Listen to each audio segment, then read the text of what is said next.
Hey guys, you are watching your anime world. How are you all? Please support to subscribe this channel for watching new interesting stories. So in this video, we will see second part, what if Deku became the quirkless vigilante hero. Here is short summary. Not all men are created equal. Izuku Midoriya knows this. He knows that some people are born stronger than others, that some kids have better powers or any power at all. But this setback is only that, a setback. A minor inconvenience, one that Izuku will push past. Or, what happens when you knock Izuku to the ground and take away all of his hopes and dreams? The boy will get back up, clawing his way to the top if it's the last thing he does. Featuring Vigilante Izuku, his partner in heroism Hitoshi, and some parental Aizawa as a bonus. But before we start, if you want more stuff like this, then be sure to subscribe and like this video. And if possible, share this video with your friends. Now let's start the story. The second day of school starts in a similar manner to the first. Izuku and Hitoshi wake up, get ready for the day, and hop in the car after a quick breakfast. The boys slip into the support lab once again, and toy around with different odds and ends for a while until the 5-minute bell rings. Then they race to class, slipping into their seats mere seconds before Eraserhead Aizawa appears. He looks at Izuku and Hitoshi, who are, luckily, seated in the same row, with Izuku sitting before Hitoshi, and nods in approval before starting the day. Homeroom is quick, with only 10 minutes before present mic. No, Yamada barges in, eager to teach their English class. Aizawa leaves, letting Yamada start without pause. As if anyone could get between Yamada and his beloved English. Not even his husband stands a chance. If Izuku hadn't woken up when his alarm went off, listening to his guardian/second favorite hero yell about verb tenses would definitely do the trick. It's nice seeing the blonde become so enthusiastic because of his job. Izuku and Hitoshi never really stuck around for class sessions, not wanting to interrupt or get in the way or be noticed, but that's irrelevant. Now, though, Izuku gets to watch on as Yamada rambles about the lesson, and it's a good thing. It's normal, Izuku supposes, in a way he's never had before. Of course, any semblance of calm that Izuku may have felt promptly gets thrown out of the window when he realizes that Smintos is his modern literature teacher. Remember when we saw him in the grocery store? Hitoshi asks, and Izuku can only sink into his seat and try not to die from this odd amalgamation of excitement and embarrassment. Third hour is worse for his health, somehow, but that's not quite so surprising when it's Kayama-sensei teaching the class. Kayama-sensei, who immediately forgot her calm and seductive persona to squeal like a schoolgirl upon seeing Izuku and Hitoshi.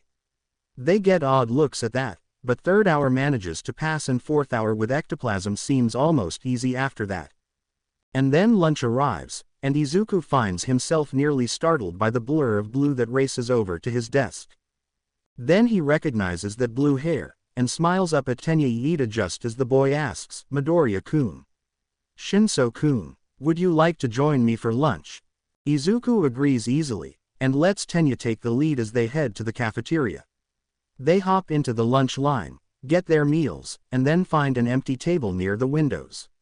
Izuku sits down next to Hitoshi, and Tenya sits across from them. They all start to eat, content for just a moment. Then Tenya cuts through the silence, asking, "So, how have you two been?" Izuku smiles, pausing his eating to say, "We've been well, Iida-kun. How about you?" "I've been well as well." He's stiffer than I remember, Izuku notices, the tenseness more obvious than it had been back when they last ran into each other. "That's good," Hitoshi says, contributing to the conversation. "Your classmates still assholes by the time you left." "You shouldn't use such language to describe others," Tenya scolds, but then he cracks a small smile. Although the description may be accurate, it is still impolite. Of course, Hitoshi says, but he's smirking. Izuku lets out a small giggle, and feels better when some of the tension seeps out of Tenya's shoulders. "Anyways," Tenya says, hand chopping through the air as if cutting that branch of conversation short. "I thought you two were doing online schooling. I was quite surprised to see you two here." "We don't live in the grocery store," Izuku jokes, causing Tenya to sputter. "But yeah, We did online schooling. But we decided to change things up a bit. I see. That makes sense. It is quite foolish to assume that one would never consider a chance in pace. Tenya agrees easily, nodding all the while. What made you come to UA, if I may ask? Nedzu did, Izuku thinks, but that's not really a viable answer without getting into the whole, we're secret vigilantes, we're in kind of still or but not really, thing. Instead, he says, well, Toshi and I always wanted to be heroes, and UA is the best place to go for that. How admirable. Tenya beams, another chop emphasizing his enthusiasm. I, too, have always wanted to be a hero. My brother has always been a source of inspiration for me, and I hope to be more like him as I grow older. Oh, right, your brother is Ingenium, Hitoshi says casually, as if they haven't been chased around the city dozens of times by the man. I'm sure you'll do great, Iida-kun. That gets a full smile out of the blue-haired male, and Izuku feels good, knowing that they brought that joy out of him. Lunch carries on peacefully, with Tenya asking the duo about their whereabouts and any interesting events that have occurred since he last saw them, the boys answering and asking questions of their own. It's nice, normal, and Izuku lets himself revel in the chance to just be an average teenager catching up with a friend he hasn't seen in years. On the way back to class, Izuku perks up and says, oh. Iida-kun, Toshi and I finally got cell phones if you want to exchange numbers. The statement causes Tenya to beam, and he agrees immediately, saying, of course I would. It'll be nice to be able to keep in touch with both of you, even when we aren't in school. You, Hitoshi asks, eyebrow raised, and Tenya looks sheepish. I was worried that I'd never see you two again, when we stopped seeing you at the store, Tenya admits. When I saw you yesterday, I assumed you may have forgotten about me by now. No way, Izuku protests. Iida-kun, we never forgot about you. We just got unlucky with our timing, that's all. We're glad to be around you, Hitoshi adds, and Tenya nods sharply. Thank you, I'm glad to have you two back in my life, even if it took so long to see you once more. Izuku beams, because there's no words to describe how wanted he feels, and how much he adores the feeling. The second day is a good one, Izuku decides, and he doubts that anything can spoil his mood. After all, the only class remaining is their hero training, and that's bound to be good, right? For once, fortune may just favor him. When their teacher barges through the door, blonde hair and wide smile instantly recognizable, Izuku knows one thing. He is pumped. Grab your costumes and head to Battleground Theta. All might. It's all might. Says, and then he's disappearing through the door, cape whipping behind him. Toshi. Izuku manages to get out, and his friend smirks. All three of your favorites, huh? Hitoshi teases, and Izuku reaches out to smack at the taller boy. Toshi, you say that like your favorite isn't our homeroom teacher, Izuku chides, but the boy is still laughing as they head down to the locker rooms to change. Their costumes are nice, Izuku supposes. Practical, too. Izuku has a dark green jumpsuit with black accents, most notably the elbow pads and knee pads that give him some extra protection, along with a belt with a few pockets and spots for his gear. He also wears a metal respirator that covers his lower face, in lieu of the voice modifier that he no longer needs. With this, Izuku adds his own creations to the mix. For today, he slips on his sound burst shoes and some fire-resistant black gloves. Then he pulls out the weapons that he managed to bring in so far, his trusty staff and some of his flash and smoke bombs, because sometimes you just need a few distractions, Izuku had said when questioned. The rest of his gear is left back in Izuku and Hitoshi's room, stored in the closet for the time being. Hitoshi's hero outfit is similar, because the boys wanted to match. He wears a dark purple jumpsuit with the same black accents, although along with a belt he also wears a strap that crosses over his chest, resembling a sort of sash. The sash has a few straps on the back, which Hitoshi happily secures his baseball bat into before slipping his retractable staff into the belt, along with a few smoke bombs of his own. Finally, the boy dons his voice modifier and his capture weapon, pulls on his black gloves, and tugs on some black boots that are designed to reduce noise. They look at each other and smile. Their outfits are similar to their Vigilante ones and in Izuku's case, very similar, but there's enough differences that their classmates will, at most, suspect that the similarities or coincidences are due to inspiration. After all, it isn't public knowledge that the infamous Vigilante duo was a couple of teens with nothing better to do. And besides, not many people can even remember what the duo actually looked like. That doesn't mean that the boys aren't a little wary, of course. There's a reason that neither boy brought their knives, even if the school would approve of them. There's a reason Izuku is waiting a little bit before he brings out his own capture weapon. There's a reason that neither boy hides their face or hair. And their efforts pay off, because the most acknowledgement the two get on their outfits is a cheery, "Yo, those are nice. You two look like a team already," from Kaminari, and some general noises of agreement. Izuku smiles as he walks alongside Hitoshi, quickly joining the rest of the class who stand around All Might with excitement. "All right," All Might shouts, gathering their attention and holding it in place. "For our first activity, we will be doing battle simulations. But shouldn't we learn the basic foundations of heroics first?" The frog girl Izuku thinks her name is Asui points out. "You learn the foundations through action.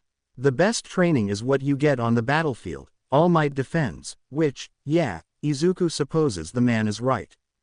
Nothing sticks a lesson into your brain more than avoiding a knife wound, after all. Except, maybe, getting stabbed with the knife. This will be a battle of heroes against villains. Now, most news stories talk about fights outside, but most happen indoors. As such, we will have two heroes versus two villains inside one of these buildings. How will we be deciding who wins? A girl with black hair, Yaoyorozu, asks. How much can we hurt the other team? Bakugo asks, eyes narrowing. Do we have to worry about the losers getting expelled like we did earlier? The gravity girl, Uraraka, wonders nervously. Will you be splitting us up based on chance or comparative skill? Tenya asks. Isn't this cape magnifique? A sparkly blonde asks, and Izuku can admit, the cape is pretty cool. I wasn't finished talking. All Might cuts in, and the class quiets down. Pulling out a script, the number one hero continues. Listen up. The situation is this. The villains have hidden a nuclear missile somewhere in their hideout. The heroes must try to foil their plans. To do that, the heroes must either catch the evildoers or recover the weapon. Likewise, the villains succeed if they capture the heroes or manage to defend the weapon for the entire battle. Time is limited, and we will choose teams through lottery. All Might announces after a dramatic pause, pulling out a box and brandishing it for his young students to see. The 20 students just blink at him, so he continues. I will draw out names, and that is how teams will be decided. You're choosing our teams randomly? Iida asks, confusion apparent. Shouldn't you be planning around strengths and weaknesses? It doesn't always work like that, Iida-kun, Midoriya says calmly, pulling down his respirator so that he can be heard more easily. When you're rushing to a scene, you don't know who else will be there. Team-ups will happen at a moment's notice, and you'll have to figure out a plan from there. Well said, young Midoriya. All Might cheers, and watches the Greenette nod before moving on. Now, let us see who our teams will be. Quickly, the number one hero draws out 2 slips. Team A will be Midoriya and Shinso. He announces, and is promptly surprised by the reaction. Namely the very poorly concealed OF******, that makes its way out of Kaminari's mouth, but the other concerned expressions seem to hold the sentiment as well. Midoriya and Shinso, for their part, look at each other with open glee. They must be friends, All Might thinks, glancing at the boys' matching outfits, then shrugs the thought off. Team B will be Todoroki and Shoji. Team C is Yaoyorozu and Uraraka. Team D is Iida and Bakugo. Team E is Ashido and Aoyama, while Team F is Sato and Koda. Team G will be Kaminari and Jiro, and Team H is Tokiyami and Asui. Team I is Ojiro and Hagakure, and lastly Team J is Kirishima and Shiro. All Might watches his students as they move to find their respective partners, expressions ranging from happy reactions, such as Yaoyorozu and Uraraka, to more upset ones, like Bakugo with Iida. He wonders how the battles will progress. All right, All Might shouts, garnering their attention once again. The fights will also be picked by lottery. The first fight will go as follows. Team A is the heroes, and Team D is the villains. The area becomes so silent, one could hear a pin drop. The class stares at the four boys in question, and All Might, once again, wonders what will happen. He's feeling less sure of himself with every passing second of silence, however. Clearing his throat, All Might says, "Okay. The villains and heroes will each get an earpiece. The earpiece for the heroes will allow them to communicate with one another, and the villains will be the same. I will be able to hear everything that is said, and will be able to speak to anyone as needed. If an opponent is captured, I will announce it. If I deem the fight too unsafe to continue, I will stop it immediately. With that said, you have 5 minutes to create a plan, and 15 minutes after that to try to win. Good luck." It's only once All Might has herded the rest of the class to the viewing room, and the other 4 have left, that his students start to speak once again. "This is going to be intense," Kaminari says, eyes focused on the screens. Currently, there's not much to watch. Iida and Bakugo are making sure the bomb room is set up, with Iida purposely putting objects in the way of the bomb, while Bakugo paces around the room. Midoriya and Shinso, on the other hand, stand at the doorway with maps in hand, heads down as they discuss a plan. "Yeah, it is," Zero agrees, leaning against a wall. "I mean, did you see them yesterday? Midoriya and Shinso gotta be close, so they're probably a good team already. And Bakugo seems to know them, because he was yelling up a storm at Midoriya."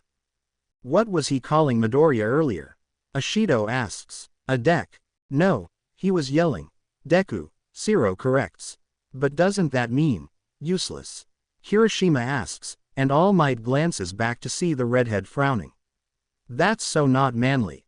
"Well, then I hope Midoriya wins." Ashido shouts. "He's gotta do it." "Yeah," Kaminari cheers. "Beat his ass, Midoriya." Language, All Might reminds the electric teen, who laughs nervously. "Ah, children." A beep from the timer is enough to redirect All Might's attention back to the screens. Picking up his microphone, he says, "All right, time begins, now. You have 15 minutes. And the first battle begins." Only 1 minute passes before All Might realizes that these pairings might have been his worst ones. Well, Midoriya and Shinso seem to be doing fine. Actually, they're doing wonderfully, and he's sort of scared to find out why. No, it's not them. It's who he pitted them up against. It only takes a few seconds for Bakugo to stray away from the bomb room, storming off and leaving Iida to himself. Only All Might can hear Bakugo's angry, "Deku. Where the hell are you?" that emanates throughout the empty halls. This might not go well, All Might thinks, and then he's proven right. Ochako Uraraka is a lot of things. Nervous. Yeah, she's pretty nervous right now. Excited. Yeah, she's sure that, between Yaoyorozu and herself, they can come up with a pretty good plan and be a great team. She's also realizing, however, that her classmates are strong. She knew that already, of course. But now, watching the screen as the first battle trial plays out before her eyes, Ochako wonders just how strong everyone is. An explosion lights up the screen, and when it fades away, Ochako can only see 2 people on the screen where 3 once stood only seconds ago. Huh. Ochako hears someone, Ashido, she thinks, murmur. "Where'd the purple one go?" "He ran off," Hiroshima shouts, pointing to a different screen. Sure enough, the boy is racing through the halls, head turning ever so slightly as he looks around. "That's so not manly, bro. He left Midoriya all alone." "I think that was the plan," Tsuyu says, seemingly the only calm one right now. "And besides, it doesn't look like Midoriya needs the help." A single glance back to the first screen shows that the froggy girl is right. Ochako holds back a gasp as Midoriya grabs Bakugo by the arm before flipping the blonde over his shoulder, slamming the explosive boy into the ground before throwing down a smoke bomb and disappearing as well.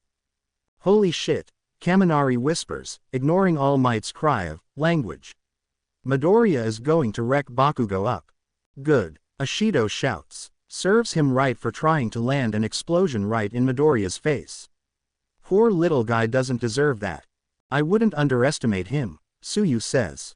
He seems to know what he's doing. I'm not underestimating him. Ashido squawks. But look at him. Who would want to explode a face like that? Ochako giggles, watching Midoriya on the screen. She can't see his entire expression, the boy crouched behind a corner and mouth covered by his respirator, but what she can see, oh. Ochako pointedly looks at another screen, trying not to blush as Midoriya's determined gaze flits around in her mind. Her sight catches on Shinso, who is now peering into the bomb room. But he's not going in. Why is he hesitating? Kaminari questions. The bomb is right there, he can just run right up and touch it, no problem. It's blocked off, Juro points out. Look at all of those boxes. And besides, Iida is right there.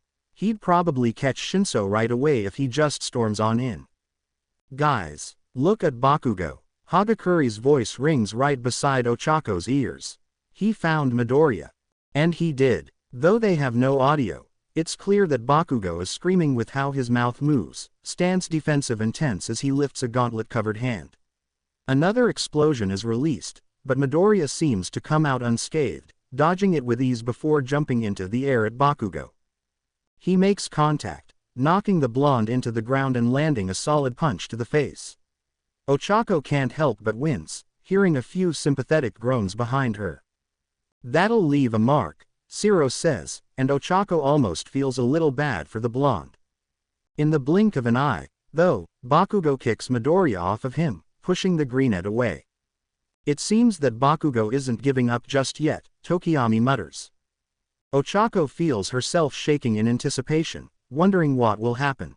But then she freezes when Bakugo lifts up a hand, and reaches for his gauntlet with the other. Bakugo! All Might is suddenly shouting into the microphone, and Ochako rips her eyes away to stare at her teacher. Bakugo, you are not to use that attack on Midoriya. An explosion of that size will kill him. Ochako can't hear what he's saying, but all she knows is that All Might pales, and Bakugo pulls a pin from his gauntlet, releasing an explosion that completely blinds the camera. Dust fills the screen for too long, and Ochako holds her breath as All Might continues to call into the microphone, repeating, Midoriya. Midoriya, are you okay? Into the tiny device, until the dust fades, and Ochako can only see one figure standing. And it's not Bakugo. No, it's Midoriya, who somehow managed to catch Bakugo with the capture tape while the camera was covered. Midoriya waves at the camera, pulling down his respirator to show that there's a smile on his face. For good measure, the boy even flashes a peace sign. He doesn't even have a scratch on him, Yaoyorozu whispers beside Ochako, a smile on her face. Bakugo of the villain team has been captured. All Might shouts, and Ochako can hear the surprise in his voice. 7 minutes remain on the timer. Ochako watches Midoriya with excitement, wondering what he'll do next. He's going to head up to Shinso, right? Ochako thinks to herself. I mean, it only makes sense. There's no way Shinso can take on Iida alone. Iida of the villain team has been captured. The heroes win, All Might proclaims, cutting off Ochako's thoughts and leaving her gaping. Midoriya hadn't even moved, he hadn't even tried. No, the greenette was just leaning against the wall, still smiling up at the camera. What? But I thought. Yaoyorozu rests a hand on her shoulder, saying, you missed it, didn't you? I saw you watching Midoriya, but Shinso handled it by himself. I'm not sure how, actually, but he just walked up to Iida and wrapped the tape around his wrists. That's odd. Ochako doesn't know how to feel as she watches Midoriya, who moves from his resting position to try untapping Bakugo. Bakugo doesn't let him come close, however, choosing to march off with the tape still wrapped around his upper body. Midoriya just shrugs and leans back against the wall, waiting until Shinso and Iida come on screen before heading out of the building. When Midoriya enters the viewing room, he smiles bashfully as the rest of the class begins to make comments about the fight. That was so cool, Kaminari shouts. You flipped him like it was nothing. Kirishima cheers, leaning in close. That was so manly, dude. You two just went in and were like bam. Ashido slams her fists together. It was wicked. But Midoriya just sidles closer to Shinso as they pour compliments onto him, rubbing at the back of his neck. It was nothing, really, Midoriya says softly, and Ochako feels a little intimidated when she realizes that it probably wasn't. Not for him, at least, and not for Shinso either. Clearly not, she amends to herself, considering that neither has a scratch or a speck of sweat on their bodies. She's curious as to why this is nothing to them, but she's also a little afraid to find out the answer. Hopefully, when she does, it won't be something bad. She can only hope. Izuku can't help the rush of satisfaction that races through him when he manages to wrap the capture tape around Bakugo's upper body, pinning his arms to his torso. Admittedly, it had been more difficult than it should have been, considering that the room was filled with a dense smoke and dust was likely in his eyes, but he'd been able to see a blurry figure and that was enough. As the dust clears, Izuku looks up at the first camera that he can see, and he gives the brightest smile he possibly can, flashing a victory sign for good measure. He ignores Bakugo's shouting as All Might's voice fills his ears, proclaiming, "Bakugo of the villain team has been captured. 7 minutes remain." Izuku leans up against the wall, calmly pressing the button on his communicator and asking, "Hey, Toshi, you got this?" He's already out for the count, just wrapping him in the tape, Hitoshi responds, and Izuku's grin can only grow at their assured victory. He nearly laughs at Bakugo's enraged expression as All Might declares the hero team's victory, but he doesn't. Instead, he stops leaning on the wall and walks closer to the blonde, saying, "Here, let me help you with that." He stretches his arm out, reaching for the tape, but Bakugo jerks out back, moving out of reach. "I don't need your goddamn help, Deku," Bakugo snarls, and then he begins to stomp off to the exit, trying to be intimidating. It doesn't work out, considering that the boy's arms are still pinned down. Shrugging, Izuku just leans back against the wall until his friends arrive. Hitoshi smirks when he comes into view, and Izuku nods in greeting. Tenya looks a bit embarrassed, but he reaches out with his free hand in order to shake Izuku's, the other clutching his helmet to his chest. "You two worked together flawlessly," Tenya praises. "Your teamwork was much greater than my team's was. You got paired with a pissy Pomeranian," Hitoshi says. "You were doomed, sorry." "No apologies are needed," Tenya responds. "I knew that fortune did not favor us the moment that my teammates stormed out of the room. Now, let us head back to the others and see what they have to say." As it turns out, their classmates have quite a lot to say. Izuku can barely get through the door before compliments are being thrown his way. "That was so cool," a blonde boy shouts. "You flipped him like it was nothing." A redhead adds, and Izuku is realizing that he really needs to learn his peers' names. "That was so manly, dude. You two just went in and were like bam. It was wicked," a third shouts, and Izuku feels his face heating up as more of his classmates agree. Almost unconsciously, Izuku scoots closer to Hitoshi, reaching up to rub at the back of his neck. "It was nothing, really," Izuku protests, and some of his peers seem even more impressed with the declaration. But, really, it wasn't. After all, haven't Izuku and Hitoshi spent 5 years capturing villains? And those were people who weren't being told to stand down, or risk expulsion. Those were people with everything on the line, who weren't going to stop out of fear of punishment. No, those people continued because of their fear of punishment. Compared to that, this was a walk in the park. Luckily, the praise is cut short as All Might clears his throat. "Well done, all 4 of you," All Might says, and Izuku can see how Bakugo huffs at the comment. "Now, while we know that the hero team won, does anyone want to guess who the real winners of this activity are? It may not necessarily be the winners of the fight who excelled the most." The class falls silent, and Izuku watches as a tall, black-haired girl raises her hand. "Young Yaoyorozu." All Might cheers. "What do you think? The real winners of the fight were still Midoriya-san and Shinso-san. It's not just because they stopped the villains, but they also played their parts the best." Clearing her throat, Yaoyorozu points out, when the activity started, Bakugo-san stormed off without listening to Iida-san. He let his own anger take over as he looked for the heroes. Despite acting like he would hold off both of his opponents, he was quickly distracted by trying to pick a fight with Midoriya-san, who stayed calm the entire time. Iida-san tried to play the part of a villain, and did well to force himself into the role. However, he was so distracted by his monologue that he was able to get caught by Shinso-san. Izuku tries to hold back his blush, really, but he's sure that his face is bright red by the time Yaoyorozu finishes. So much for the praise being cut short, Izuku laments, and yet he can't help but smile at the analysis. Well done, young Yaoyorozu, All Might says after a moment of silence. I, personally, thought young Iida fit into his role well, but I suppose it was a little too much if he was so easily caught. Anyways, on to the second battle.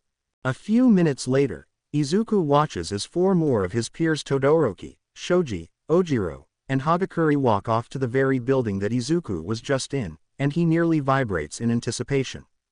He's always been one to analyze quirks, after all, and with 18 new classmates and 18 new abilities, who knows what kinds of creations they'll inspire. Izuku manages to ignore Hitoshi's unsurprised snort as he whips a small notebook and pencil out of one of his belt's pockets, already flipping the blank book open and preparing to scribble down whatever comes to mind. The 5-minute timer goes off, and the second battle begins.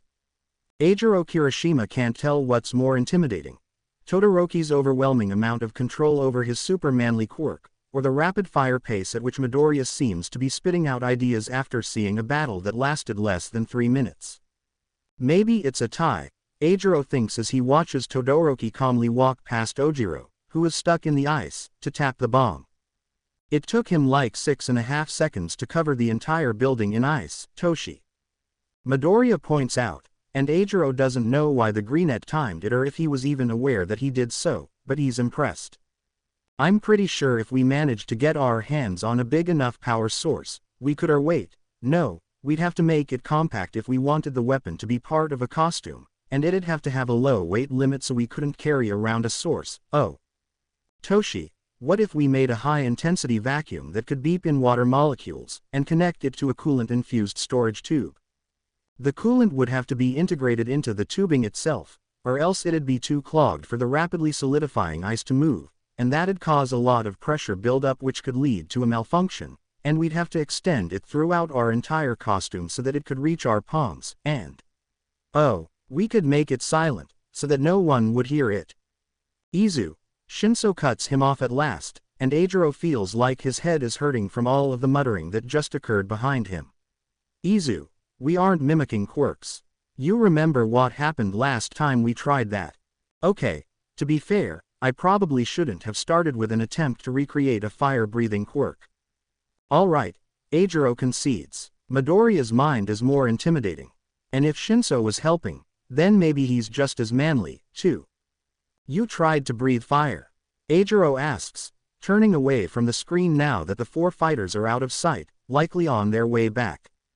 Midoriya squeaks, slamming his notebook shut. Yeah.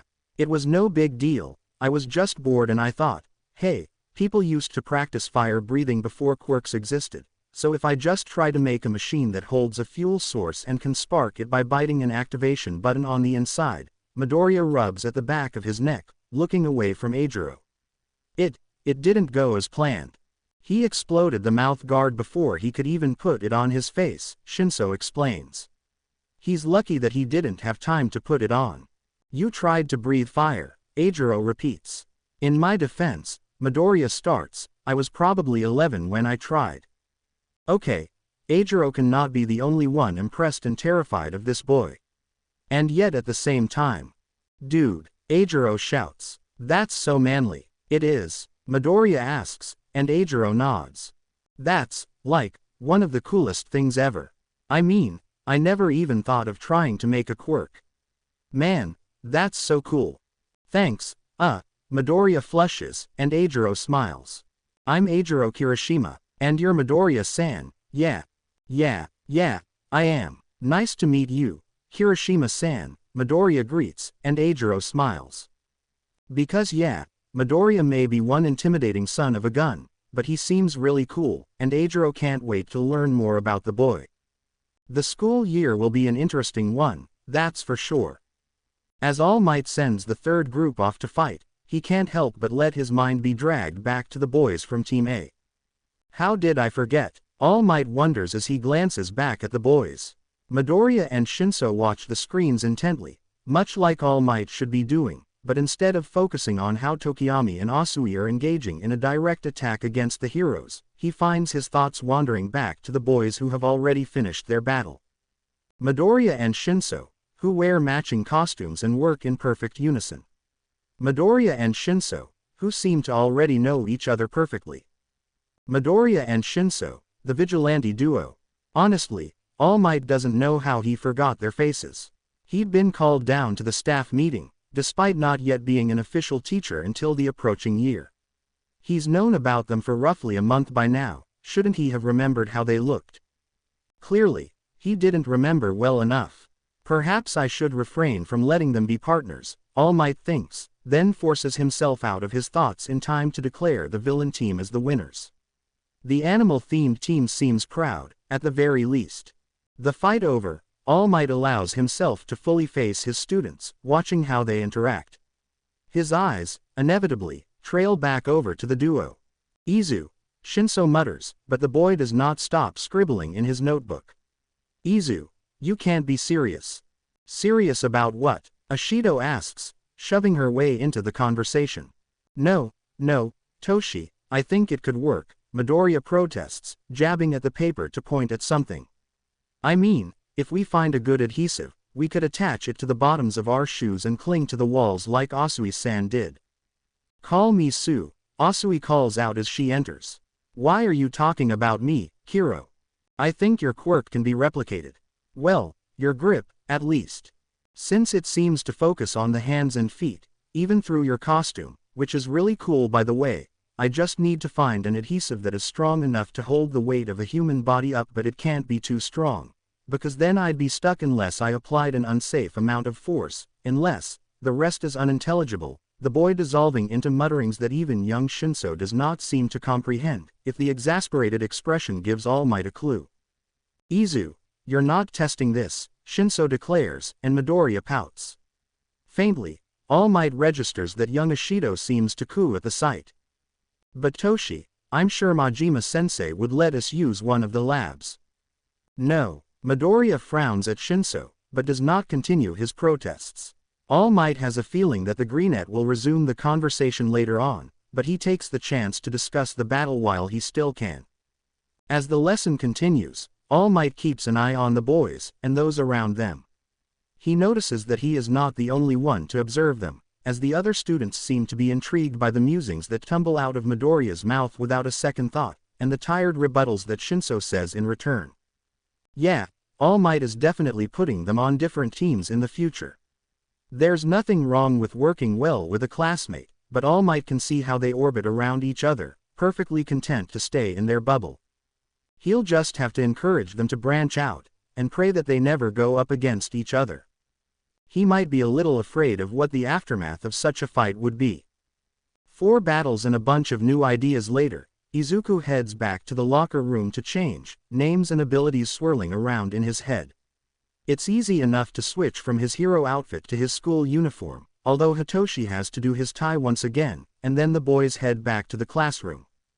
By the time the boys reach 1A, a few others have already made it. The invisible girl Hagakure, Izuku thinks, and the girl with the earphone jacks sit in their spots, facing each other so that they can talk. The earphone girl looks up when Izuku and Hitoshi enter the room, and she gives them a brief nod in greeting that Izuku returns. Hagakure goes for a bolder approach. Hi, Hagakure says, and if her rapidly flailing sleeve is any indicator, she's waving at them. You two were really cool in your fight. Thank you, Izuku says, for what is probably the 50th time this day. You as well. But I was frozen in place right away, she points out, and the collar on her shirt scrunches up. Oh, she's tilting her head. What if we got her a headband? Izuku wonders idly. Then we'd have a pretty good idea of where her head is. Wait, if she dyed her hair, would we see it? That could help her be seen better, although that'd ruin her chances for being stealthy. Snapping himself out of his thoughts, and thanking whatever higher being there is that he didn't start mumbling, Izuku says, well, maybe so, but your plan was a really good one. Taking off the visible parts of your costume in order to try sneaking up on the heroes, that's ingenious. While it didn't work out in this instance, it's because your opponent knew he had to find you. If you were working on a stealth mission, no one would realize you were there until it was too late. Hagakuri's sleeves shift, and Izuku thinks that she's pressing her hands to her mouth as a muffled, "Thank you," reaches his ears. Izuku nods, then walks past her and sits in his seat, Hitoshi sitting behind him. The earphone girl is still watching them, and she gives Izuku another nod and a subtle thumbs up before returning to her conversation. Izuku smiles to himself, feeling proud. The feeling lingers as his classmates slowly fill the room, back in their normal uniforms. And then Hitoshi taps on his desk in a repetitive motion, forming out words that only they understand. "Don't forget." More tapping. "Map." Izuku nods ever so slightly, barely dipping his head down, and then taps back. "I know." Single quote. Glancing back, Izuku sees the blank expression on Hitoshi's face. He sends the purple-haired boy a forced smile, and Hitoshi returns the sentiment. Izuku turns back around just as Aizawa enters the room, and their last class of the day, and is it really a class if Aizawa has admitted that it'll usually be a study hall hour, begins. The final hour flies by, and then everyone is free to go. Well, mostly everyone. Izuku and Hitoshi will be stuck at the school for a while before their guardians are ready to go, the two off in the teacher's lounge to fill out papers, and they have a job to do as well. Of course, they're immediately delayed. "Midoriya-kun, Shinso-kun, are you two heading to the station, and would you like to walk there together?" Tenya asks, by their desks in an instant just like earlier, and Izuku smiles politely. "Sorry, Iida-kun, but Toshi and I don't head to the station," Izuku explains, and Tenya nods. "Of course, I shall see you tomorrow, then." With a sharp, chopping wave, Tenya turns and heads out of the class, walking briskly as if he's already late. Izuku smiles more genuinely as he watches the boy leave. He's got a good heart on him, Izuku thinks to himself, and he hopes that that never changes. Distractions gone, and not wanting to stick around for more, Izuku stands up and grabs his bag, then gestures for Hitoshi to follow. They walk out of the room without interruption. And then, as Izuku moves to shut the door behind him, a certain blonde latches onto his arm. "Deku." Bakugo starts, and Izuku sighs. In the classroom, he can hear his peers silencing themselves, and can see a few of them trying to see what's happening. "Great. What do you want, Bakugo?" Izuku asks, and the explosive teen flinches slightly at his own name. "Where the F*** have you been?" Bakugo asks. "That's none of your concern," Izuku says, because really, it isn't, but Bakugo glares at him. "Like hell it isn't. Do you know how much you—" "Bakugo," Hitoshi cuts in calmly. "Leave him alone. Stay out of this, you shitty excuse of a." Izuku feels a spark of amusement when Bakugo's eyes go blank. "Let him go," Hitoshi says, voice soft and unheard by anyone who isn't Izuku or the explosive teen, and Bakugo releases Izuku's shoulder. "Wait until we're out of sight, and punch yourself in the face. Do not let anyone else touch you." Then Hitoshi takes Izuku by the hand and pulls him down the hallway, away from their peers, stairs. "Thanks, Toshi," Izuku says as they round the corner. "I know you don't like dealing with him," Hitoshi says calmly. "And he deserves it for trying to kill you during class." In the distance, Izuku can hear the angry yelling of Bakugo, and he lets himself laugh even as he memorizes the school's layout and marks down pathways on a once blank sheet of paper. Hitoshi laughs beside him, and Izuku pushes down his guilt. He pushes it down even more when he hands the map over to his boss hours later, when nothing is up but the stars in the sky, but some still springs up. "But it's okay. It'll all be okay." Izuku tells himself this, but the guilt still chokes him to sleep when he and Hitoshi finally slip back into the house, their absence completely unnoticed by their guardians. He can only hope that they don't do much with the map, but Izuku knows that hope isn't always reliable. Ochako Uraraka walks into Class 1A with excitement, looking forward to whatever the world has in store for her today. It's only the third day of school, but so much has happened already. First came the quirk apprehension test, with her homeroom teacher scaring the wits out of her by threatening expulsion. Then there was the heroes versus Villains training yesterday, so who knows what will happen today. No matter what, Ochako is sure that it'll be interesting. Good morning, Uraraka-chan, Tsuyu greets. Morning, Su-chan, Ochako returns, practically bouncing over to the green-haired girl. How are you? Well, Tsuyu says with a shrug. I wonder what will happen today. Me, too. I hope it's nothing too stressful, although I guess we're here to learn how to deal with stressful situations. They talk for a few more moments before the warning bell rings, and the girls separate to go to their respective desks. Ochako takes the remaining few minutes as a chance to glance around, looking at her classmates. It's only day 3, but already she finds herself noticing little things about them. They're all so interesting, she can't help but find her eyes drawn to some of them. She hopes that she'll be able to befriend them all, most of them. Some are too explosive for her tastes. The second bell rings, and their homeroom teacher shuffles into the room. The class immediately goes quiet. Good, you're learning, Mr. Aizawa says with a slight huff. Now, I probably shouldn't have put this off for so long, but I didn't really care that much. A hand raises in front of her, Iida already bursting to ask a question.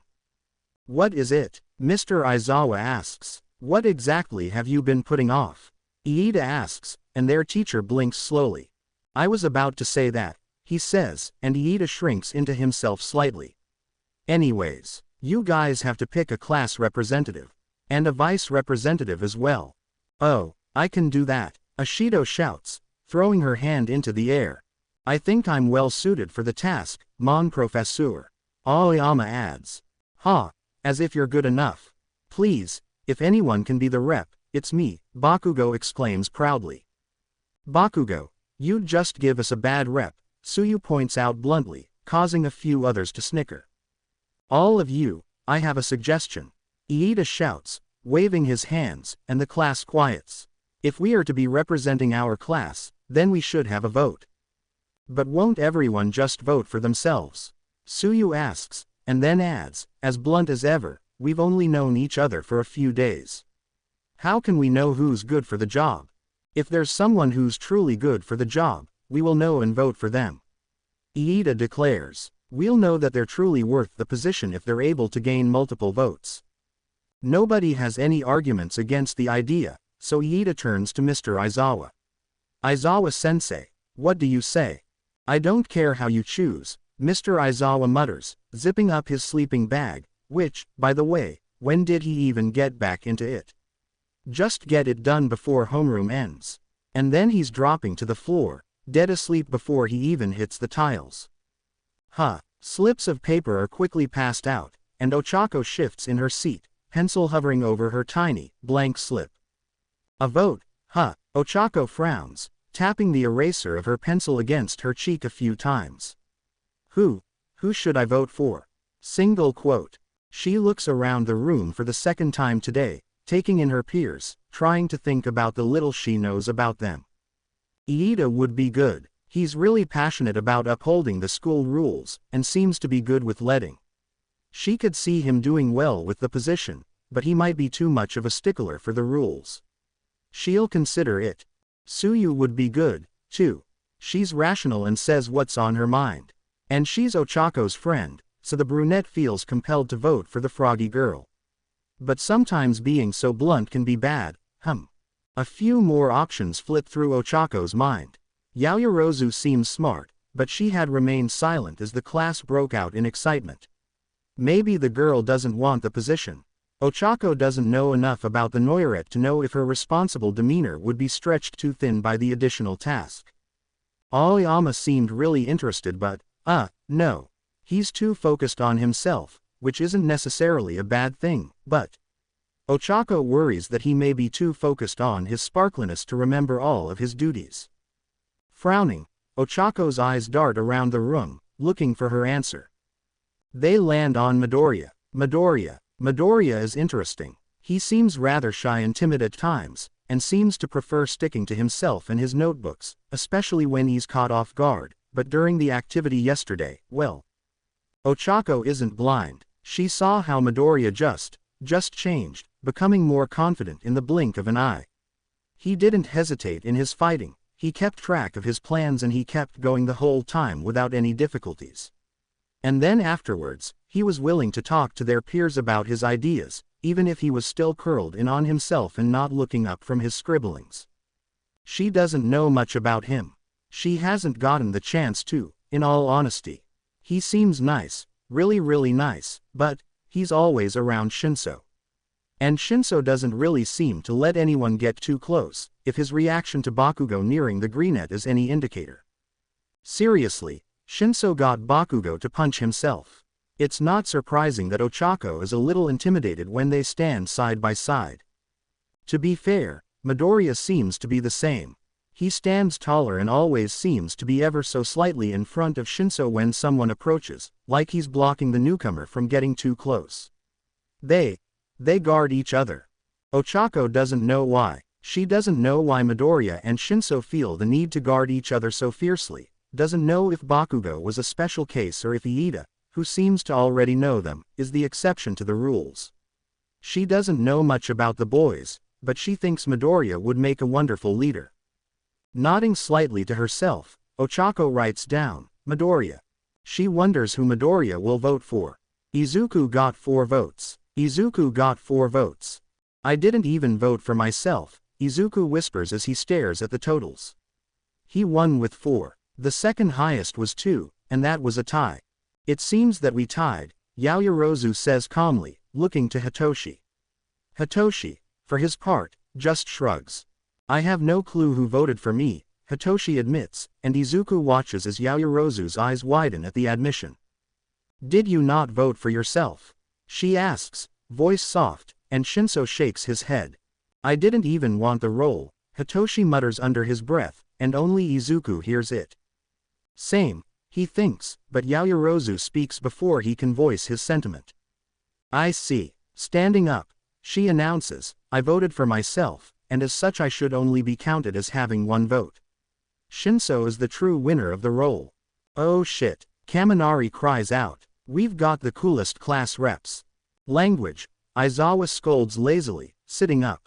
Izuku can see the moment that Aizawa spots their names on the board, because he even stands to look at the board more easily. You guys chose Midoriya and Shinso, Aizawa drawls. You chose them as your representatives. His eyes flick away from the board, focusing on the class, and Izuku can feel the stiffness in the room. Why even? Aizawa starts, and Izuku feels the same.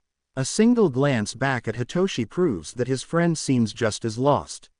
No, I really don't want to know what you kids were thinking. Just get ready for your first class. I'll see you all later today. Then he's gone, leaving the room without a second glance. Smart decision, honestly. Izuku wishes he could do the same right about now. But no, instead he gets to sit in class, taking notes and wondering who the hell voted for him. He finds out at lunch, which is an entire ordeal of its own.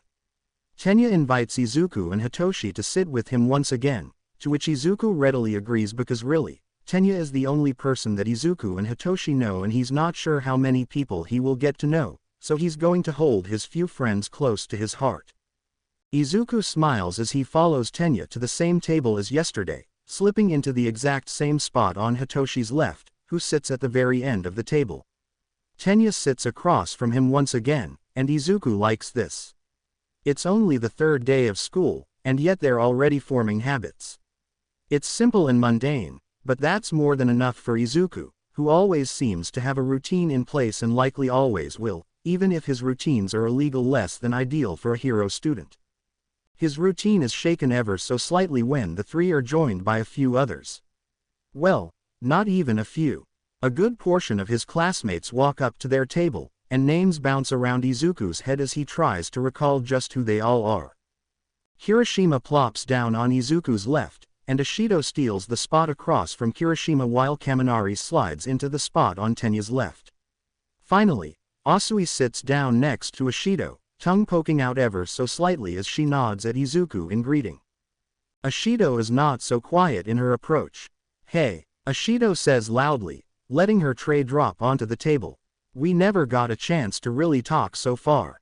I'm Mina Ashido, and you're officially one of my favorite guys here.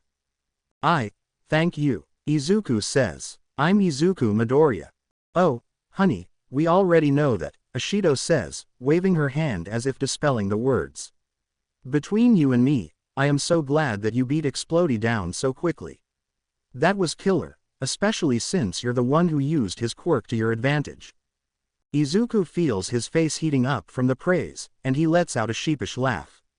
Oh, thank you, I was just trying to play my part for the team, and the quirk thing was just me trying to get a good score, you know. Yeah, but that was, like, the best way to do it, Kaminari declares. That took balls. Bakugo looked ready to kill you afterwards. He always looks like that, I think, Hitoshi says, causing Tenya to sputter. Shinso, Tenya shouts. It's very rude to say such a thing.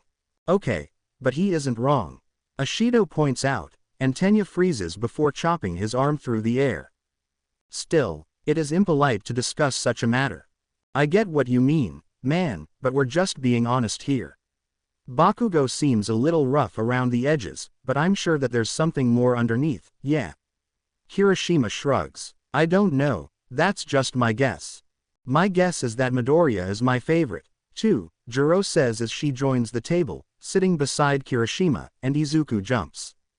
I am. Why? Wait, you don't have to answer that, that sounded really vain. Oh man, I'm sorry.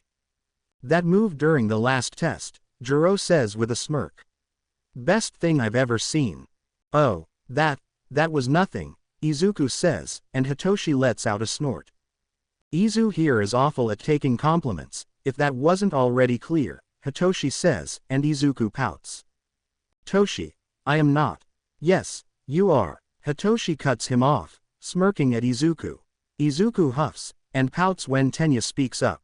I have to agree, Midoriya-kun, that you do seem quite bad at taking compliments. I hope that you will learn to appreciate yourself more as you fill in the role of class representative. Tenya says, and Izuku jumps onto the change of conversation. Right, speaking of that, who on earth voted for me? I just want to talk about their poor life decisions for a moment. Tenya blinks in surprise, shifting his glasses. What do you mean, poor life decisions? I voted for you because of your obvious skills in leadership. You fool, Izuku says.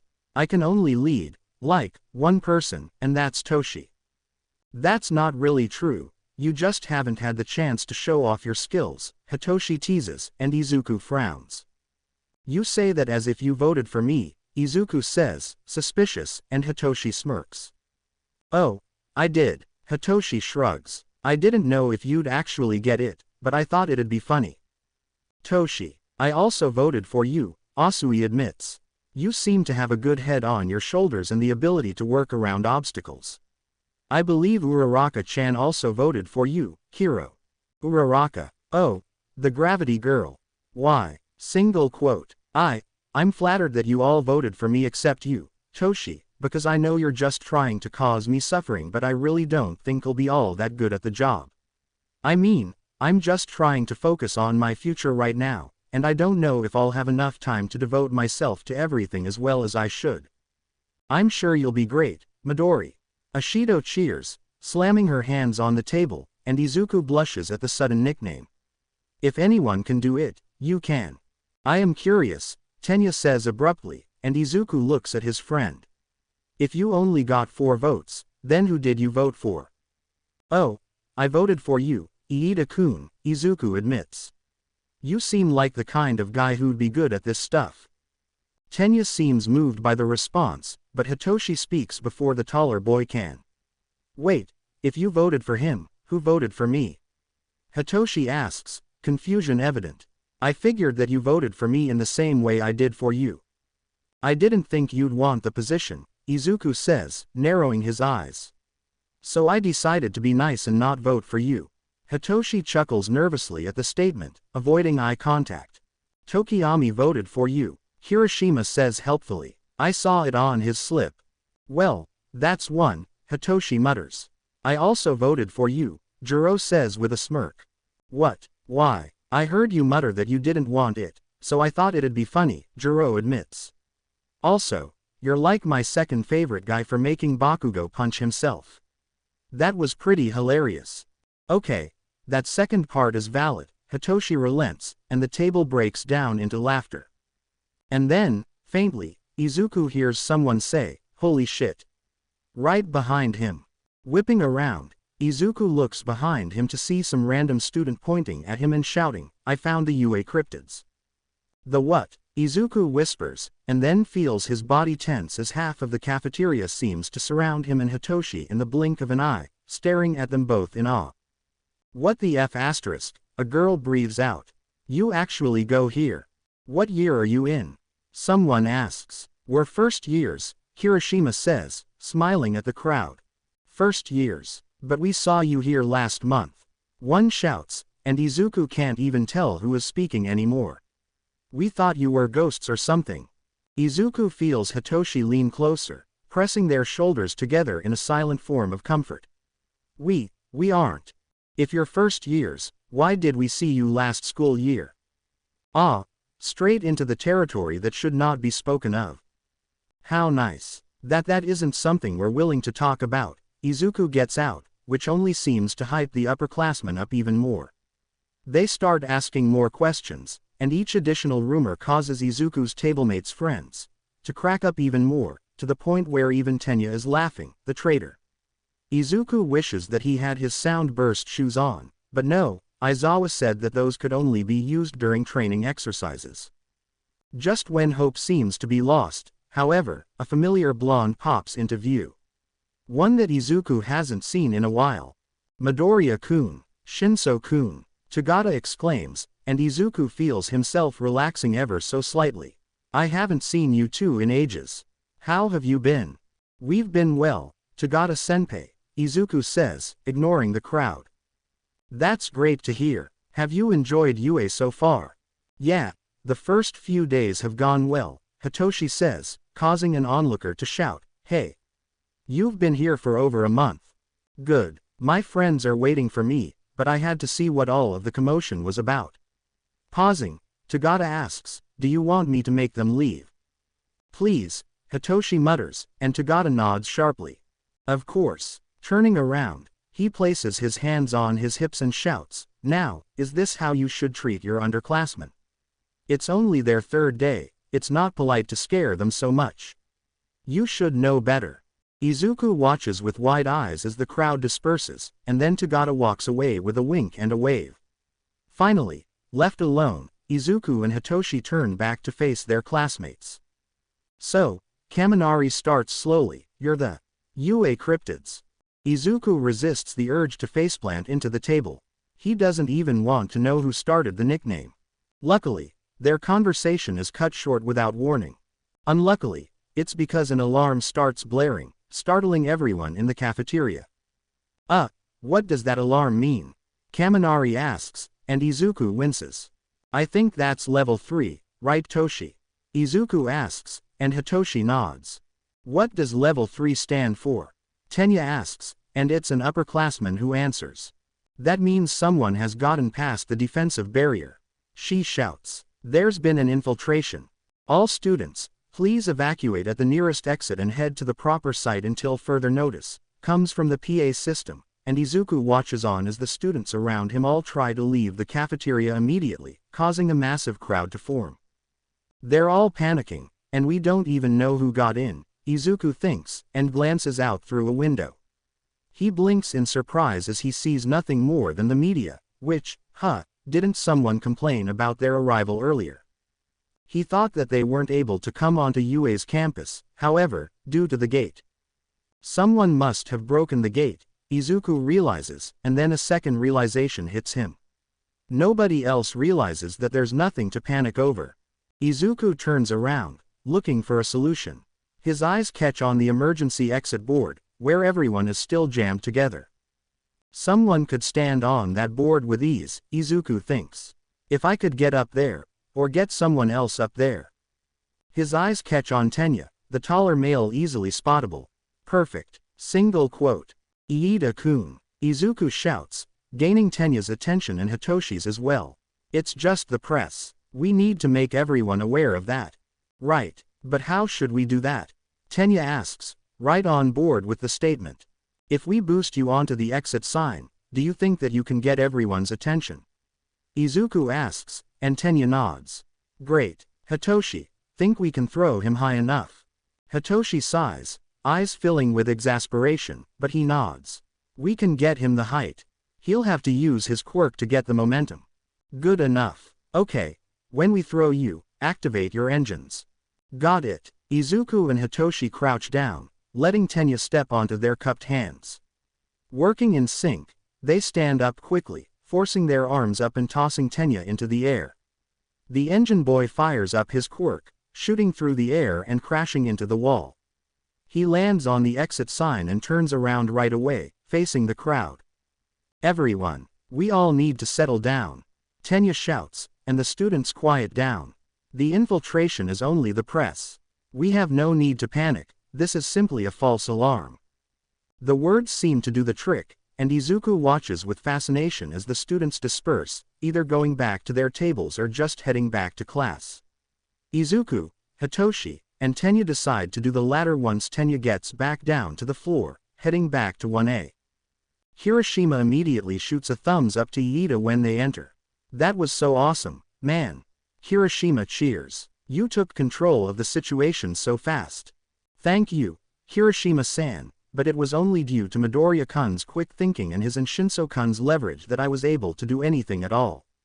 Still, Izuku says, an idea forming in his head, you were the one to calm everyone. I can't control an audience that easily. In fact, smiling brightly, Izuku looks around the class. I've decided, everyone, as my first and final act as your class representative, I'd like to nominate Iida-kun for my position. The decision is met with acceptance, praise, and a muttered, "Oh thank God," from Aizawa. Tenya smiles stiffly, bringing a hand to his heart. If that is truly what you wish, Tenya says, then I will do everything that I can in order to uphold the standards of such a position. The class cheers the navy-haired male on, a chant of, exit sign Iida, quickly spreading, and Izuku can't help but giggle. A giggle that forms into a full-blown laugh as he sees Hitoshi turn to Yaoyorozu and say, can I please nominate you? I really don't want to be the vice representative. Yaoyorozu just blinks and nods, adding a flustered thanks after a moment. The class notices this, and cheers her on as well. Izuku smiles at the new representatives, glad that they're happy with the roles. At least it's not us, Izuku says, and Hitoshi agrees with the sentiment. It's a good day. It is not a good day when Izuku and Hitoshi see the remains of the gate. They wouldn't have seen it normally, always taking the back entrance because Yamada drives them all to work, but their guardians are in a meeting over the break-in and the boys decided to look around while they wait. It's nothing but ashes, Izuku comments. No one in the media would have a quirk like this, Hitoshi says. And they got in fast, so, there's really only one option. Tamura Shigaraki, quirk. Decay. Turns anything to dust so long as he has all 5 fingers on the object. It's not a good day, and somehow, Izuku feels as if there will be a worse one very, very soon. Izuku Midoriya is 15 years old when he goes on his first field trip, and it's nothing like he could ever expect. We're going to focus on rescue training today, Aizawa explains. You can wear your hero costumes if you want, but you can also wear your PE uniforms. It's wise to remember that your costumes are new, and you may not be used to moving around in them. Now, go get dressed and then head to the front, we'll be taking a bus. Izuku watches on as all of his classmates move to the back, grabbing their respective cases before heading off to get changed. Izuku follows their lead, grabbing his case before heading down the hall, right beside Hitoshi. They get to the locker room without incident, and pull on their outfits. What gear are you bringing? Hitoshi asks, securing his baseball bat onto his back. Izuku hums, putting each item into its respective place as he lists it all off. I've got the staff, flash bombs, smoke bombs, and I think I'll wear my capture gear. He had put it in his bag when Aizawa had accidentally slipped on the lesson plans at dinner the night before. It could be useful for pulling people out of danger. Leaning down, Izuku tightens his shoelaces as he asks, what about you? Everything from last time, Hitoshi responds simply. Didn't think I'd need much else. Probably not, Izuku reassures. And even if you do, we'll just figure it out for next time. Got everything? Yeah, let's go, then. Soon enough, the boys are at the front entrance. When the bus arrives, Izuku watches as Tenya attempts to line everyone up for their seats only to find out that the bus doesn't follow the typical seating chart. You tried, Izuku offers as he passes Tenya, and the boy sighs in defeat before urging Izuku on. Izuku ends up sitting between Hitoshi and Asui, who gives him a blank look before turning her attention away from him. Then the bus starts to move, and conversation begins to pick up all around Izuku. The greenette tunes it out as different topics overlap, multiple groups trying to talk at once. Instead, he focuses on his own thoughts, moving a hand over his mouth to cover up any potential mumbling. Dabi has been bringing us more clients lately, Izuku thinks idly. And Toshi and I have had less time than before to work on products. It was easier to make time when we had complete control over our lives, but now we live with two pro heroes and we can't be out for too long or else they start to keep more of an eye on us. Anything longer than 6 hours out of the house makes Aizawa and Yamada antsy, unless it's the weekend, and we can't sneak out at night too often or else they'll end up noticing, and while it's not vigilantism they don't know the alternative, and that's worse, and I thought that it was bad enough when we were stuck at UA but still had our online schooling. Single quote. Midoriya-san, Asui croaks out, and Izuku startles, knocking Hitoshi's head which had been resting on his shoulder, which, when did that even happen? Yeah, Asui-san, what is it? Izuku asks. Was I muttering? Did she hear me? Single quote. Asui's lips press together into a slight frown. Just call me Sue, Asui corrects, and Izuku blinks. Ah, alright Sue, Izuku agrees, and Asui Suyu seems pleased by the easy acceptance. Good. Midoriya-san, I want to start by letting you know that I tend to speak my mind. I'm rather blunt, you could say. Alright, Izuku repeats with a nod. What is it that you want to say? I've noticed that you and Shinso-san seem to be rather formidable on the battlefield, Suyu states. You both worked well together during the battle simulation, and you moved like you have experience. Why is that? Well, that's simple, Izuku says, putting on his most innocent smile. Toshi and I have been friends since we were 4 years old, we've gotten really good at working side by side. Friendship alone wouldn't cause such good teamwork, though, would it?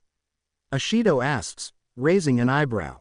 I mean, Eiji and I have been friends for years, but I don't think we'd be that good. We trained together, Hitoshi says, lifting his head. That's why we work so well as a team. We also have 5 years of vigilantism under our belts, so that may explain why we trust each other with our lives, Izuku thinks cheekily, but wisely chooses not to say out loud. That would explain it, Suyu relents, but she still seems to have something else on her mind. Luckily, the froggy girl is willing to open her mouth, just like she said. I've noticed that you tend to take the lead in your interactions, Midoriya-san. And you also seem to come up with more ideas, while Shinso-san just follows along. Is there any reason why? Are you the smarter one? Izuku frowns at the final question, nose wrinkling at the implication that Hitoshi isn't as smart as him. He knows that Hitoshi keeps up easily. The only difference in their intellect is that Izuku will go on a multifaceted thought process, while Hitoshi can stick to one train of thought without much of a tangent. While I tend to take the lead, Izuku starts, that's because Hitoshi is more of a defensive fighter while I tend to go on offense. We protect each other. If anything, Toshi is smarter than me. After all, he knows better than to jump straight into a fight, and he doesn't mumble all of his thoughts out like I do. Izuku forces out a laugh, and finally, Suzy relents. And then Kirishima picks up where she left off, keeping the subject firmly on Izuku, much to the greenette's dismay. I have to admit, Kirishima starts, I'm a little jealous of you. Jealous, Izuku repeats, shocked. Yeah, man, I mean, look at you. Not even a week into the school year and you move like a pro. You come up with ideas like it's nothing, and you've got the brain to recreate quirks if you want to. Shrugging, Kirishima says, I've only got my quirk, and it's not even flashy. So, Izuku asks without meaning to, and then blushes when Kirishima looks at him oddly. What do you mean? So, what's wrong with your quirk not being flashy? Izuku elaborates. It doesn't need to be. Pro heroes have to be showy to get high in the rankings, Kirishima points out. Hardening isn't really a good quirk to earn me any points. Being a hero isn't all about ranking, Izuku says. I get that it's important, because that'll help you make more money, but it's not everything. And besides, while your quirk may not be flashy, it's still a really good one. You're like Japan's indestructible wall of a hero. And you can use your quirk in a lot of different ways, so practicality makes up for the lack of flashiness. Midoriya-san is right, Aoyama butts in. Your quirk is a good one, even if it is not as flashy and exciting as mine. At least his quirk won't turn his stomach to goo if he overuses it, Ashido mutters. Think about it, Kirishima-san, Izuku continues, regaining Kirishima's attention. You can use your quirk to defend yourself from oncoming blows, but you can also use it to pack more of a punch by hardening your fists, for example. With more experimentation, you could find more uses for that quirk of yours. That's so manly of you to say, Midoribro. Thank you. Kirishima sniffles out, and Izuku nods awkwardly, letting the group talk without him. Any quirk can be useful, with the right applications, Izuku thinks to himself as he lets his head drop, hiding his expression from view. Kirishima's quirk is a versatile one, and it's one that shouldn't be taken for granted or left unappreciated. At least he has a quirk. I'd have to build a machine to try replicating the effects of one, and even then I'm limited by fuel sources and the supplies that I can get my hands on. Some quirks are nearly impossible to mimic, too, and I have no doubts that hardening would be one of them. How can he not realize just how special his quirk is? Single quote. Any further musings are cut off by Aizawa as he calls out, "Settle down, everyone, we're almost there." Izuku sighs, pushing away his negativities and focusing on what he can do. For now, he can look forward to the lesson to come. After all, what can possibly go wrong? A lot can go wrong. 13 is just finishing up their speech on how dangerous and useful quirks can be when Izuku feels as if something is very, very wrong. He tenses as a cold shiver races down his spine, letting his body slip into a more defensive position. Beside him, Hitoshi notices the movement and does the same, violet eyes searching for the source of the feeling. There, Hitoshi whispers, tilting his head up. By the fountain. A familiar, purple portal fades into view, opening up. Oh no, Eraserhead, Izuku hisses. Something isn't right. The underground hero snaps his head up as the lights shut off, catching sight of the growing portal. A familiar red eye peers out, a hand covering his face.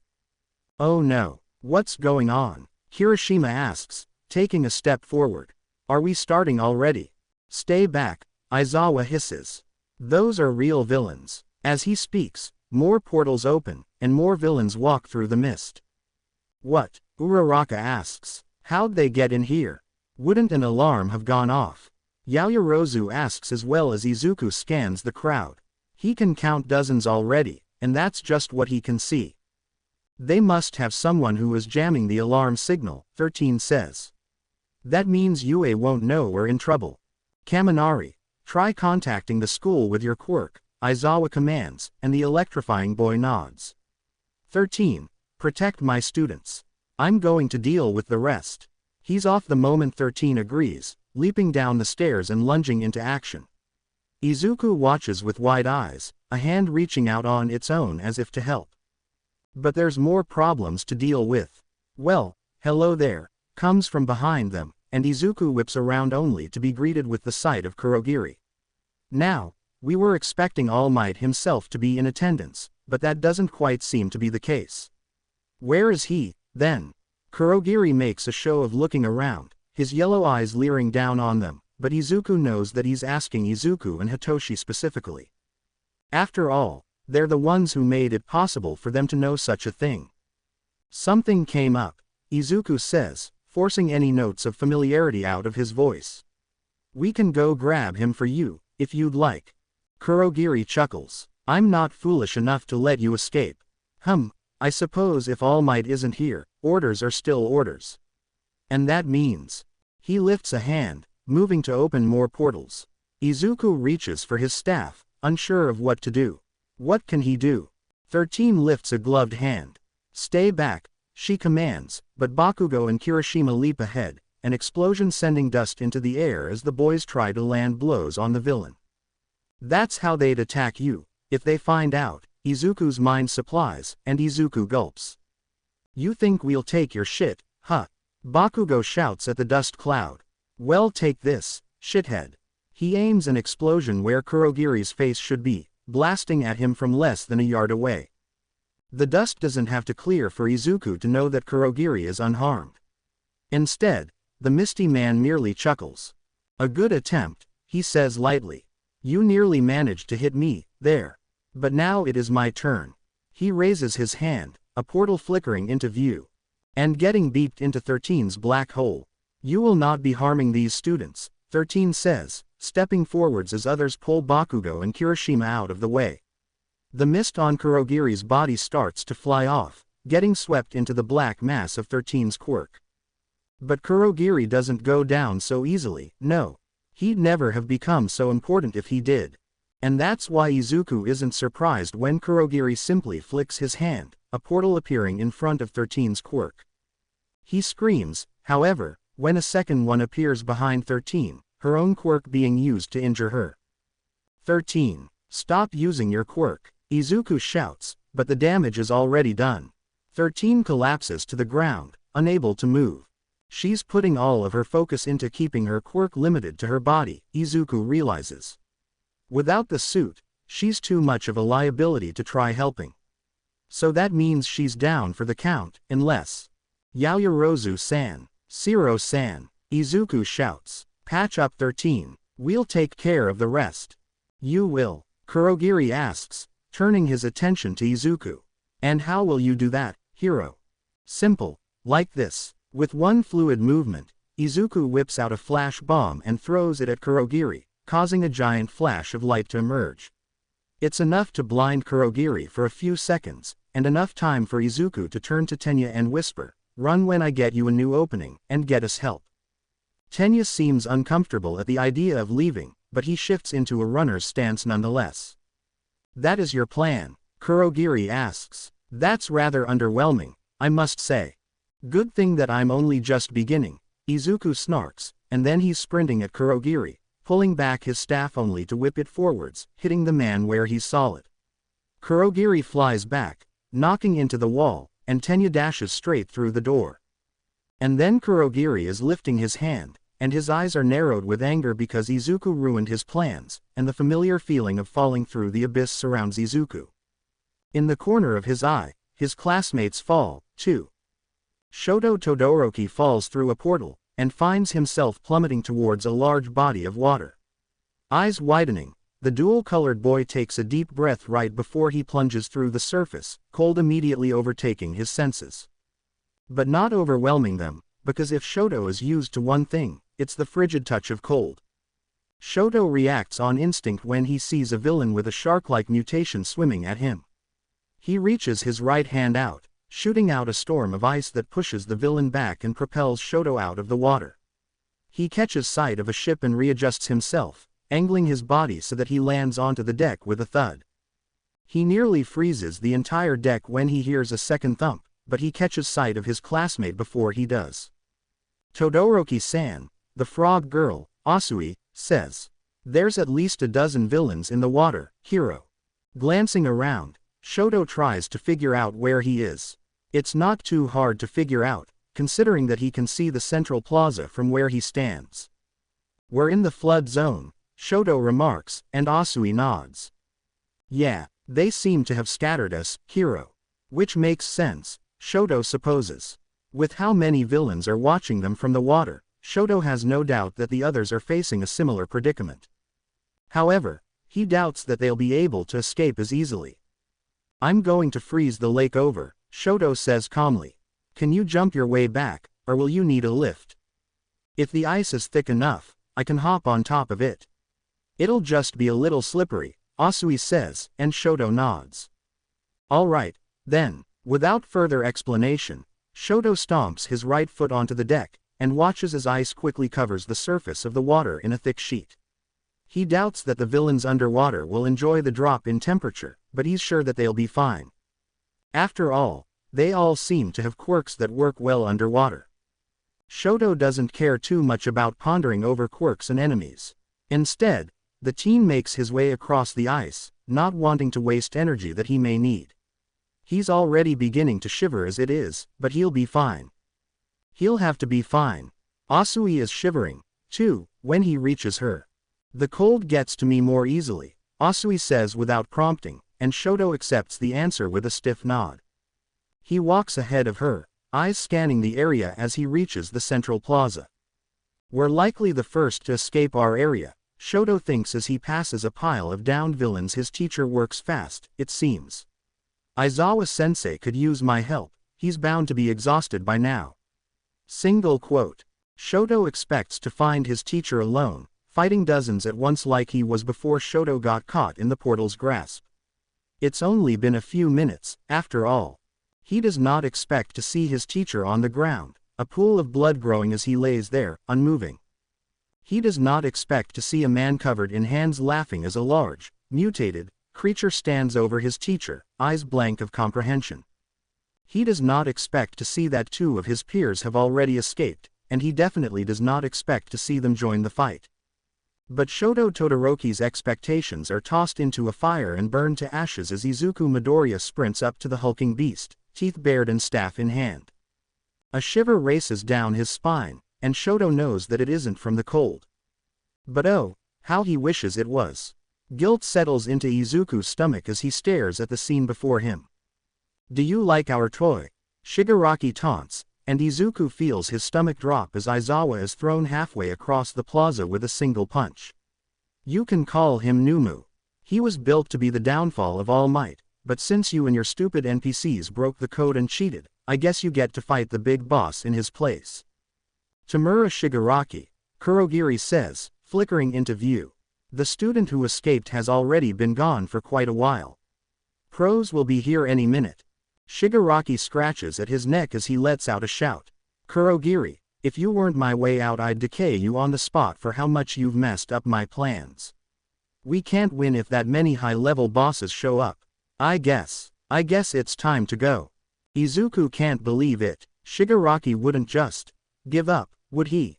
There's no way he's backing off this easily, Hitoshi murmurs, and then, sadly, he's proven correct. Let's crush All Might's dreams, before we go, Shigaraki says, a manic laugh leaving his throat. Numu, kill them. Izuku wants to scream when the Numu darts forward in a blur. He wants to scream as his parent, his guardian, his teacher is thrown against a wall, only to collapse back on the floor. He wants to scream as the Numu picks up his teacher and tosses him again, this time landing closer to the duo. He doesn't scream. No, instead Izuku does what he does best. He picks up his staff and moves. He lunges at the Numu, screaming, trying his best to draw its attention. And he does, but what he doesn't do is hurt the creature, the inexplicable, indescribable monster that Shigaraki controls with a mere word. He swings his staff at the Numu, it bounces right off. He separates the weapon and jabs the blunt end into the Numu's stomach, the wound disappears in seconds. He curses himself for not grabbing Hitoshi's staff, for not bringing along a dagger or the taser gun that he's been working on as he resorts to throwing a flash bomb in the Numu's face. It buys him a few seconds of time to dodge the monster's blow, but not much more. All Izuku can do is try to play keep away, jumping and darting and evading blows while trying to trip up the Numu with his flash bombs, smoke grenades, and even his capture weapon. But he's slowing down, and he can't avoid the creature's hits forever. And he doesn't. The first hit feels like a beeper punch to the gut because that's exactly what it is. Izuku flies through the air, landing with a harsh thud beside his teacher, who is well past unconscious in a pool of his own blood. Izuku will be, too, if he doesn't move. Izu! Hitoshi shouts, and any hesitation is ripped out of the boy's system as he snatches Aizawa's capture gear off of the man, because even if he can't quite activate the man's weapon all of the way, he can use it in tandem with his own. When the Numu gets too close, Izuku lunges away, leading the creature's next blow away from his bleeding guardian. He won't let Aizawa get hurt, not if he can help it. Izuku pushes himself to move, to lash out with the scarf-like support items in hopes of catching the Numu off guard, of doing something to stop its movements. He gets hit once, twice, 3 times. His jumpsuit feels damp, his face wet. He can't tell if it's sweat or blood. He doesn't have the time to check. He catches one of the Numu's arms in his gear. He pulls, straining against exhaustion as he attempts to topple the creature over. He hears a ripping noise. He looks for the source. He pushes back the urge to vomit. The Numu grows back its limb in 15 seconds, and on the 17th second it uses the new arm to punch Izuku into the ground, then pick him up by his arm before swinging him around and tossing him into the wall. Something burns. Izuku thinks his shoulder is dislocated, and something in his right leg feels wrong, and that's ignoring all of the pain that Izuku is doing his best to push past as he attempts to get up.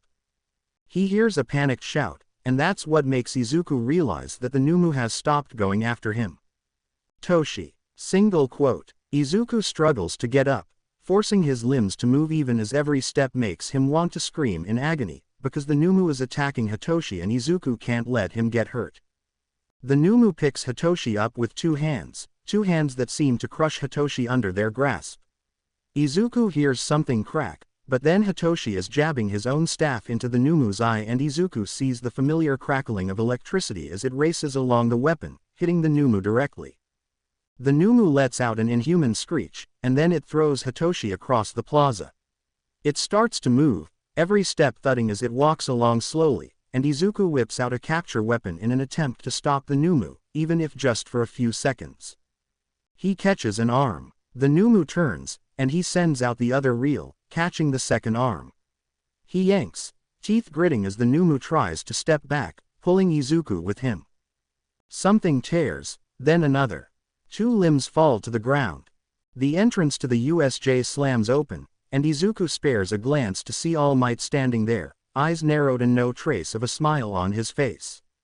The glance is a mistake, and Izuku is being barreled into in the second that he looks away.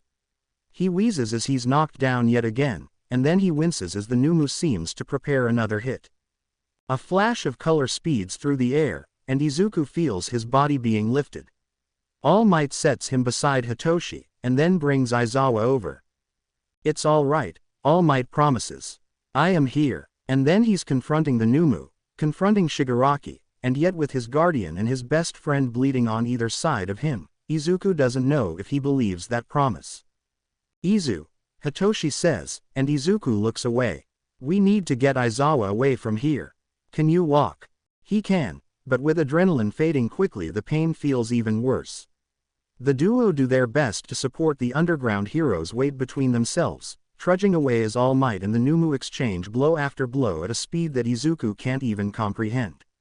And then the Numu is pulling All Might into a portal, but Todoroki and Kirishima and Bakugo are there, and they're helping All Might, and everything seems fine when the symbol of peace knocks the Numu straight through the roof.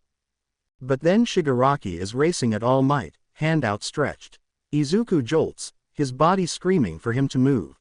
He doesn't have to. "Hey, handjob," Hitoshi shouts, and Shigaraki lets out a shout in anger, but it's directed towards Hitoshi and that's enough. Shigaraki freezes, and if Izuku could see the villain's eyes he knows that they'd be blank. He can't move. Izuku shouts, and All Might smiles and shoots him a thumbs up before turning to subdue the villain. Then Shigaraki gets shot by Snipe, and the pain knocks him out of the brainwash-induced trance. He backs up, shouting to Kurogiri, who opens a portal, and then they disappear. Izuku stares with wide eyes as teachers swarm the building, taking out any remaining villains. It all feels like a blur. It's all felt like a blur, but now Izuku is laying on the ground, bleeding out, and he can't tell if he's laying in his own blood or if it's Aizawa's or maybe even Hitoshi's, but his eyes feel heavy and so do his limbs, and Izuku feels as if he could just close his eyes and sleep. And so he does exactly that, and he's faintly aware of Hitoshi's eyes closing, too. And maybe, when he wakes up, he'll find out that it was all just an awful, horrible dream, but Izuku isn't counting on it. No, Izuku is simply asleep. Toshinori's first thought, when he arrives at the scene, is of his failures. His failure to keep his 3-hour limit in mind, his failure to arrive at the USJ because he was off in the streets fighting meager villains, his failure to be there. His failure to prevent his students from being separated, his failure to prevent his colleague from being broken and thrown about in a pool of his own blood, his failure that led to 2 of his students fighting a creature designed to kill him, not them. Toshinori's second thought, of course, is one of justice. He focuses on justice, on finishing this vicious fight that never should have started, on protecting his students, on saving his coworker. He focuses on this, and fights past his limit. He pushes himself well over the line, and he is losing steam figuratively and literally, by the time that he punts that cursed Numu through the ceiling and straight into the sky. He pushes, and then when he collapses, when he knows that everyone is finally safe, because the rest of his coworkers have finally arrived, he hears a wall of concrete rise up, blocking the other students from seeing him, and he lets himself breathe and his mind goes numb, thoughtless for a little while. Toshinori's third thought is of injuries. Not his own. He's long since come to terms with his injuries, he's well past focusing on the empty spot where his stomach should be. No, Toshinori worries about Aizawa, who he is told will be fine and will recover, but also who he had seen unconscious and bleeding out, muscles showing through his elbow and arms bent in ways that they weren't meant to. Toshinori isn't able to watch over Aizawa, however, to make sure he is fine, because he is not family and the man is in the hospital. No, Aizawa has Yamada for that, and so Toshinori worries about the 2 boys, the only 2 students who had been severely injured in the attack. The only 2 who had to go toe-to-toe with the big bosses for more than a minute, too. Sitting in Yue's nurse's office, Toshinori can't help but let out a wet laugh, one that's either filled with tears or blood, as he looks down at the sleeping forms. Only the Vigilante duo would throw themselves at a creature designed to kill the #1 hero, and a villain that could disintegrate whatever he touched. The green and purple-haired boys sleep peacefully, unknowing of who remains beside them and undisturbed by today's danger. Their injuries are mostly gone, thanks to Recovery Girl's healing quirk, to which Toshinori feels extremely grateful. The image of them, battered and bruised. Toshinori can't help but remember that these are just children. Children who put their lives on the line for their teacher, no, their parent. Their father, or legal guardian, or whatever they refer to Aizawa as. All Toshinori knows is that these boys risked their lives in the same way that Aizawa risked his for his students. You 2 will make for fine heroes in the future, Toshinori says in the silent room, and although they cannot hear him, he hopes that they get the message all the same.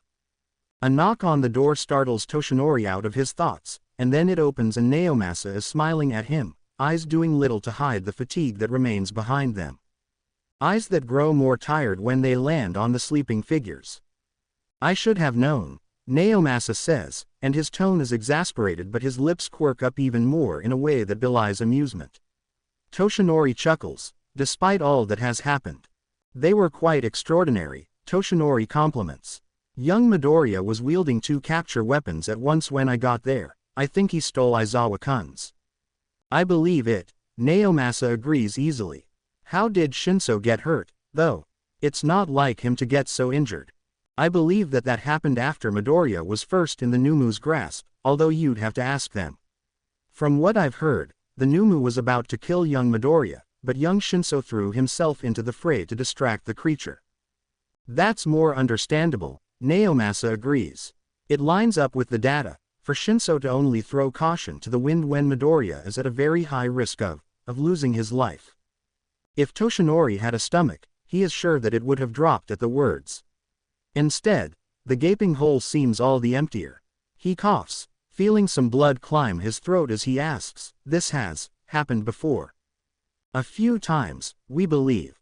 Reports of a villain getting a little too close for comfort, or a thief getting scared and lashing out, it was usually focused on Midoriya. The attacks, I mean. One of our witnesses has recalled seeing Midoriya nearly getting shot in one moment, and Shinso leaping into the fray the next. A soft laugh escapes Naomasa's throat. I think that was the time we found bite marks on the apprehended person. Toshinori sputters. Bite marks. Quote, yes, we were quite surprised, too. Sighing, Naomasa shakes his head, a smile that could perhaps be described as fond creeping onto the detective's face. Do you know how long they'll be asleep for? Shuzenji-san said that they'll likely be asleep for at least another hour, likely longer for Midoriya due to his more excessive injuries. Right. Naomasa sits down in one of the empty chairs. I suppose I'll just wait, then. Wait, Toshinori asks, and the detective nods. For their statements. And someone should be here, so they don't panic when they wake up and can't find their guardian. Right. I will wait with you, I suppose, Toshinori decides, taking a seat next to him. The room falls silent for a moment, the two men watching the two resting boys calmly. Toshinori lets his mind wander, thoughts drifting away only to inevitably go back to the boys before him. They must have been terrified, Toshinori thinks. And yet they kept moving. Single quote. It makes sense, Toshinori supposes, because although these two are merely children, they also have far more experience than a normal first year should have. 5 years, to be precise. Two 10-year-olds would never have made it for so long if they hadn't been able to move in the face of fear. Freezing up in the middle of a fight, the two would be long gone, well before they could have even thought of having a future. Toshinori grimaces to himself, pushing aside the darker thoughts that come to mind. It's no good to dwell on mistakes that were never even made, of course. Instead he reassures himself by remembering that the teenagers fought in the face of danger, and they persisted even when some pros would have quit. An image flashes in Toshinori's head, young Midoriya covered in his own blood, pushing himself through exhaustion in order to protect his peers and his teacher. The image that Toshinori was greeted with when he entered. The boy was like a symbol, Toshinori realizes. A beacon of hope, almost, pushing through the danger to protect others even when injured. He had done what Toshinori would, perhaps even more so. Toshinori freezes at the thought, then looks at Midoriya with what feels like a new perspective. What if? Toshinori starts to think. And then Naomasa asks, what are you thinking, Toshinori? I can hear that head of yours running a mile a minute. Toshinori startles, and the taste of blood on his tongue only pushes his thoughts further.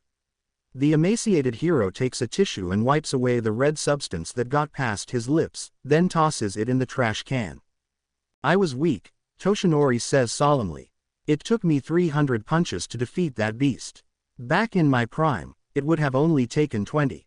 That fight took a lot out of you, Naomasa says, voice tinged with sympathy.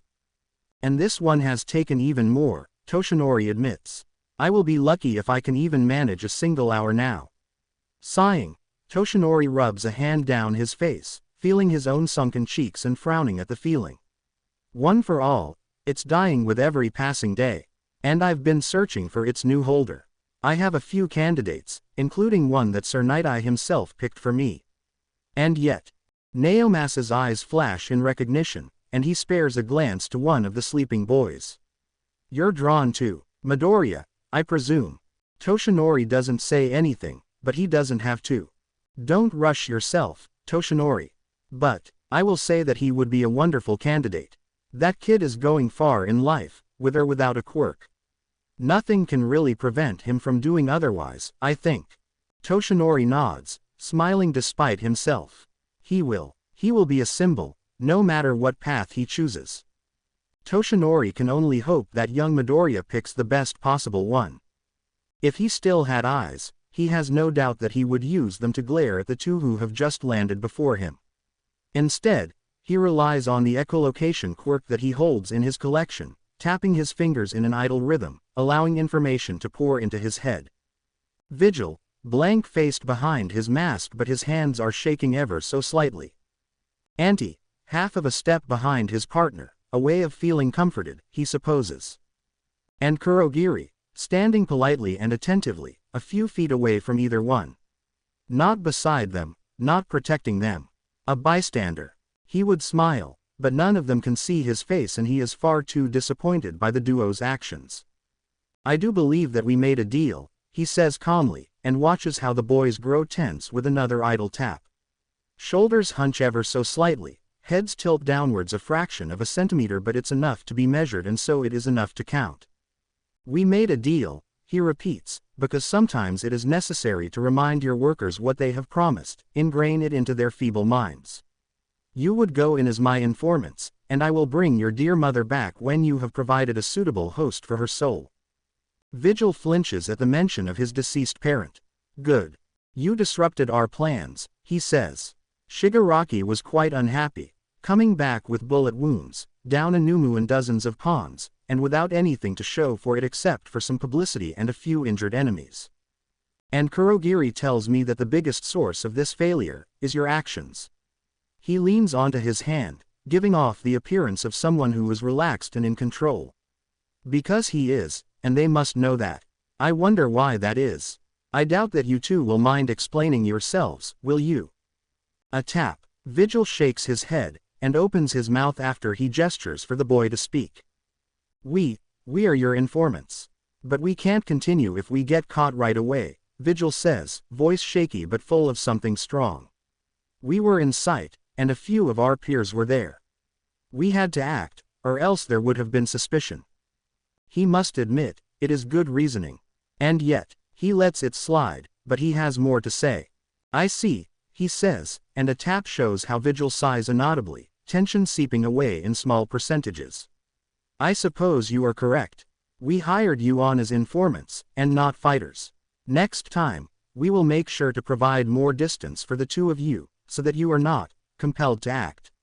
He takes pride in the way that the boys shrink in on themselves, their guilt obvious. I suppose that is all, he lies. But when Kurogiri opens up a portal, he holds up a hand.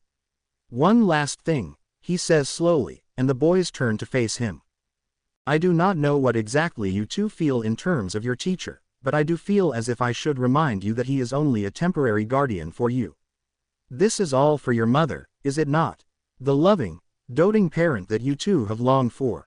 You would not want to throw her away for a man who houses you out of obligation, would you? He taps, and sees that they both flinch at the questions. He smiles, and the machinery on his face hides it well. I do hope that you don't truly believe that that man cares for you, he says wistfully.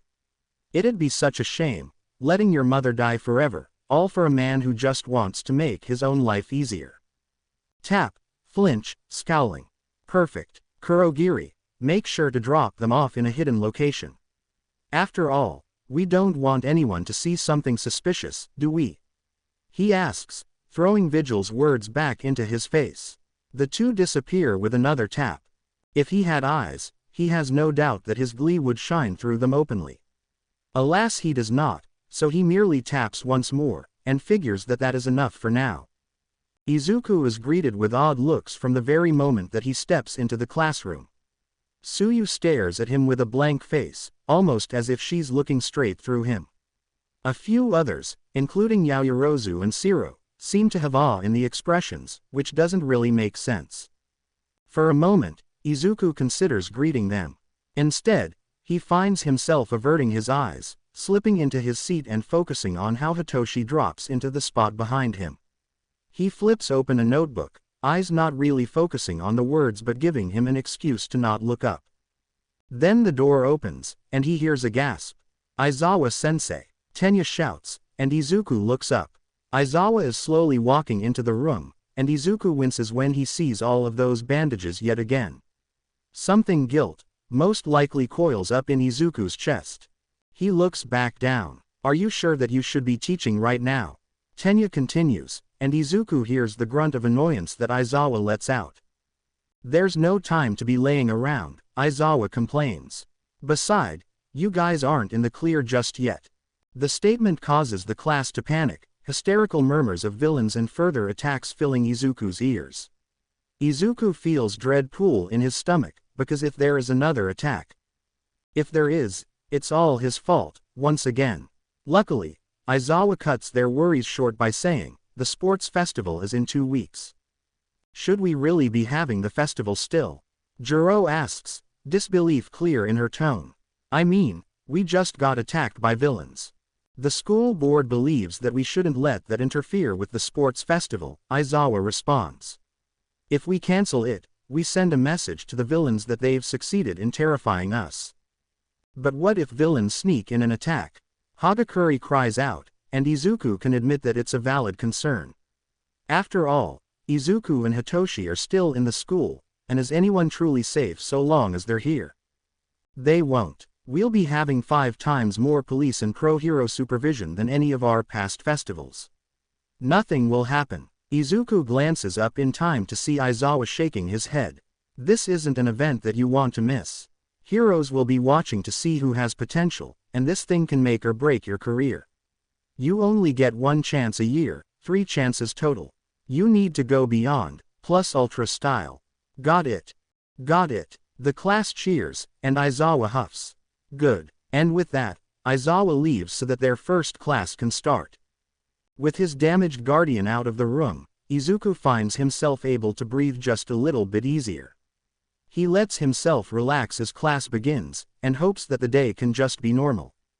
The day cannot, in fact, be normal. Izuku realizes this when Tenya opens the door, only to let out a surprised shout. Izuku blinks at the swarm of people that surround the entrance, raising an eyebrow at the scene. What are you all doing, crowding the door? Tenya asks, chopping his arm angrily. You are blocking the way. What do you think they're doing, glasses? Bakugo asks as he shoves his way to the front of the class. They're scoping out the competition. He scoffs, rolling his shoulders back. Not like it matters, the shitty extras don't stand a chance against me. Izuku frowns at the comment, and rolls his eyes as he sees how the explosive team pushes his way through the crowd. Wow, I expected the hero students to be all high and mighty, but they're more self-centered than I thought. A boy comments, his lips pulling back into a disgusted sneer. Good going, Bakugo, Kaminari cries. You're making us enemies. Sure, blame it all on your peer. Another jeers. Hey, a boy with silver hair shouts. I'm from 1B next door. I wanted to ask you guys about the villain attack, but all I'm seeing is a bunch of arrogant bastards. That's so not cool. We're not all like Bakugo. Hiroshima cries out, but the crowd only seems to grow more restless in their taunts. Why are you all even here? Tenya asks again. Staring at us will not help much, if at all, in the upcoming sports festival. You may not know this, but a general ed student can be moved up into the hero course if they do well enough in the sports festival, a girl with pink hair and dog-like ears says, locking eyes with Tenya. And if one of you does poorly enough, you take our old spot. She giggles, ear twitching as her grin grows, showing off sharp fangs. It won't be too hard to get in, I bet, a second girl, this one with blue pigtails, comments. I mean, I heard your teacher expelled a kid, so his seat is open for the taking. And it's not like all of you will be able to stay much longer, a boy with elf ears taunts. I mean, aren't you the class with the quirkless kid? Izuku stiffens at the comment ever so slightly, and Hitoshi places a hand on his shoulder. They're foolish to underestimate you, Hitoshi murmurs into his ear, and forces his shoulders to drop, pushing the tension out of his body and making himself appear calm. Tenya seems to be scolding the boy for his comment, and that brings a smile to Izuku's face.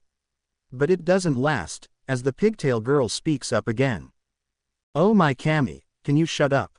She whines, and Tenya snaps his mouth shut in disbelief. They're quirkless, there's no reason to get your panties in a twist for them. She rolls her eyes. I mean, they're probably only in the class because of pity. Aizawa-sensei doesn't do pity, Kaminari says bluntly. If someone got into this class while being quirkless, it's because they are capable even without a quirk to rely on, Yaoyorozu states, and Izuku blinks in surprise as his peers agree. He's even more surprised when he realizes something else. No one is saying my name, Izuku whispers to Hitoshi, who lets out a soft chuckle. They're not going to throw you to the dogs, Hitoshi responds, and Izuku blinks at that. Because Hitoshi is right, none of his peers say his name, or even that it's a male who is quirkless, because that means the other students won't focus on him. Something warm flickers in Izuku's heart, and he silently promises that he'll use this advantage to the best of his ability. It's the least he can do, after all. A few days pass, and a calm afternoon passes as Izuku and Hitoshi sit in their shared bedroom. They speak in soft tones, not wanting to risk being heard by their guardians. Not that what they're talking of is things that the pro-heroes shouldn't hear or, at least, most of the things they speak of are fine, but disrupting the older men is the last thing that the young ex-vigilantes want to do. So instead they simply keep their voices down as they talk of whatever comes to mind. And then they, inevitably, find their way to the discussion of heroes. It's unsurprising, considering that their motivations and daily lives are wrapped around the subject. But today's thoughts aren't of their futures, or the skills that they are learning, or even an exciting hero debut. Today's topic covers darker, more depressing matters. And it's all because of a certain, self-proclaimed vigilante. The hero killer, Stain. The news says he killed his 14th victim today, Izuku says as he scrolls through the news report. And he's injured 22 others to the point where they may never recover. All heroes. And people like us are stuck with the whole murder reputation because of guys like him, Hitoshi mutters. We never killed anyone. That's not what a vigilante should do. Doesn't matter if we killed anyone. Vigilantes are almost always all lumped into the same gray area no matter what, Izuku reminds his friend. We were just the more likable ones. And besides, Stain isn't a vigilante, he went full villain the moment he murdered the first person. Single quote. Hitoshi snorts. Yeah, likable, even by him. Izuku shudders, remembering that night. We were barely even 13, weren't we? I don't think you were even 13 yet, but I was, Hitoshi corrects. Freaked me the hell out. As it should have, Izuku says. Considering he tried to follow us home. Hitoshi grimaces at the reminder. I was half expecting him to pull out a knife and try murdering us. But no, instead he gave us the weirdest pep talk I've ever had the dishonor of hearing. Who tells two kids to throw themselves into more vigilante work? Izuku questions. Just, why? The same kind of guy who kills 14 people and leaves their bodies to be found. Yeah, the boys let silence fall over them, and Izuku goes back to reading the article. He pauses when he notices the scene of the crime. They're all so close by one another, Izuku notes, and sees Hitoshi nodding in the corner of his eye. The last 5 attacks have all been in Hosu, Hitoshi states. That makes sense, I guess. Most people expect Hosu to be a pretty safe place, because there's so many heroes around. Stain would be the type to take advantage of such a feeling and capitalize on it. I still don't get how he's able to get away with it all so easily, though. Hitoshi frowns. Something isn't adding up here. But then it all totals up in Izuku's head, and he's left with a sum that makes him pause. Well, I think I see at least part of the answer, Izuku states, and Hitoshi raises an eyebrow. Care to share with the class? Hitoshi drawls out, eliciting a sharp exhale from Izuku that could almost be reminiscent of a laugh. Here, pull up a map on your phone. Izuku slips off of the bed, situating himself beside Hitoshi who sits on one of the 2 chairs in their room. Look, this is where the bodies are being found. They're all in empty alleyways, and they're always alone. He's right, and Hitoshi's widening eyes prove that Izuku has caught onto something. It must be something with his quirk. Some way to drain their strength, or to stall them. Or something that requires focus, so much focus that he has to lead them to a secluded spot. Either way, he's only gotten this far because he plays it safe, picking heroes off one by one. So how do we fix this? Hitoshi asks, frown deepening as he voices the question. We're barred from vigilantism. If they catch us, I don't even know what will happen, but it will be bad, since Principal Nedzu is involved. The violet-eyed boy shudders involuntarily as he says the name. And with the sports festival coming up, we have to focus our energy on training instead of hunting him down. Simple. We aren't going to fix a thing. Izuku smiles, reaching for his phone once more. We'll leave that to the pros. Izu, I'm sending a text to Detective Tsukauchi. Now that he's not focused on us, he has time to worry about the actual troublemakers. Without a doubt, he's bound to be on Stain's case. So if I leave a not-so-anonymous tip about how heroes should buddy up during patrols and be extra cautious around alleys, Izuku shrugs, smiling innocently. Well, they can't have our heads for it. Why do I feel like this will still go badly for us? Hitoshi asks, and Izuku laughs. When don't things go badly for us? He sends the text, then turns to his friend. Now, come on. Dabi said he had a new buyer coming in this weekend, and we still haven't finished those guns he was pestering us about.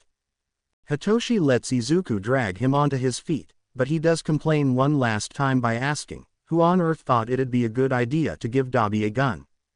I think you did. 2 weeks fly by in the blink of an eye, the hours of school, training, and work blurring together and leaving Izuku in a daze until he walks into 1A's waiting room. And it's only when he sees his energized peers that it hits him. I'm going to compete in UA's sports festival. Single quote. Him. Izuku Midoriya, the quirkless kid who was told that he could never be a hero until he met Hitoshi. Izuku smiles, lips stretching into something wide and ferocious, and likely unsettling from the way that some of his peers lean away. Yo, Midoriya, Kaminari calls out. You're starting to grin like Aizawa-sensei. Izuku laughs lightly, letting his grin turn into something a little less terrifying and a lot more bashful. Sorry, Kaminari-san, I'm just really glad that I get to be here. It's like a dream come true, you know. From the way that some of his classmates nod, Izuku knows he isn't alone. I'm loving the energy, Kirishima exclaims. It's getting me fired up to do my best. He slams his fists together, quirk activating as hands collide with each other. A few cheers join the redheads. The greenette takes a moment to just enjoy the cheerful, enthusiastic atmosphere. It's not often that he can forget about everything, but for today, just today, Izuku and Hitoshi have promised themselves that they will focus on nothing but doing their absolute best. No guilt to weigh them down, no schedules or plans to worry their minds, no secrets tearing at their joy. No, today they are simply Izuku Midoriya and Hitoshi Shinso, 1A hero students. Izuku's relaxation is cut off, of course, far too early for the boy's liking. And it's by a classmate of his own, too. Midoriya-san, Todoroki says, and the cheering dies down immediately. Todoroki-san, Izuku responds, turning to face the dual-quirked boy. What is it? Objectively speaking, I'm stronger than you, Todoroki states, and Izuku snorts. Well, that's debatable, Izuku jokes. Are we doing this with or without quirks? With, Todoroki says, and Izuku makes a show of humming, tapping his finger to his chin as if in thought. I don't know, it might be a bit of a toss-up. Toshi. Izuku turns to the insomniac, who raises an eyebrow at the sudden involvement. Who has the stronger quirk between me and Todoroki-san? Hitoshi grins widely, and wow, okay, maybe he can see a bit too much Aizawa in that smile, but he won't comment, because Izuku is pretty sure that Hitoshi is mimicking his grin, not Aizawa's. Oh, it's definitely you, Izu. Izuku beams. Thanks, Toshi. Turning back to Todoroki, he says, sorry, Todoroki-san. Apparently I have the stronger quirk. Todoroki, for his part, just stares at Izuku with the blankest expression that Izuku has ever seen, and the boy lives with Aizawa. My mistake, the boy says dryly. But you and I both know that, while you may hold some skill in fighting, you can't beat me. Hey, now, isn't that a bit harsh? Kirishima asks. I'm just stating the truth, Todoroki replies. I'm not here to joke around and make friends. And here I thought you joined us for Bakugo's shining hospitality, Izuku mutters under his breath, low enough that only Hitoshi hears. Louder, Izuku says, that's quite all right, Todoroki-san. But just know that while I may not have a quirk to help me, I'm not just a one-trick pony. Yamada's voice rings through the air, summoning the first years to be introduced. Straightening his shoulders, Izuku says, good luck out there, Todoroki-san. Let's see just who is truly stronger, yeah. Todoroki doesn't respond, but he doesn't have to. Izuku has perfectly good eyes, ones that can see how the boy's shoulders tense. Good. Izuku smiles as his guardian's teacher's voice rings through the air, introducing each course. The man seems to be in his element, cheering on endlessly and commenting on each group with unstoppable enthusiasm. Izuku shares a look with Hitoshi when they hear Aizawa's monotone voice cut in, knowing that Yamada probably had to drag his husband into the commentator's booth. And then he's tuning in to listen to Kayama just as she cries out, and to start, the student pledge. Given to us by our highest scorer on the entrance exam, Katsuki Bakugo. Highest scorer on the hero exam, someone mutters from the general education group, and Izuku winces. He doesn't really know what the exam was like, but he has no doubts that Bakugo went overboard with his explosive power in order to get in. But really, letting Bakugo give the student pledge, I doubt that this will go well. It doesn't. In one fell swoop, Bakugo manages to somehow drag their peers' view of 1A even lower by calling them all stepping stones that he will beat. If I have to fight him, I'm throwing a grenade at him for the winning blow, Izuku mutters as the blonde sneers at the crowd before stepping off of the platform. Please do, Hitoshi returns, and then they're turning their attention back to Kayama in order to find out what the first event is. It's an obstacle course. What are the odds that Todoroki will freeze the starting grounds in an attempt to slow everyone down? Izuku asks slowly, and Hitoshi snorts. Too damn high. What gear did you bring? The better question is, what gear didn't I bring? What gear did you not bring? Anything illegal? Good. With the crack of a whip, the race begins. Izuku can't even pretend to be surprised when Todoroki lashes out, sending a wave of ice out to try stopping the group from moving. A skip, hop, and a jump onto some poor kid's shoulders, and Izuku and Hitoshi are racing over the masses literally in order to get through the entrance and onto the main event. Split up or stick together? Izuku asks when they land. We both know I'm better at sprints than endurance, Hitoshi responds. Go brainwash some strong kids, then, Izuku says. Ones that won't make it past the second obstacle. Which is, and Todoroki is already approaching the pit. Yamada cries out, and Izuku smiles. There's your answer, Toshi. Go get your free ride. Hitoshi follows Izuku's command, and Izuku sprints past the 0-pointers, snatching up a piece of metal as he goes because why the hell not at this point. Racing up to the next obstacle, the pit, Izuku realizes that this section will be easy with his sound burst shoes to give him a boost. A smile crawls up his face as he leaps, and for a second it's as if he's back on the rooftops, racing through the wind and fighting to live another day. Today, Izuku is just fighting to win. And that realization brings a rush of its own, one that makes him laugh with nothing but joy as adrenaline courses through him. It's a new feeling, but it's good. Now, let it be known that Hisashi Yamada is not one to be moved by biases. But his sons, they're crushing the competition in the first round. Look at them all go. Hisashi cries into the microphone as the race begins.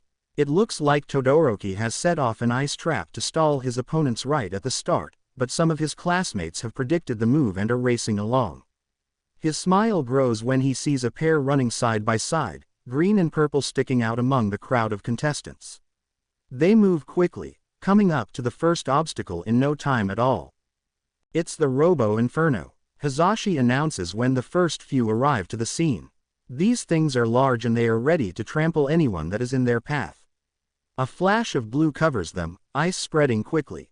Back at it again with the stalling, Todoroki freezes the robots in place. Midoriya and Shinso slip through right behind him, while Bakugo heads over the top. The others aren't trying their luck, though, which is good because those things are going down. As if on cue, two of the 0-pointers collapse. Hisashi winces, then beams as two boys burst through the metal. Now that's what I call perseverance, Hisashi comments. The race continues, and Hisashi peppers in little remarks and explanations throughout the event. And then he screams. There are no words to the scream, just pure, possibly quirk-boosted noise. He can feel his husband's glare, but it quickly rips away to stare back at the sight below. And what a sight! It looks like Midoriya has just used the mines to his advantage, blowing his way past the competition by using the explosions to give him a boost. Eraser, what are you teaching these kids? This isn't my doing. They all came like that, especially Midoriya. The exasperation is clear in Shota's voice, but Hisashi can see the pride in the man's eyes. Hisashi has no doubt that that same pride is shining in his own. Either way, the creative boy has landed on yet another mine, using the shockwave to both send him soaring towards the end and pushing Bakugo and Todoroki back. It's down to the final leg, who will pass through the tunnel and get first place. It's none other than. A flash of green shoots past the finish line, and Hisashi lets out a cheer. Izuku Midoriya, Seconds later Todoroki catches up, then Bakugo, and more and more. Hisashi comments on each and every placement, and feels another spark of pride in his chest when Shinso gets 17th. The boy immediately makes his way to Midoriya, and Hisashi wants to coo when the two quickly pull each other into a hug, but he's got a job to do.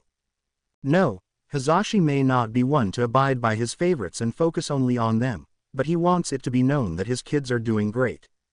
Sometimes, Izuku Midoriya is filled with a sense of regret that he doubts can be matched by others.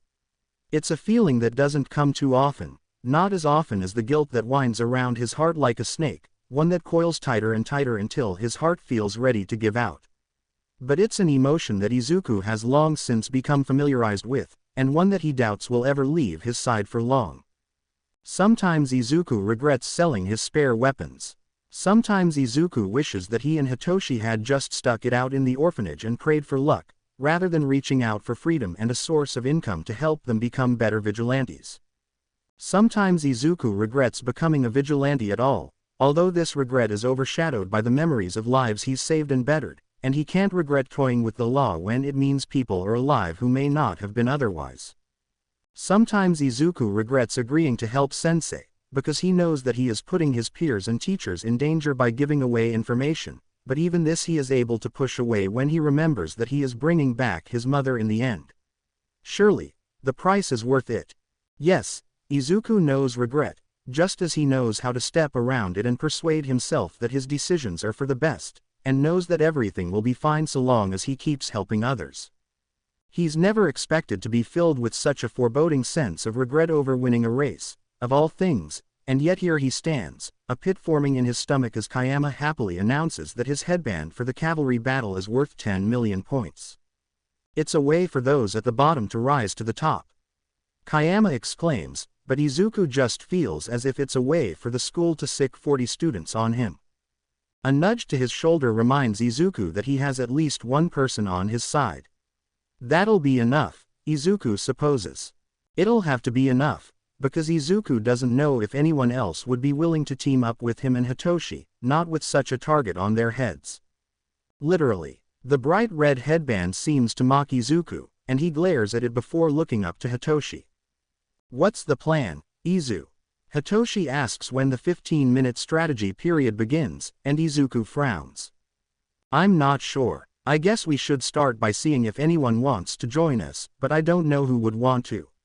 It's moments like these where Izuku wishes that he tried reaching out to his peers more, because sure he greets some of them in the morning and can make small talk for a moment, albeit really awkwardly, but none of them are really his friends. Well, Tenya is, but the engine-clad teen seems to be joining Todoroki's team, so Izuku is left grasping for straws. Think, Izuku, who else has shown interest in you so far? He runs through memories in his head, the past few weeks a blur as fragments of conversations speed past. Kirishima. No, Bakugo is already dragging him away. Kaminari is joining Todoroki. Asui, Jiro, and Uraraka seem to be teaming up, and there goes Ojiro, not like we've really talked. I can't even see Hagakure, is that offensive? Ashido joined Bakugo, too, though that seems to be because he has Kirishima. Single quote. Alright, it's settled. Izuku is screwed, and then he isn't. 10 million. An unfamiliar voice screams, and Izuku turns around to see a girl with pink, dread-like hair running towards him, gadgets strapped to her body. Cross-haired eyes are pinned on him, and the grin she wears is bright and full of plans. Let me join your team. I want to show my babies to the world, and your point value will cause everyone to look at you, which means that they will see me. Your babies, Hitoshi repeats, and the girl nods frantically. Yes, you may use any that you need for this fight. She shows off an array of items, from hoverboots to a capture gun to Toshi, Izuku says slowly. Toshi, are you ready to live out one of your dreams? What do you mean, Izu? Hitoshi asks, and Izuku smiles devilishly. She has a jetpack. In an instant, Hitoshi is smiling just like Izuku, and he turns to the girl. Welcome to the team, Mei Hatsume. The girl introduces herself, and Izuku nods. Welcome to the team, Hatsume-san. Izuku says, we've got some inventions of our own, but yours will definitely come in handy. You do? Hatsume asks. I thought you two were hero students. We are, Izuku affirms, and she blinks in surprise. Hero students aren't allowed to bring in support gear. Only those who made their own gear can bring it in. We made it all, Hitoshi says. And we filled out all of the necessary forms. Oh, your fellow inventors, how perfect. We should work together sometime. Hatsume says, any confusion long gone at the exciting idea. Izuku nods. That sounds like a good idea, Hatsume-san. But first, we should see if there's anyone else we can team up with. Right, Hatsume says, and shuts her mouth with an audible click. Izuku looks around, eyeing the forming teams, and lets his brain run through their strengths. We have 3 inventors, and a lot of gear between us. Hatsume's hover boots can keep us airborne and can probably move us quicker than we can run. Maybe. So we'll be safe if Kaminari gets too close and lets out some electricity, or Todoroki tries to freeze the ground again. I also have my staff, which I can use to take any electricity that comes our way, and Hitoshi has his staff, which would be able to use Kaminari as a power source if we time it right, without damaging us at all. The jetpack will also help us with evading, and Hitoshi and I both have capture gear to trip others up. If we have enough precision, maybe we can use them to grab headbands. No, that would likely just anger the teams and provoke them even more. So we focus on evasion, and Hitoshi and I can handle any close attackers with our gear and our strength, but we need defense. Single quote. Toshi, Izuku says, and Hitoshi turns his gaze to the greenette. Who is left that could work as defense? Hitoshi looks around, and his eyes linger on a certain boy, one that voted for Hitoshi back when they had to decide on a class representative. Tokiyami, Hitoshi says, and that's all Izuku needs to hear before he's racing over to the raven-like male. Tokiyami-san, Izuku calls out, and Tokiyami looks at him with an audible squawk. Want to join my team? Tokiyami shifts from one foot to the other, glancing at Hitoshi and Hatsume, then back at Izuku. If you believe that my powers are worthy, then I suppose I will join, Tokiyami agrees after a long pause, and Izuku beams. Perfect. Now, how do you feel about being the rider? Katsuki is on the attack the moment that midnight calls for the round to start. Explosions spark in his hands as his team races across the field, heading straight for Deku's team.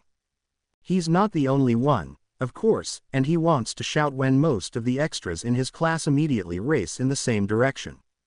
And then Deku is racing off like a bat out of hell, a weird boot on his foot as he literally soars into the air.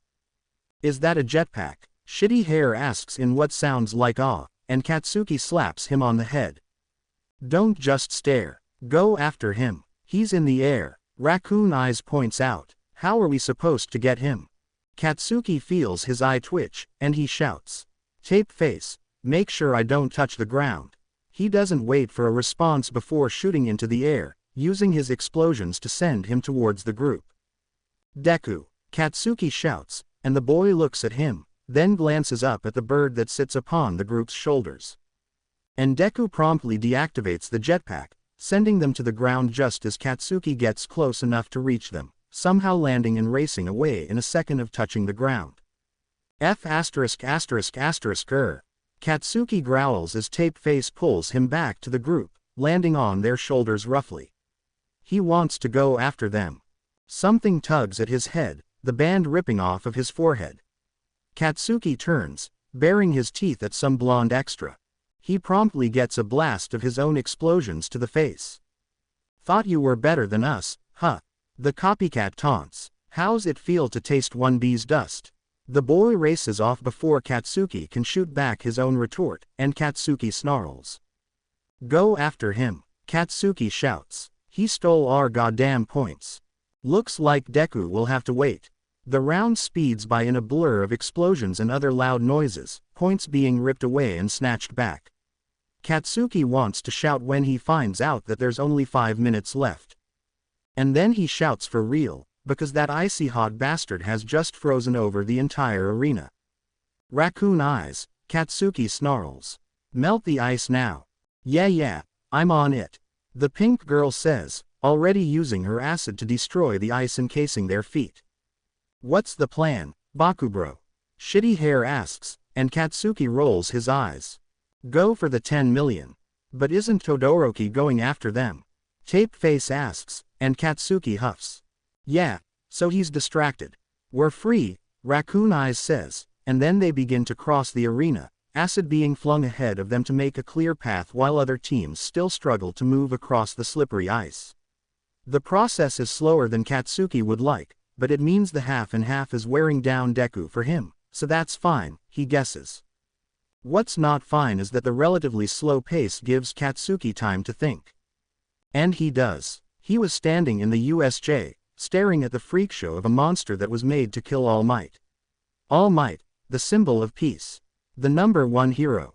The man can't be killed. Katsuki thought, he's the number one for a reason. But that didn't stop the dread that filled his stomach, nor did it keep his heartbeat from spiking. Not that he'd ever tell a soul. He was standing, just standing, when he saw the creature move. Saw it spring into action, saw it cross the plaza in the blink of an eye. Saw it grab Deku by the arm and throw. And he just stood there. He just stood there, frozen, as Deku got tossed around like a ragdoll. He just stood there as Deku broke, limbs mottled and purple. He just stood there as Deku pushed past the injuries, past the blood, and acted. He just stood there, covered in soot from fighting off little weakling villains, while Deku went toe-to-toe with the biggest, baddest creature there.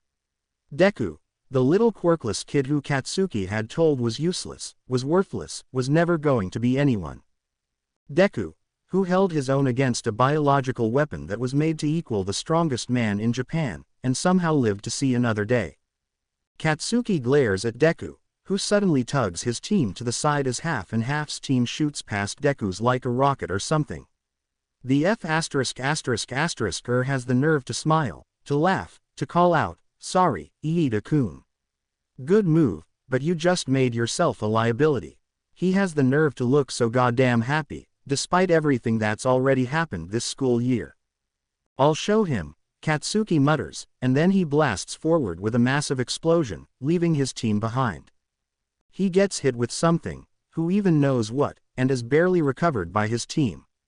And then the match is over. Deku placed first, again. The F***** has the nerve to grin, and Katsuki looks away. He can't stand the sight of the quirkless boy, who was able to fight when even Katsuki himself froze up and hesitated. He can't stand the thought of what that might imply about Katsuki. The second round of the sports festival ends, and Shota can't help but smile. Not that anyone can see it, considering his face is covered in bandages, but the sentiment remains. Flipping his microphone off the first chance he can, Shota mutters, "First place, 2 rounds in a row. Think he can go 3 for 3? Hazashi asks after turning off his own. He seems to have a lot of tricks up his sleeve by now. I have no doubts that he can, Shota admits. He may be quirkless, but I've never seen someone push past their own setbacks with as much conviction as him. He's got something to prove today, no doubt. And he's probably got tools to counteract his classmates' quirks by now, Hazashi says. I know I heard him muttering about fireproofing some of his gear a few days ago." Shota rolls his eyes, having no doubt that the boy has done far more than simply fireproofing his support items. The boy has been sneaking into the support labs every free minute, dragging Shinso with him. I know Shinso has taken the time to fix his gear, too, Shota adds, and Hazashi laughs. What are the odds that they'll end up facing each other? Hazashi asks, and Shota doesn't like that thought. Too high, Shota mutters. Too damn high. He's proud of them for getting this far, not that he'll say it, but he's pretty sure he'll quit his job on the spot if they end up facing each other. And knowing his luck, they will. Izuku sneezes as he walks out of the bathroom, not quite sure why. Someone must be talking about me, Izuku thinks wryly, then shakes his head at the ridiculousness of that idea. Shrugging off the thought, Izuku sets his mind to finding Hitoshi. They've got an hour for lunch before the third event starts, and Izuku knows that he'll end up becoming Hitoshi's living pillow for at least half of that time. A hand on his shoulder makes him tense, and it takes everything in the green-haired boy to not throw the person over his shoulder. Instead, Izuku turns around as calmly as possible. Green eyes meet heterochromatic ones, and Izuku smiles politely. "Can I help you?" he asks. "We need to talk," Todoroki says, and so they do. Izuku doesn't know just what he expected Todoroki to say to him, but this isn't it. "When I first challenged you, I wasn't quite sure why," Todoroki admits, eyes scanning Izuku slowly and without any sort of subtlety. "But my gut was telling me that you're an important person to beat, someone to overcome and surpass. I thought it was because of how you fought at the USJ, throwing yourself into the fight despite your injuries, but when we fought in the cavalry battle, I think I figured it out. You're powerful. Even without a quirk, you have this aura that lingers around you. It's one that I've only felt once before, and that's from the #1 hero himself. So tell me, Midoriya, are you All Might's illegitimate love child or something?" Quote. Izuku blinks once, twice, 3 times at the stoic boy before him. And then he laughs. A few tears may slip out, and they may be because Izuku hasn't laughed this hard in years, or they may be because Izuku wishes he could point out who his parents are in a crowd, but he brushes them aside as if they're just dust. "I'm flattered, really," Izuku says through gasping breaths. "But I'm not related to All Might. He's not my dad." Todoroki doesn't seem convinced, and Kami Izuku can't wait to tell Hitoshi about this, but the boy nods slowly before moving the discussion onwards. "I suppose you'd say that even if you truly are his child," Todoroki muses. "Nevertheless, I do have to surpass you, to prove that I can beat you without his power."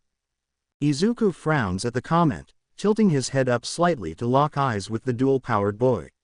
"What are you talking about, Todoroki-san?" And with eyes far too cold and composed for such a conversation, Todoroki asks, "Have you ever heard about quirk marriages?" And Izuku finds a new reason to hate Endeavor. Lunch passes by in a blur, and Izuku stares at the screen as Kayama announces the one-on-one battles. He scans the tournament roster, eyes lingering on the name that opposes him. It's not one that he recognizes. That may be a problem. "Oh, well," Izuku continues to read down the line, checking out each matchup and wondering who will come out on top and advance to the second round. There will be 10 minutes of preparation time before the first round of the tournament. Kayama explains. Starting. She's cut off by a small voice saying, "Excuse me." Turning, Izuku sees a boy with silver-blue hair, who raises his hand while wearing a rather sheepish expression. Narengeki Shota, from Team Monoma.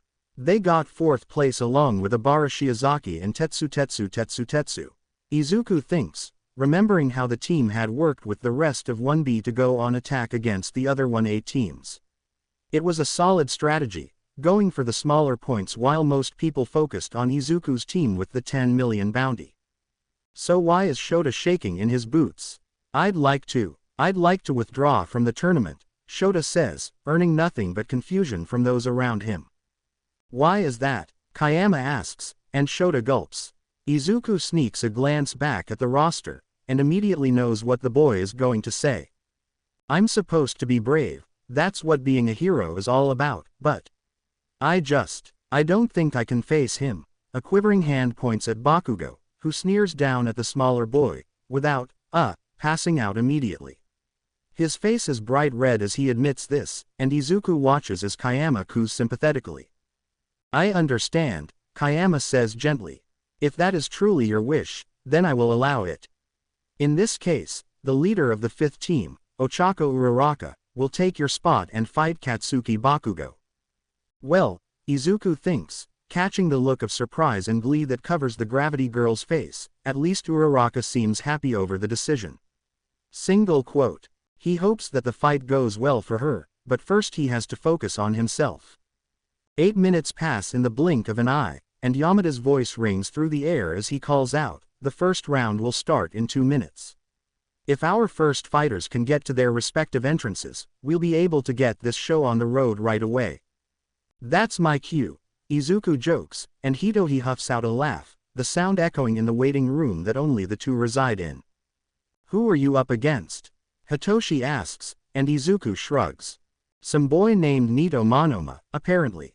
I have no clue who he is, but when did we ever get time to prepare for our specific opponents? Whatever. You have all of your gear. Staff, shoes, gloves, capture weapon. Yep, and everything else is in my belt. Good. Have fun out there, Izu. Don't knock him too hard. I'll try, Izuku promises, and then he walks straight out of the entrance just as time runs out. There's hundreds of people cheering, but Izuku tunes them out, focusing on only 3 people, Kayama, Yamada, and Nito Monoma, who approaches the arena with a confident gait. The blonde smirks at him, and Izuku smiles kindly in return. Here are our first contestants. Yamada's voice rings through the air, and Izuku lets himself glance up at the announcer's booth for a split second. From Class 1A, we have the boy who scored first in the obstacle race and managed to secure victory for his team in the second, Izuku Midoriya. As the audience cheers louder, Izuku wonders if he'll ever get used to the attention. And his opponent, the self-assured boy who can turn your own quirk against you, 1B's Nito Monoma. Monoma stands taller at the declaration, mouth twisting in amusement. Remember, Kayama shouts, in order to win, you must either knock your opponent out of bounds or make it so they are unable to continue fighting. If your opponent verbally gives up, they are also out. Ready? The boys nod. Begin. Izuku watches as the 1B blonde keeps his eyes on Izuku, studying him for a moment much like Izuku analyzes his opponent. We're both waiting for a tell, Izuku thinks, but he refuses to make the first move. No, he'll push Monoma out of his comfort zone. Monoma's smirk grows with every passing second. What, are you too scared to fight? How pathetic. I thought 1A fought villains, yet you're too cowardly to move against me. I've worked with villains scarier than you can ever try to be. Single quote. Izuku smiles wider, and says absolutely nothing. Do you think you're better than me? What is he, another Bakugo? Just standing there, not willing to move. He blinks innocently, and Monoma scoffs. Fine, then I'll show you why even present Mike recognizes my power. And then the boy lunges for him. In the blink of an eye, Izuku dodges, rolling to the side and letting Monoma stumble. The blonde whirls around, palm outstretched, and Izuku ducks and sidesteps around his opponent as Monoma reaches out, trying to make contact. Trying to evade me? Monoma asks. You can't dodge forever, coward. Oh, I'm sorry, Izuku says, keeping the sweet smile on his face because he sees how Monoma despises it. Did you want me to attack? Did I want you to? Are you mocking me? Monoma shouts, and Izuku shrugs before throwing himself at the blonde, uppercutting the boy before landing a kick to the stomach. Monoma gasps, grabbing onto Izuku's arm as the greenette moves to lunge back. Is that what you wanted? Izuku asks, and Monoma grins and laughs. Well, now you've done it. Monoma shouts. Now stand back in fear and watch me use your own quirk against you. Monoma raises a fist, makes a concentrated face, and then his face falls. Why did your quirk not copy over? Monoma asks, and Izuku lets out a short little laugh. My quirk? Izuku asks, pulling his staff from his belt and holding it up like a baseball bat. Well, that's simple. I don't have one. You don't. Monoma shouts, and then his face drops as Izuku's smile turns devilish. Nope. Now, go long. And he swings, hitting Monoma and sending him flying right out of bounds. Monoma is out of bounds. Midoriya wins, Kayama announces, and Izuku slips the staff back into his belt as the audience goes wild once more. Calmly, the greenette approaches the fallen blonde and holds out a hand. You were a good fighter, Izuku says peacefully, and Monoma glares at Izuku as he forces himself up onto his hands and knees. But sometimes you need to have a backup plan in mind. I know quirkless people are pretty rare, but we make up about 20% of the population and can be a major setback if left unthought of.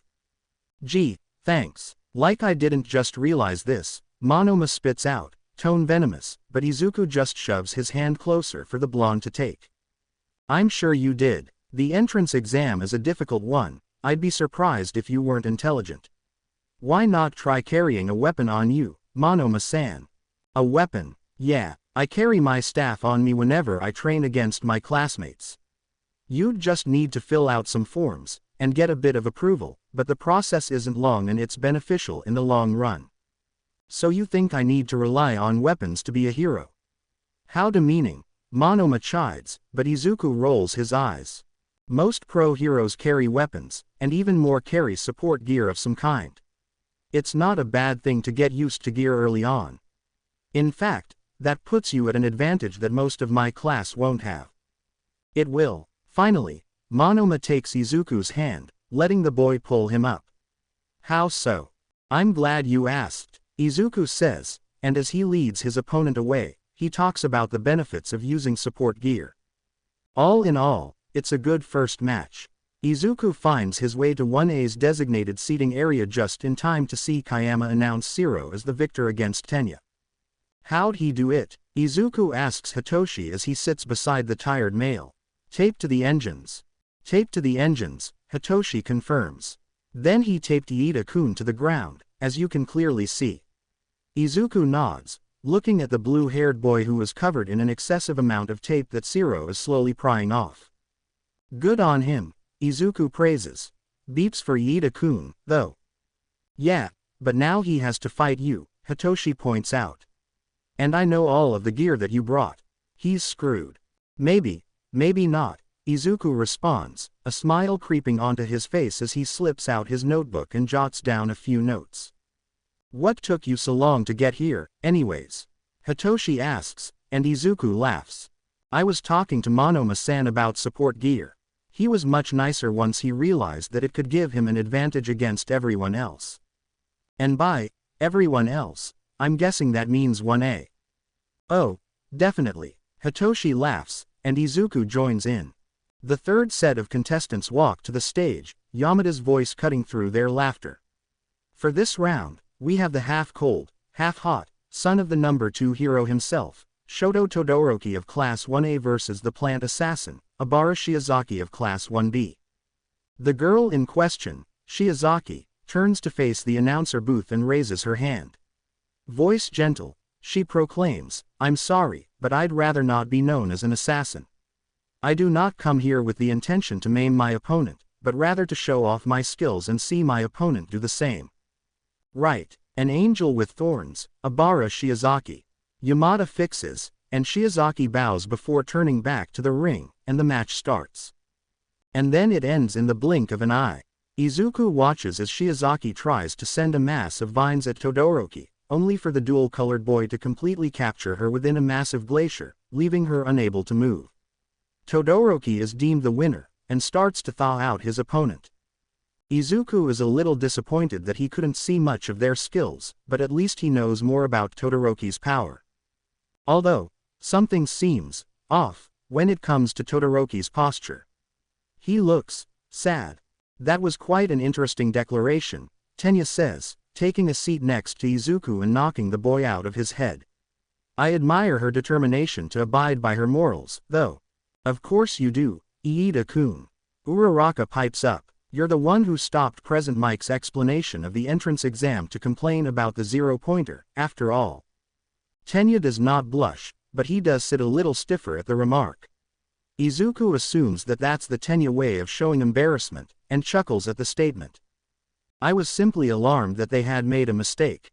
Iida defends himself. Present Mike had neglected to bring it up in a span of time that seemed set aside for the specific point of explaining the robots, and so I worried that they had made an error on their information sheets.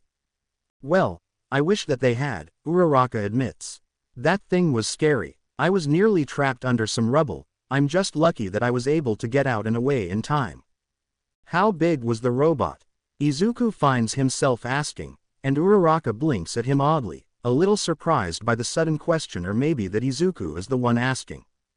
You didn't see it, she asks, tilting her head. It was huge. How did you miss it? Izu and I didn't take the entrance exam, Hitoshi says calmly, and that seems to surprise both of their conversation partners. You didn't? Tenya asks. I didn't know that you two are recommendation students. Izuku shrugs, not quite able to say that they are. Because that's an entirely different category, in Izuku's mind. We're more like Reformation students, Izuku thinks with a wry smile, but he won't say that. Luckily, Uraraka and Tenya seem impressed by this reveal, complimenting the two on being recommended. Most recommended students have really showy quirks, Uraraka says as Yaoyorozu and Tokiyami are introduced for their match. It's nice to see a change of pace, I think. Izuku smiles, and he knows that Hitoshi feels complimented by the words as well. Thanks, Uraraka-san. Uraraka's blush grows, and she nods quickly. Of course. Now let's watch the match. Who do you guys think will win? Izuku lets his eyes dance over the scene before him as Kayama starts the match. Tokiyami immediately sends Dark Shadow out on offense, and Yaoyorozu creates a shield just in time to take the blow from the sentient quirk. And she slides back. Tokiyami-san will win, Izuku declares, and 3 blows later his words are proven true as Yaoyorozu is knocked out of bounds. Wow, you're good at this, Uraraka exclaims, then turns to Hitoshi. Good luck on your match, Shinso-san. Thanks, Hitoshi says. I'll be back soon. And Izuku believes it.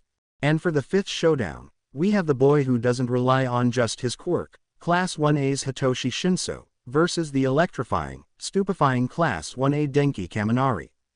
Yamada's voice rings through the air, and Izuku leans forward in his seat to watch the battle go down. This'll be good, Izuku mutters, smiling as he watches Hitoshi saunter up, hands in his pockets. Kaminari seems confident, too, shooting finger guns at Hitoshi. Considering that none of us truly know Shinso-kun's quirk except for you, Midoriya-kun, it's not exactly easy to know just who will win, Tenya admits, and Izuku smiles. It's that lack of understanding that'll help Toshi. Smile widening, Izuku calmly states, Toshi is going to win. Isn't that a little insulting to Kaminari-kun? Uraraka asks, and Izuku shakes his head. Just watch. Start. Present Mike shouts, and Izuku watches closely. Specifically, he watches their mouths. Right away, Hitoshi seems to speak. And Kaminari responds. It's over, Izuku says as Kaminari turns and walks straight out of the arena.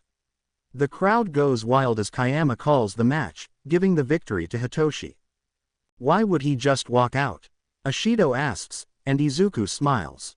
Toshi is a rather intimidating opponent, Izuku says vaguely, and smirks at the questioning looks that are sent his way. Keeping his screen tilted so that no one else can read it, Izuku sends his friend a text. Did you make him forget? Single quote. A response comes soon after. Yep, he thinks that he shocked himself out of commission. Single quote. Izuku smirks, knowing that Hitoshi will be able to advance at least one more round, because no one knows better than to speak to the boy. It'll be fun, that's for sure. Izuku returns his attention to the arena below as Yamada introduces the next round of opponents, Mei Hatsume vs Mina Ashido. Ah yeah, Battle of the Pink Girls. Hagakure cheers, causing a few of Izuku's peers to chuckle. Okay, Midoriya bro, who's winning this round? Kirishima asks, and Izuku blinks in surprise as he notices how the rest of his peers, those that are in the viewing area, at least are watching him intently. The attention is more surprising than the sudden nickname that he seems to have attained. Well, Izuku blushes, wishing that Hitoshi would get back quicker because he's always more confident when his friend is by his side. Shrugging, Izuku turns back to watch the match, which is just beginning. His eyes quickly latch on to the support gear that Ashido is wearing. Ashido-san is wearing support gear, Izuku points out the obvious, blinking dumbly. But as of right now, the only people who are allowed to use gear are non-hero students, in order to allow the others a chance to win, are Hitoshi and me. Ashido-san didn't make that gear, and so the only way that Midnight Sensei would allow the usage would be. The sound of a microphone screeching cuts through the air, and Izuku winces as his eyes lock onto Hatsume. The support girl wears a headset on her face, and begins to address the audience. No, Izuku realizes quickly. She's addressing the support companies. Single quote. Hatsume-san has Ashido-san in her gear so that she can advertise her inventions, Izuku says, leaning forward in his seat. She's going to draw out the match until she's shown off every last piece. And then she'll take the win. Uraraka guesses. Ashido-san seems to be completely under her control, it'd be easy for Hatsume-san to force her out of bounds. She won't do that, Izuku declares. Because no one will fall for that trick next round. She'll end on a low note, defeated, and that won't look good. But if she loses in the first round, that will also look bad, will it not? Tenya asks, a flicker of self-loathing in his tone, and Izuku reminds himself to congratulate his friend on how far he got later today. Not if she loses on purpose. If Hatsume-san forfeits, then she'll be totally in control of how her match went down to the very last second, Izuku states calmly, and his peers seem to accept the answer. Nearly 15 minutes later, Izuku's prediction is proven true as Ishido is declared the winner, the inventor calmly stepping out of bounds with a confident smile. Well, I guess you were right, Tenya says slowly. You're very good at making predictions, Midoriya-kun. Izuku can't help but blush at the praise, and scratches at the back of his neck in embarrassment. Looking down at the fighting arena, he responds, thanks, Iida-kun. It's a bit of a hobby of mine. He's an analyst at heart, Hitoshi adds, taking his spot beside Izuku at long last. I can see that, Tenya proclaims, arm-chopping happily. It is a very good skill to have. And it'd be great for making bets, I bet, Shiro adds in, grinning widely. So, Midoribro, it seems that this nickname is here to stay. Who is the winner of this round? Izuku looks at the contestants, seeing Kirishima on one side, and a silver-haired boy on the other end. Isn't that the guy who called us arrogant bastards? Hitoshi asks, and Izuku nods. The round starts, and Izuku watches as the two boys lunge at one another. It's not a surprise to see that Kirishima instinctively hardens his arms, but the other boy's arms turn a bright, shining silver. Hardening versus steel, an unmovable object, versus an unmovable object. They'll tie, Izuku decides. Their quirks are too similar, they'll wear each other out. They'll need a tie-breaker after this. A tie, surely Kirishima can pull ahead. Uraraka protests, but Izuku just shakes his head. Neither are holding back any punches. Neither. They've got the same determination coursing through them. There's no way one will fall unless the other goes, too. Midoriya just doesn't want to admit that he doesn't know, Kaminari jokes, and Uraraka laughs before heading off to her designated waiting room.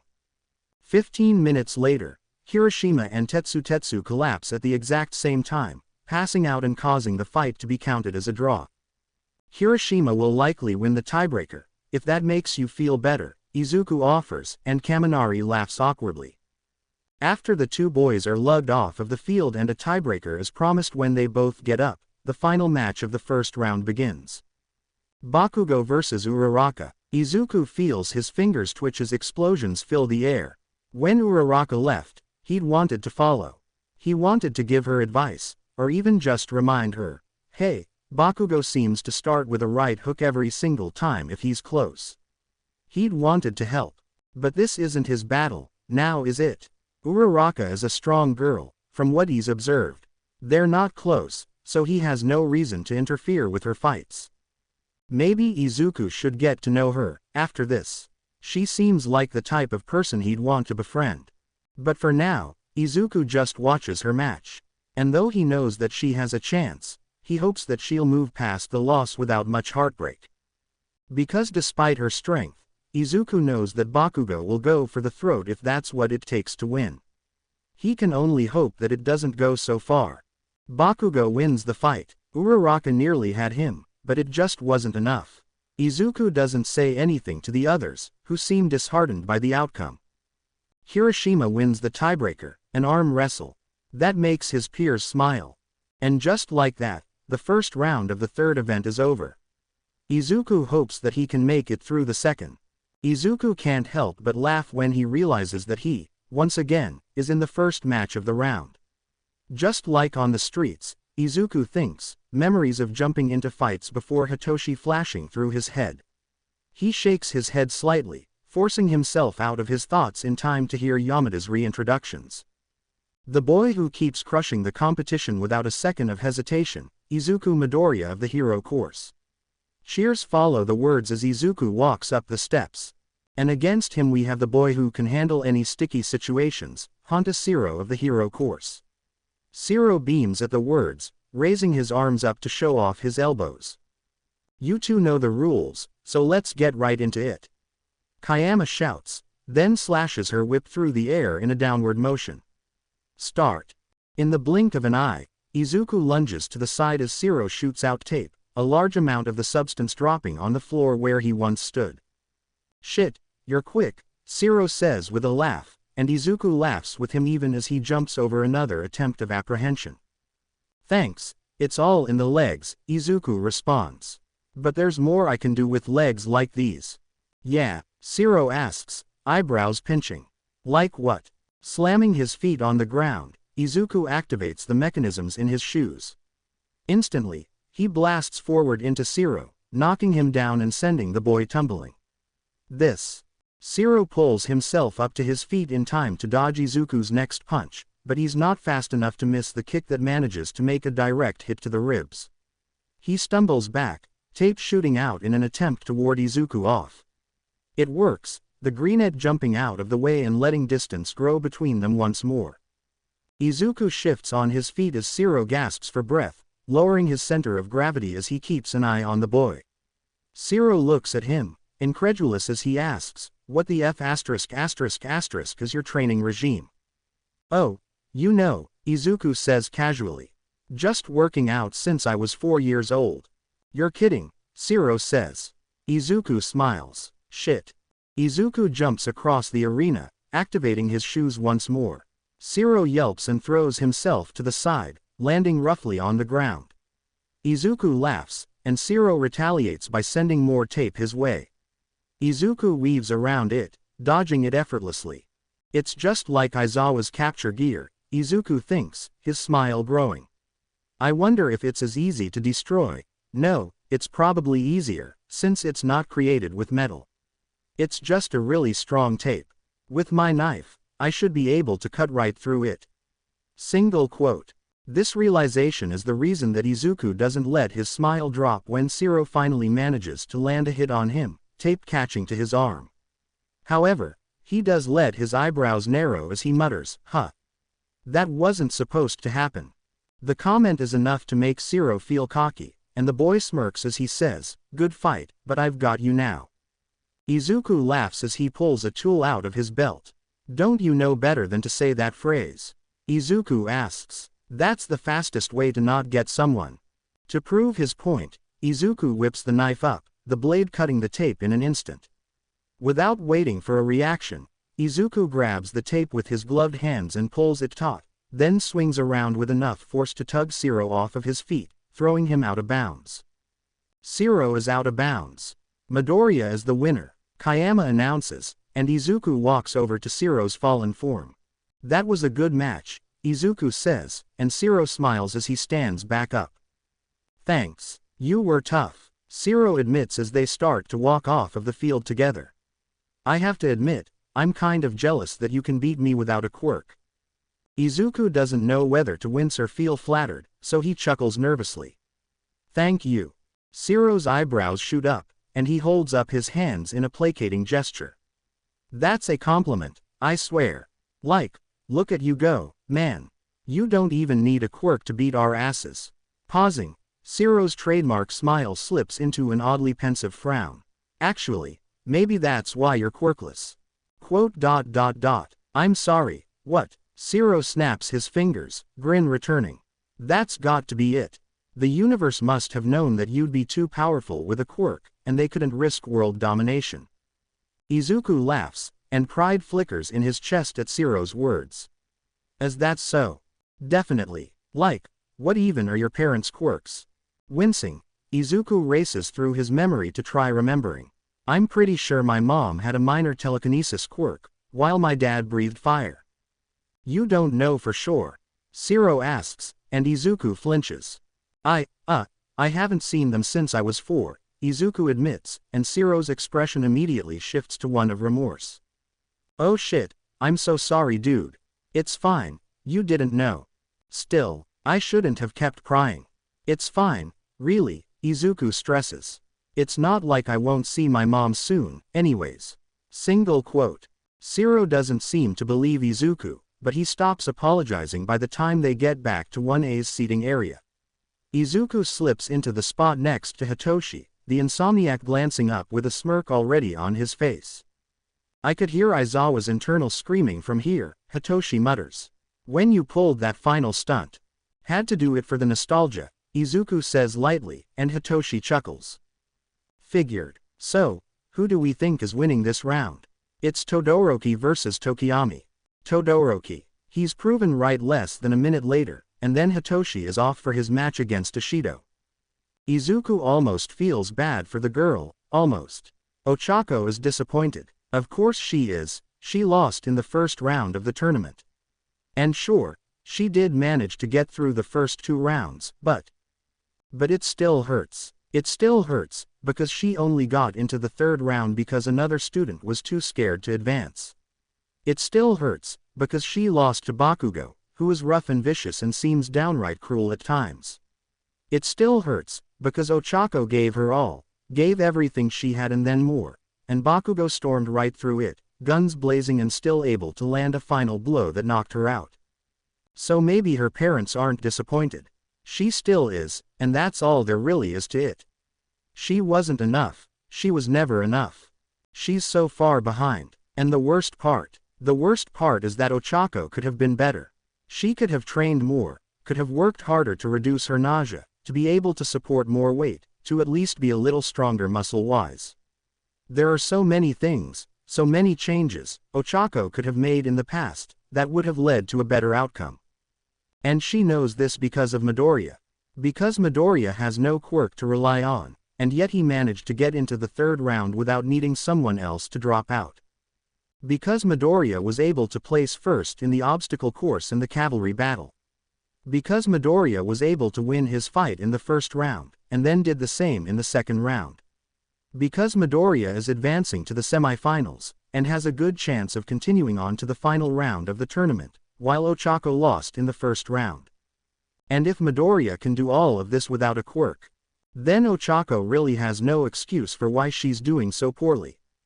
She can't claim that she would have won if her quirk was better, because Midoriya did even more than her without any quirk. She can't claim that the matchup was unfair, that a girl with gravity on her side is automatically at a disadvantage when against an explosive boy, because she saw how Midoriya took down Bakugo on their 2nd day of school in 2 minutes flat. She can't claim that it was fate that caused the loss, because she's seen how Midoriya defies the rules of society by rising up without a power to rely on.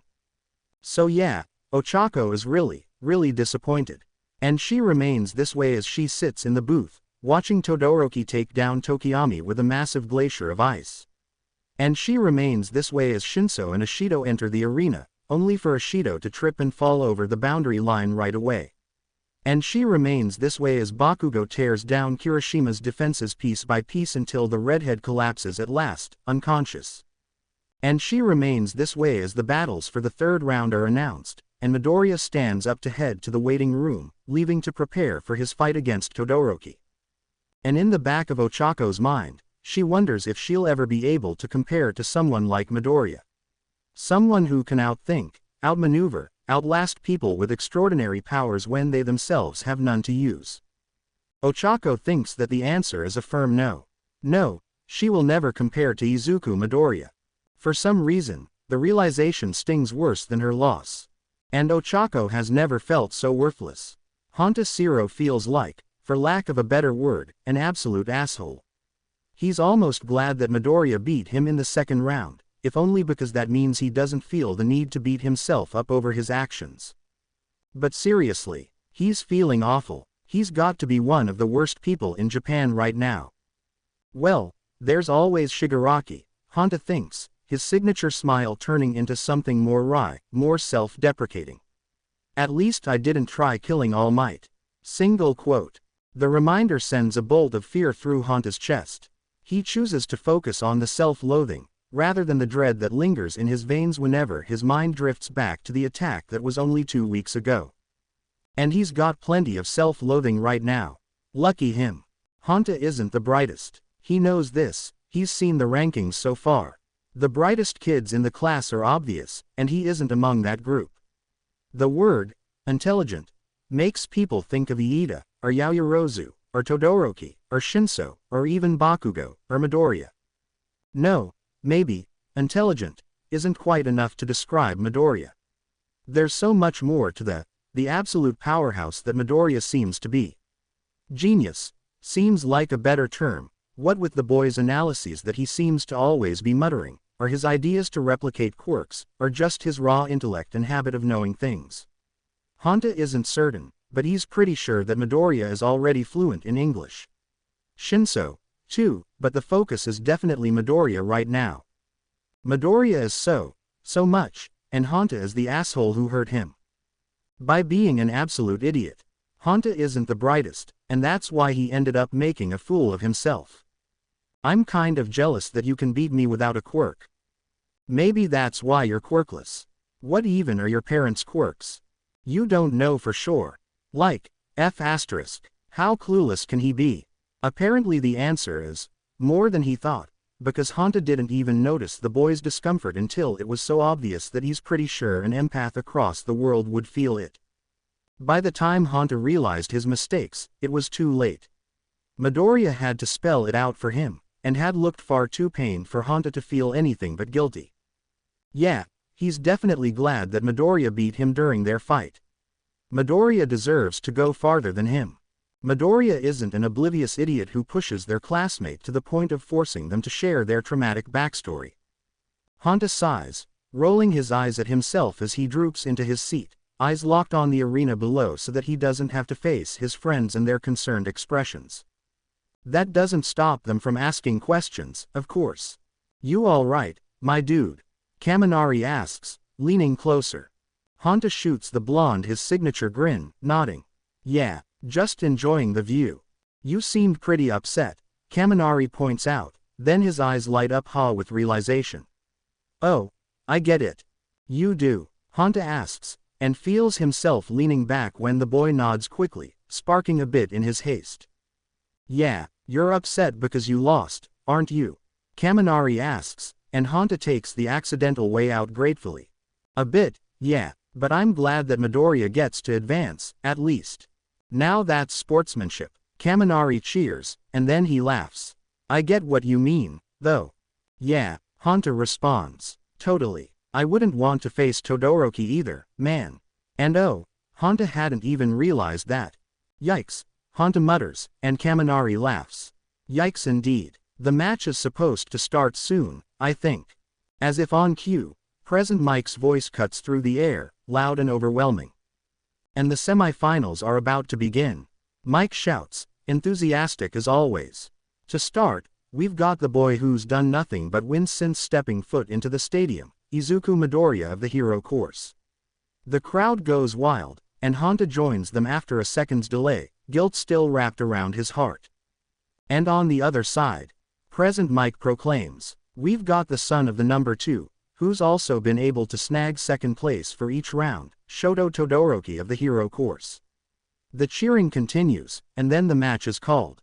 And Honta reconfirms to himself that he is delighted to have lost against Midoriya, because he's pretty sure Todoroki would have killed him in the first 30 seconds of the fight beginning.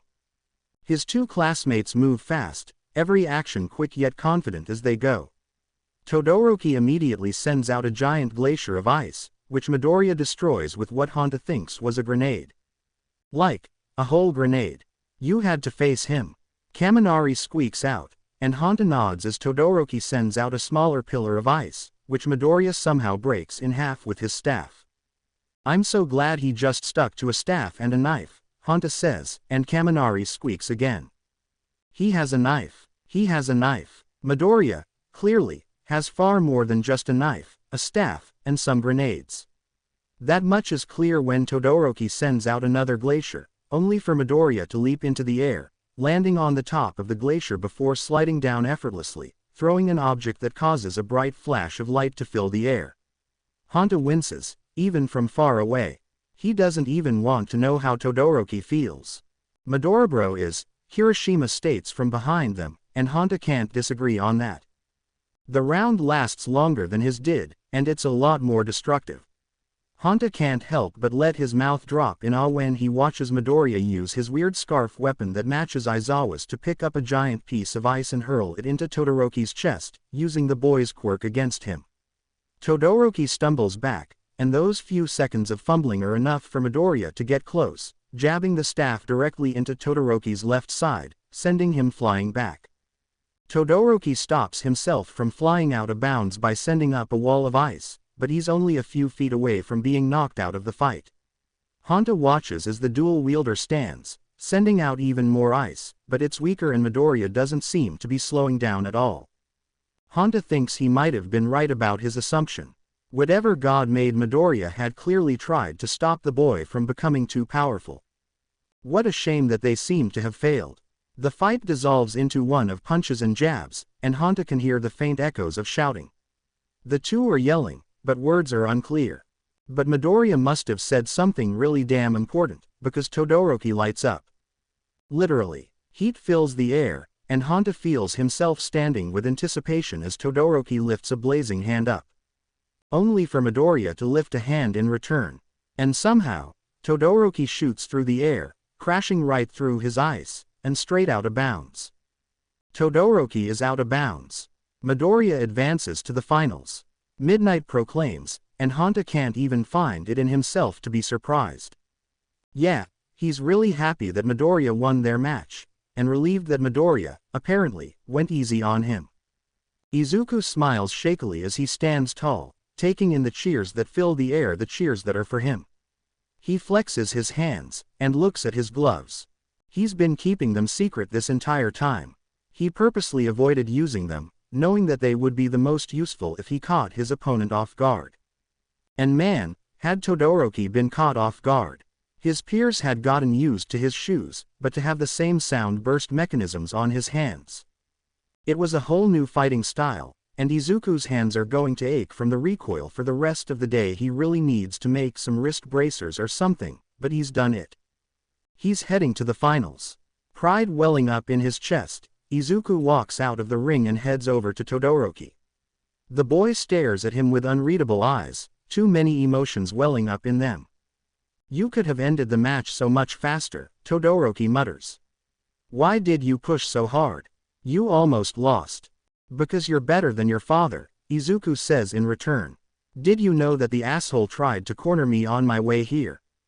What? Confusion slips into his normally monotone voice, and Izuku snorts. Yeah, acted like some teenage bully, to be honest. He was all like. Here Izuku deepens his voice, puffing out his chest even as he wraps Todoroki's arm over his shoulders. Young man. You're strong. I'm not sure what your quirk is or why you're hiding it, but do well against my son. You'll be a good test to my ultimate creation. Like, seriously, your dad beeps. Ultimate creation. I'm sorry, but he gives off mad scientist vibes. He is a rather angry person, Todoroki concedes without thought, and Izuku laughs. You've got that right. So, you fought me to prove that I'm better than my father? Todoroki asks, and Izuku nods. Yep, I'm firmly in the F*** Endeavor Club. The founder, in fact. Want to join? Who else is in it? Toshi. It's just the two of us right now, but I'm sure we could bring in a third. If you'd like, of course. Izuku smiles down at Todoroki, who, actually smiles back. I'd like that, Todoroki murmurs. I think I really would. And so Izuku walks out of the arena, head held high, heading to the finals, and heading out of the stadium with a new friend beside him. Katsuki Bakugo keeps his eyes narrowed and lips set into a scowl as he walks up to the edge of the arena. Across from him, Ibag stares at him lazily, lips spread into the thinnest smirk Katsuki has ever seen. Katsuki feels his hand twitch, heating up with the familiar warmth that the explosive blonde knows well. The urge to let out an explosion is welling up quickly, but Katsuki still has to wait to let it out, letting the cockatoo freak out in the commentator booth while introducing them. He rolls his eyes, not paying the man any mind. It's the same stuff every time, anyways. Instead of listening to the reintroductions, Katsuki tries to size up his opponent. He quickly realizes that he doesn't know much about eyebags, not much at all. What the F*** even is his quirk? Katsuki thinks to himself, glaring at the nonchalant boy that barely hides a yawn. He knows that it isn't physical, whatever it is, because the damn fool would have used it by now. And it sure as hell isn't a mutation, because that'd be so obvious it'd be a joke. It might be defensive, Katsuki realizes, and that doesn't seem quite right, but Katsuki figures he'll keep his distance, play it a little safe. He didn't blaze through the first 2 events and the first 2 rounds of this tournament to lose to some insomniac idiot. It doesn't help that his last 2 opponents never made contact with him, Katsuki thinks bitterly, then pauses. Because something seems off. He'd paid attention to the other rounds. Of course he had, because whoever won would be his opponent. As if Katsuki would lose because he didn't study his enemies. But watching Ibag's matches didn't do much. Dun's face had walked out of bounds, while Raccoon Eyes tripped her way over the boundary line like a fool. Katsuki almost wants to blame it on the male's quirk, pin it as a mental one, but Dun's face did say that he short-circuited. It sounds like the boy to do such a thing, to break himself right before his own match. And Raccoon Eyes is stupid, so. Clenching his teeth, Katsuki rolls his eyes. He'll play it safe, anyways. He'll just blast the idiot right out of the arena, and move up to the final round. The moment that the kink heroine calls for the round to start, Katsuki raises his palms and lets out a blast. Ibags dodges, because of course he does, and laughs mirthlessly. I should have expected as much from you, Ibags comments dryly. Always quick to blow up, both literally and figuratively. So the idiot likes to play mind games, huh? Katsuki is better than that, better than being psyched out by his opponent. He sets off another explosion. This time, Ibags jumps over the blast. He's closer.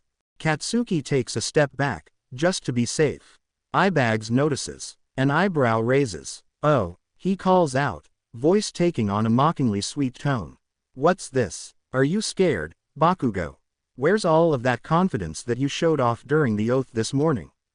Don't tell me it was just a show. Katsuki feels his eye twitch. He shoots off a third explosion, it's bigger than the last 2. His palms itch, starting to strain. But it knocks Insomnia back a few steps, the boy being forced to lunge back in order to dodge. For some reason, this makes the boy smile wider. You're feeling threatened, aren't you?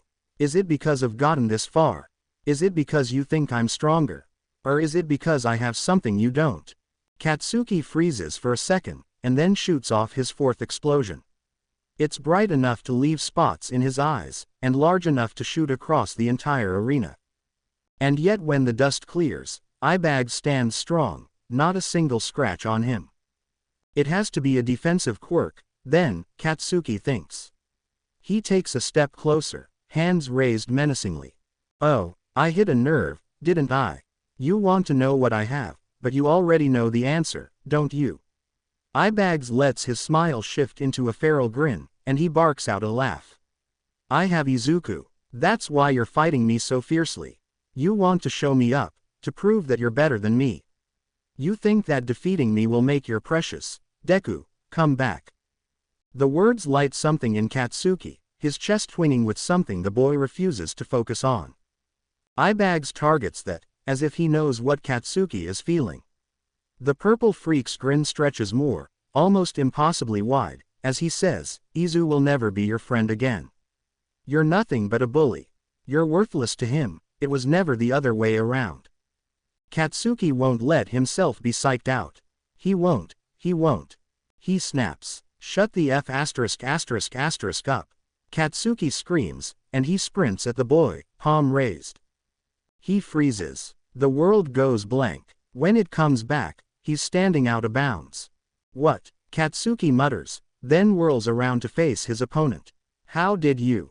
Just did what I had to, Ibags says casually, and walks past Katsuki as if he's not worth the time of day.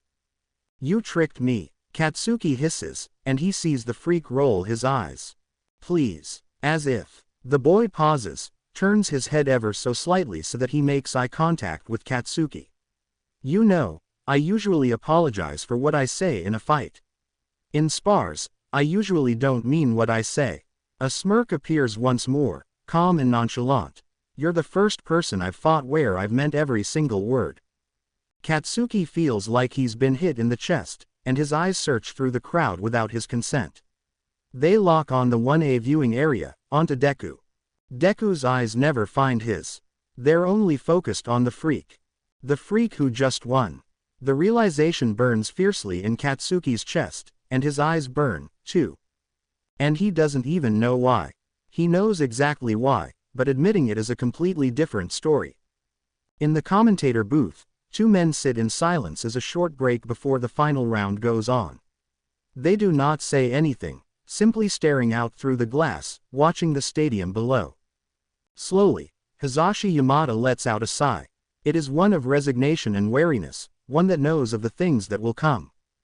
Shota Aizawa blinks once, twice, a third time. He looks at his husband. He speaks. I'm quitting, Shota declares. I can't do this. I don't know if I can, either, Hisashi admits. Do you think that All Might would be willing to take over the booth? Snipe. They both know the answer. Neither man would do it, no one else would either. Why? Shota asks, voice as dead and tired as the man feels. Why did Bakugo have to answer him? It's the ego, Hisashi mutters, sounding as weary as his husband. Shota says, then sighs. All right, we've got, just under half an hour before the round begins. 27 minutes, Hisashi says, and Shota nods before slumping into his seat. I'm taking a nap, Shota says, and Hisashi nods back. I think I'm going to go scream somewhere, Hisashi decides, and then he goes off to do exactly that. They're both proud, of course. Both of their sons, wards, students made it to the final round. But really, what had they done to piss off fate so much that the woman decided to allow Izuku Midoriya and Hitoshi Shinso to fight? The world may never know, but Shota and Hisashi will regret whatever they did for the rest of their lives. They really won't, but they'll definitely be stressed during the next round. Izuku Midoriya was 4 years old when he lost everything. Izuku Midoriya was 4 years old when his life was torn apart, ripped to shreds, with the scraps being tossed into an open fire to burn into ashes. Izuku Midoriya was 4 years old when he took his life into his own hands, for better or for worse. Izuku Midoriya was 4 years old when he met Hitoshi Shinso, when he rose from those ashes to start anew. Izuku Midoriya was 8 when he started making gadgets, 9 when he started selling them, 10 when he became a vigilante, 11 when he first started getting chased, 13 when he left the orphanage, and 15 when he got caught. Izuku Midoriya is 15 years old, and he is about to face his best friend, his dearest companion and partner in life, for the first place spot in the sports festival. He's never felt so free. You ready for this, Toshi? Izuku asks as they walk out of the waiting room, not their own, separate ones, but the very same room. Even when against each other, they still are together every step of the way. Let's give them a show, Hitoshi says, and Izuku nods. They walk into the arena side by side. The crowd goes wild as Yamada's voice rings through the air, proclaiming, "Look at this sportsmanship." Midoriya and Shinso walk into the ring together. "Let's just introduce them and get on with it," Aizawa mutters into the microphone, and the exhaustion in his voice is enough to make the ex-vigilantes laugh. Right, on one side, we have the boy who has stolen the show with every turn, the one who has faced heavy fire every step of the way and managed to get out of the crossfire with his brain and gear alone, Izuku Midoriya of the hero course. Izuku has to hold back a wince when the cheering gets even louder, making his way to the far end of the arena and finally leaving Hitoshi's side. And his opponent, the secretive mastermind who has somehow evaded every blow, Hitoshi Shinso of the hero course. He's never mentioned quirks, Izuku thinks, and the wide grin on Hitoshi's face shows that the boy has realized the same thing. He's referenced quirks for most other opponents, but not us. Single quote. Some would call it favoritism, allowing the boys to have an extra edge by keeping their secrets hidden. Izuku just calls it a blessing and calls it a day. Izuku shifts on his feet, hand reaching up to hold on to a piece of his capture weapon. Across the arena, he can see Hitoshi doing the same. He doesn't have to be close to know that Hitoshi's eyes are calculating, trying to figure out the best course of action. He doesn't have to see Hitoshi to know what he's planning. After all, Izuku and Hitoshi have been training together since they were 4. They've been by one another's side for over a decade. Izuku knows Hitoshi inside and out, can figure out the boy's thoughts in reverse if he needs to. Of course, that just means that Hitoshi can do the exact same. The match begins, and Izuku lunges in for the first attack, just like always.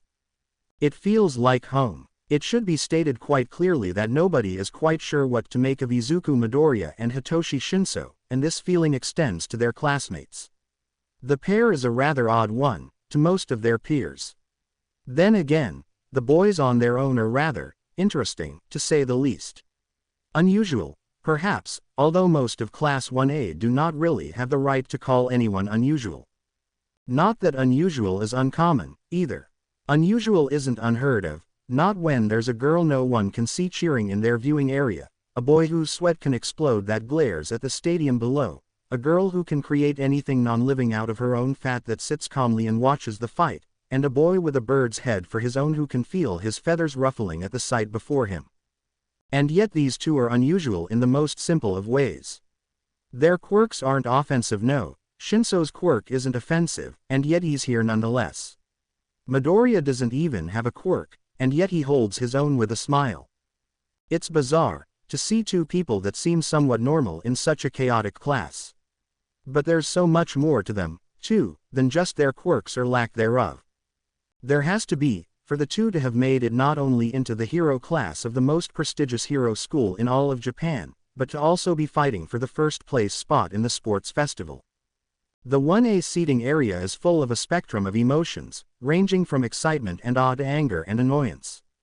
Some are like Eijiro Kirishima, who leaps out of his seat with a fist pumping into the air as he shouts, "Did you see that? Midoribro just threw a super manly punch." To which Denki Kaminari snorts and says, "Yeah, but Shinso managed to trip Midoriya up with his Aizawa scarf." Meanwhile, there are others who feel more negatively. There's Ochako Uraraka, who wants to be excited for her peers, who wants to be thrilled by the all-out brawl of weapons and split-second maneuvers that goes on below, who wants to cheer along with the rest of her classmates, but can't muster up the feelings. Uraraka just feels disappointed, still, and watching the two just makes her feel even worse. And then there's Katsuki Bakugo, who glares at Shinso and hopes that the boy fails miserably, that the boy humiliates himself. He holds no guilt for these feelings, only rage that the male managed to trick him, managed to surpass him even if only for this fight. But Bakugo thinks of another fight, of the heroes versus villains activity on the second day of school where Shinso was on the winning side. He thinks of the time when he first refound Deku, back when he was 13 and Shinso had pulled Deku away from him, winning a battle that Bakugo had never even known about. Some feel more neutral about the event. A hint of disappointment for losing that merges with their wish for their classmates to do well. Rikido Sato, for one, who never even made it to the one-on-one tournament. Momo Yaoyorozu, who had been defeated in less than a minute by Fumikage Tokiyami. And then there are some who are simply not there to feel at all. Namely one Tenya Iida, who was racing to the hospital, having received a phone call from his mother, informing him that his older brother was admitted there after being attacked by the hero killer, Stain. But of the 17 students remaining in the 1A seating area, not one of them is quite sure when to be surprised and when to expect the moves that the boys pull out. Not one of them are able to fully comprehend the fight that goes on in the arena below, where Midoriya and Shinso perform their own little dance, leaping and twirling and weaving around one another while trying to win. It's impossible to read the boys, when the duo is being forced to fight not with but against each other. It's almost magical, how they seem to know each other's every move while their peers can only watch on with anticipation. For a moment, it seems as if the fight will end in a draw, as each boy pulls out gadget after gadget, uses weapon after weapon. They're so close to one another, emotionally, mentally, and physically, so it's understandable to assume such a thing. But then one pulls ahead of the other, is the slightest bit faster, and manages to subdue the other. Izuku Midoriya defeats Hitoshi Shinso, and nobody is quite sure how to react. But when the crowd cheers, they join in. Because that is something that they can understand, even if they cannot quite understand their peers below. Perhaps, one day, they will. Until then, the story continues onwards. When the podium rises, Izuku feels like he's dreaming. There's no other way to explain how he's here, standing at the very top, the crowd cheering for him, for his victory.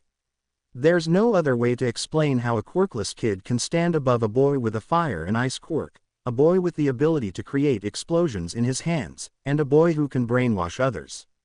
There's no other way to explain how he, Izuku Midoriya, Quirkless X Vigilante, has won the UA Sports Festival. But then Hitoshi is reaching out, taking his hand from the second place spot, and squeezing it, and Izuku grounds himself with the sensation. And he can't help the happy tears that form in his eyes, can't help the shaky smile that climbs up his face. All Might, comes up to the podium, 4 medals in his grasp.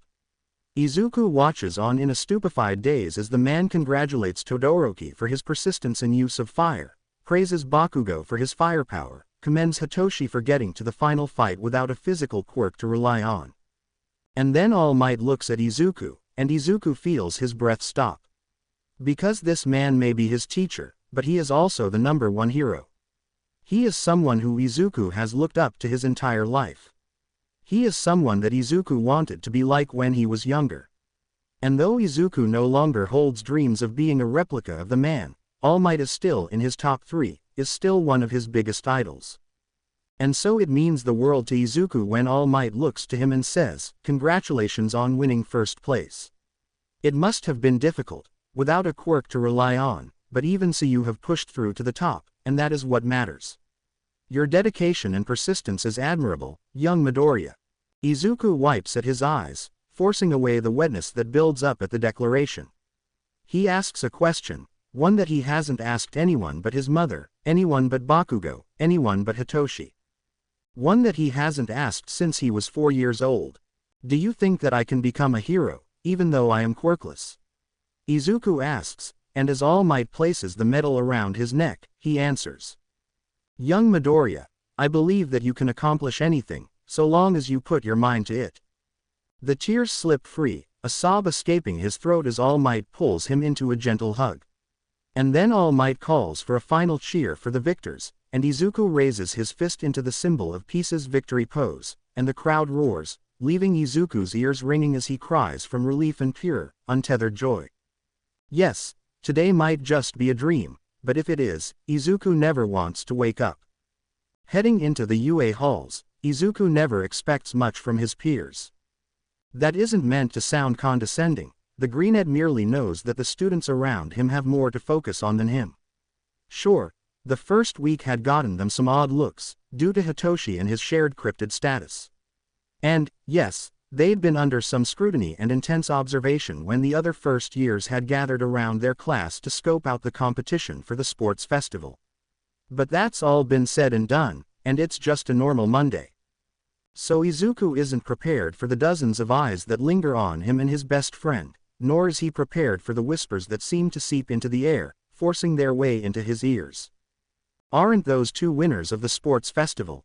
That's Izuku Midoriya and Hitoshi Shinso, first and second place respectively. Hero students, yeah, they don't really have offensive quirks, though. Nah, but did you see them? They're really tough, they'll make it far. The whispers continue, and Izuku feels restless by the time that they make it into their classroom. I like the anonymity more, Hitoshi mutters, and Izuku laughs. I feel you, Toshi, Izuku says in return, and then they go to their desks, falling into silence. Hitoshi pulls out his phone, playing some sort of game, and Izuku pulls out his invention notebook.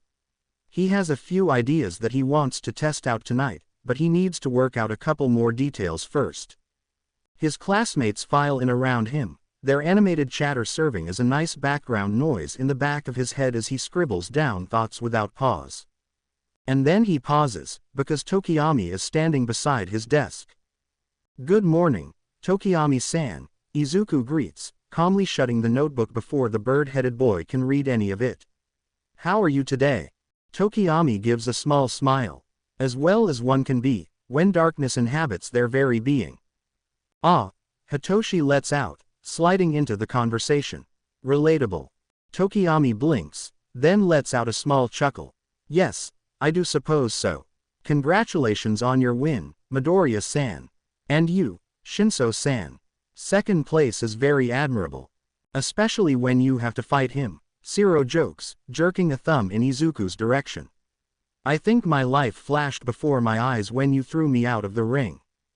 Sorry about that, Izuku apologizes, but Shiro shakes his head, smiling good-naturedly. It's no problem, dude. You gotta do what you gotta do to win, you know. Shrugging, Shiro adds, besides, at least I didn't have to go up against Todoroki-san afterwards. I would have been toast. Izuku laughs, letting himself relax as his classmates' friends continue to joke about the sports festival, their comments good-natured and calming. Then Aizawa appears, carrying one of the largest piles of paper that the Greenette has ever seen. Good job on the sports festival, Aizawa drawls, letting the papers drop onto his desk. You all did well, and apparently the world noticed as well. Pulling out his phone, Aizawa continues to speak. Every year, right after the sports festival, you all get a chance to do internships with an agency of your choosing. Usually, first years don't get many offers, and most will have to choose from about 40 pre-contracted agencies that are willing to take on any of our students. However, this year is different. A good amount of you have gotten personalized internship offers, with a certain 4 of you pulling in the majority. Pressing a button on his phone, a hologram flickers into sight. Izuku can't help but gape at the numbers. Most of them make sense to him. Katsuki Bakugo 3,556 offers. That's understandable. The blonde tied for third and showed off his skills intellectually and physically. Shoto Todoroki 4,123 offers. Again, this is something Izuku could expect. The dual-colored male is strong and got far. And, although the boy clearly detests his lineage, he knows that his classmate is being overshadowed by his father's role even now. Hitoshi Shinso 4,000 offers. Izuku is ecstatic at the sight, glad that people are seeing Hitoshi the same way that he does. His friend may not have an offensive quirk, but his power is a great one nonetheless and can be used in a variety of ways. His friend is strong and smart, and it's about time the heroes picked up on that. But Izuku isn't confused about any of those. No, he's confused because there's an even higher number. Izuku Midoriya 4,273 offers. All because Izuku could throw around a few knives and knew when to swing a staff. How the hell? Izuku lets out unwittingly, and Hitoshi nudges him in the back.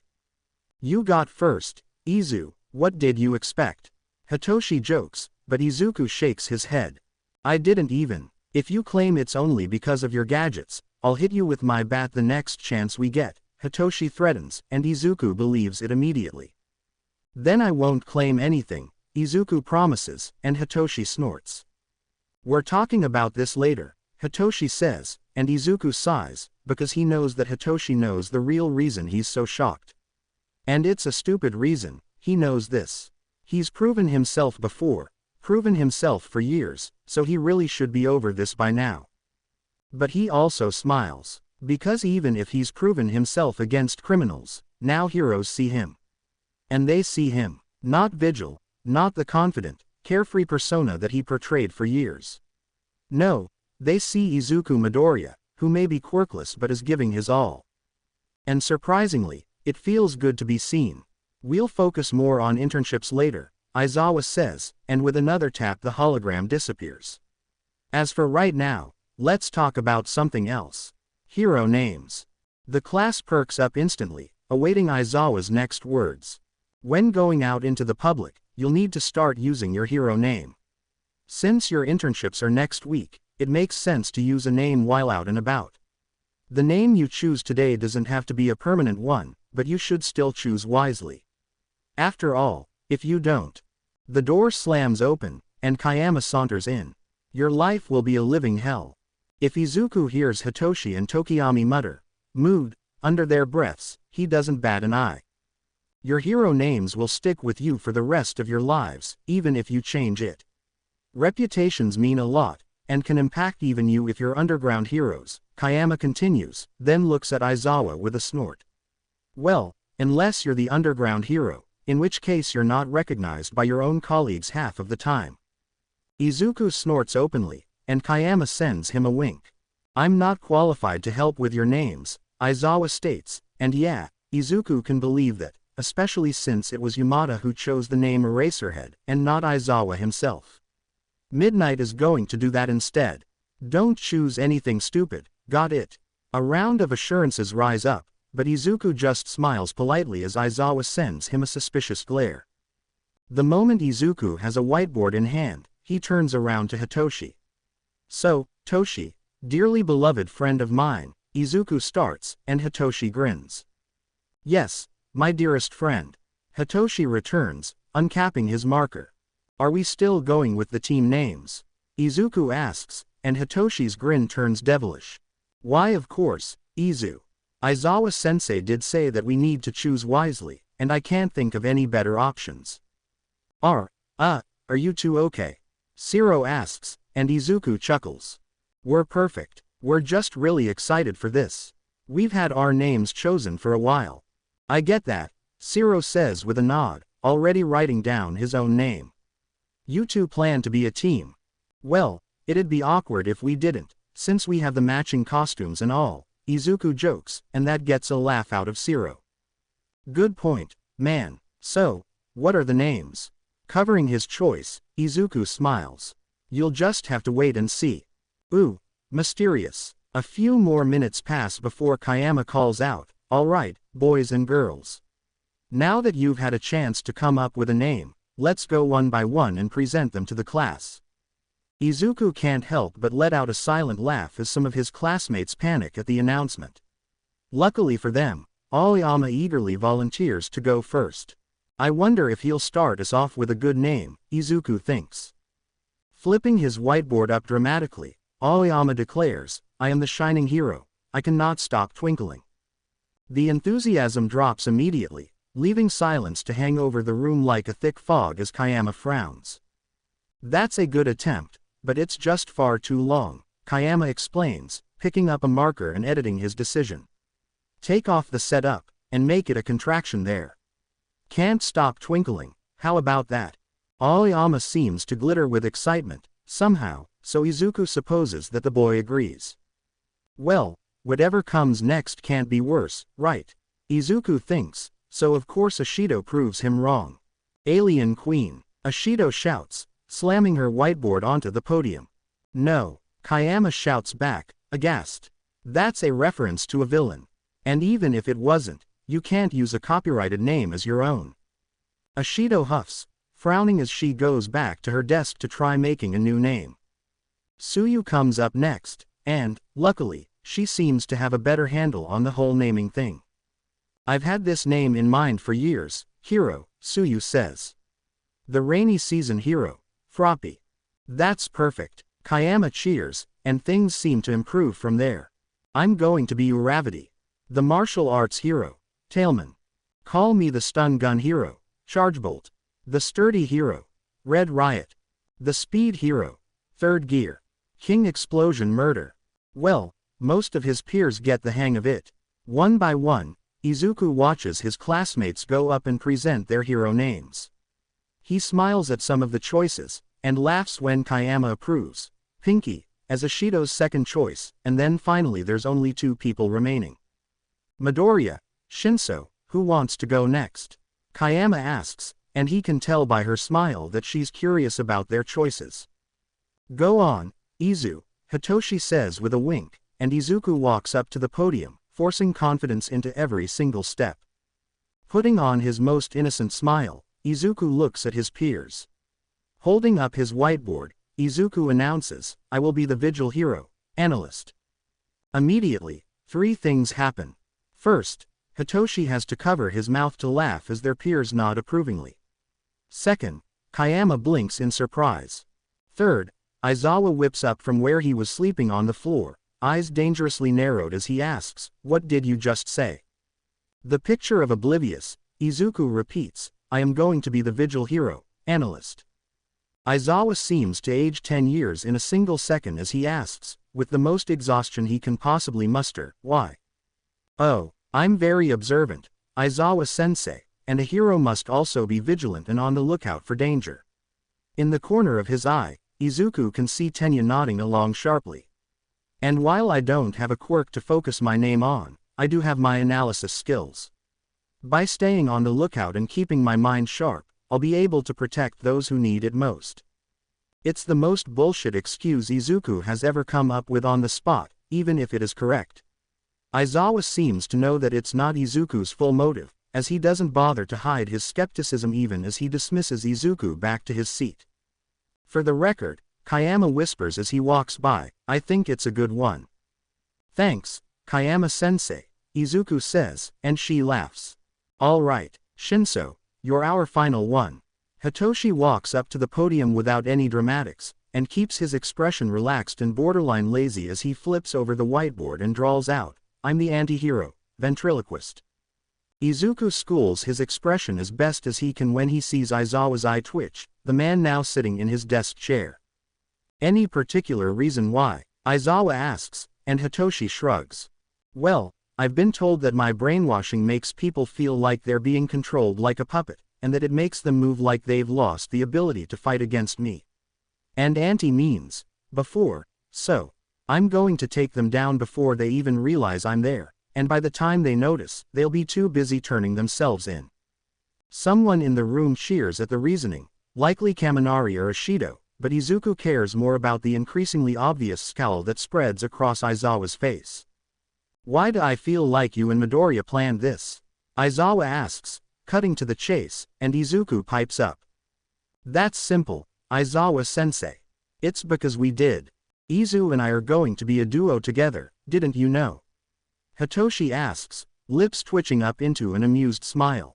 A wise decision. Tenya cheers on, oblivious as to how his words only frustrate their teacher more. Midoriya-kun and Shinso-kun make a wonderful team, Aizawa-sensei. Their friendship seems to have contributed to their wonderful partnership. Yeah, Kirishima adds. Those two were so manly when they fought together during the battle simulations a few weeks ago. They were like pros already. Izuku watches in unrestrained glee as Aizawa's eyes narrow even more, focused on Hitoshi for what feels like forever before finally, they shift to look at Izuku. And Izuku simply smiles, throwing in a wink for good measure. If Izuku laughs a little louder than normal, who can really blame him?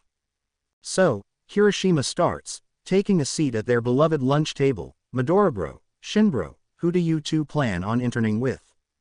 Izuku startles, and Hitoshi raises an eyebrow at his new nickname, but Izuku lets out a laugh and shrugs. I'm not sure yet, we just got the papers today, after all, and there's a lot of options. Well, that's to be expected, isn't it? Kaminari asks, and points a chopstick at Izuku. You were Mr. First Place, after all. Well, yeah, but Izu has self-confidence issues and thinks he only got so far because he can use weapons. Hitoshi cuts off, deadpan, and Izuku can't stop the blush that covers his face. Wait, really? Kirishima asks, eyes wide. Bro, you're like one of the coolest people I've ever met. And one of the smartest, Tenya adds helpfully. You're one of the top scorers in our class so far, and you possess an intellect great enough to create things that most of us in this class could not. You're probably on par with Yaomomo, to be honest. Ishido chimes in. You get things. You understand stuff so easily and then you use that knowledge to make stuff. Izuku isn't crying. No, but his eyes are much more misty than they were when he sat down to eat. Thank you, guys, Izuku says, voice wavering, and his friends beam at him, responding cheerfully. When Izuku is finally able to control his voice, he clears his throat and asks, so, who do you guys want to work with? Any ideas so far?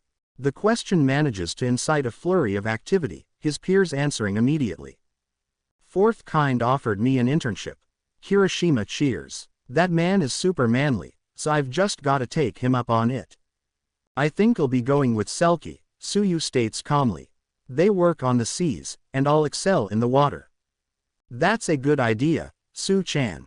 Uraraka cheers, having taken a place beside the froggy girl. I'm going with Gunhead. Really? Kaminari asks. Aren't they a more offensive hero? I thought you wanted to be a rescue-based pro. I do, Uraraka says. But after my match against Bakugo, I realized that only focusing on one aspect of heroics is limiting me. By branching out, I'll be able to go farther. That's a good idea, Uraraka. Ashido compliments, and Uraraka's blush grows. I have no clue what I'm going to do. I got no offers. You're surprisingly cheerful about that, Jiro notes, and Ashido shrugs. It's disappointing, sure, but that just means I have to try harder next time. That's a very mature way of thinking about all of this, Tenya comments, and Ashido beams. Thanks. I know you got out in the first round, but you got a few offers, didn't you? Ashido asks, and Tenya nods. I did get a few offers, although I'm not sure who I'll choose quite yet. There's no rush, Kirishima says. We've got until Friday to decide, anyways. Take your time, man. Tenya nods stiffly, and just like that the conversation moves on to other things, like what everyone did during their weekend. Izuku smiles at the peacefulness, then startles when Hitoshi nudges his shoulder. Want to compare lists? Hitoshi asks, and Izuku hums before nodding. Cool. Finish eating, and we can head back to class. 10 minutes later, Izuku and Hitoshi leave the table and head back to their classroom. It's empty, all of their peers eating in the cafeteria or somewhere else, so Izuku doesn't have to worry about filtering his thoughts as he and Hitoshi pull out their stacks of paper. Any specific agencies you're hoping for? Izuku asks, and Hitoshi shrugs. Not sure, Hitoshi admits. I'm not really planning on being a daytime hero, you know. I think I prefer our underground style. Besides, my quirk isn't one that works if everyone knows how to counter it. Izuku knows this all too well. The duo have spent multiple nights discussing their futures, talking about the kinds of heroes that they want to be. Neither of us are really flashy enough, Izuku admits easily. And while I've got a lot of offers, I think a lot of them are from support companies, actually. Flipping through the stack, Izuku's suspicions are correct. He can already spot a few well-known industries. From the amused grin on Hitoshi's face, he has no doubt that his friend has similar results. The majority are still actual heroes for my end, Hitoshi says. What about you? Mostly heroes, Izuku confirms. What are the odds that they assume I have a quirk, though? Yamada never mentioned whether or not I had one during the festival, and nobody is going to assume that a hero student got into UA without a quirk, right? Hitoshi doesn't answer, but he doesn't have to. Izuku sighs, flipping through the stack without as much interest as before. And then he registers one of the names. Slowly, Izuku flips back a page, eyes narrowing on the name. Hey, Toshi, Izuku pipes up, and his insomniac companion raises an eyebrow. What's up, Izu? The boy asks, and Izuku laughs once. Go to the E section, alright. Sure, whatever. Who is it? Hitoshi asks, already flipping to find his place. You'll see it when you get there, Izuku says vaguely, and Hitoshi snorts. Let's see, who could possibly be so exciting? Wait, please tell me it isn't Endeavor. His finger is running down the page, and Izuku giggles. It isn't him, don't worry. Alright, good. But then, who is so impure? His finger stops trailing, and Izuku watches as Hitoshi slowly blinks down at the page, Tant. Izuku glances at the boy's paper, and sure enough, they both have the same name listed. Eraserhead. Why does Aizawa want us to intern under him? Izuku asks, and Hitoshi shrugs. Maybe he knows that we plan to go underground. Hitoshi offers. Maybe. Or maybe it's just bias. He doesn't like the idea, he really doesn't, but Izuku can't deny that that might be the cause. But another part of Izuku screams that there's no way Aizawa cares about them, and he definitely doesn't care enough about them to be biased. They're problem children, after all. Check if Yamada sent in a request. If he did, it might be bias, Hitoshi says, already flipping to find the P's. Izuku joins in, practically tossing the other papers aside in his fervor to find the name, or a lack thereof. He finds the name, Present Mike. He sent me an offer, Izuku says slowly, not knowing what it means. He didn't send me one, Hitoshi says, and for some reason that Izuku doesn't want to think about, the words make something drop in Izuku's stomach. It might be disappointment. Oh, maybe they actually thought we did good, Izuku says, a forced chuckle leaving his mouth. We are the top 2, Izu, Hitoshi reminds him for what must be the 10th time since the festival, and Izuku blushes. Right, so, that's cool, I guess we keep looking at other options, now, Izuku says, and Hitoshi nods slowly. They spend 5 more minutes flipping through the sheets before they both set their stacks down, looking at each other with exasperation. We're going with them, aren't we? Hitoshi asks, and Izuku sighs before nodding.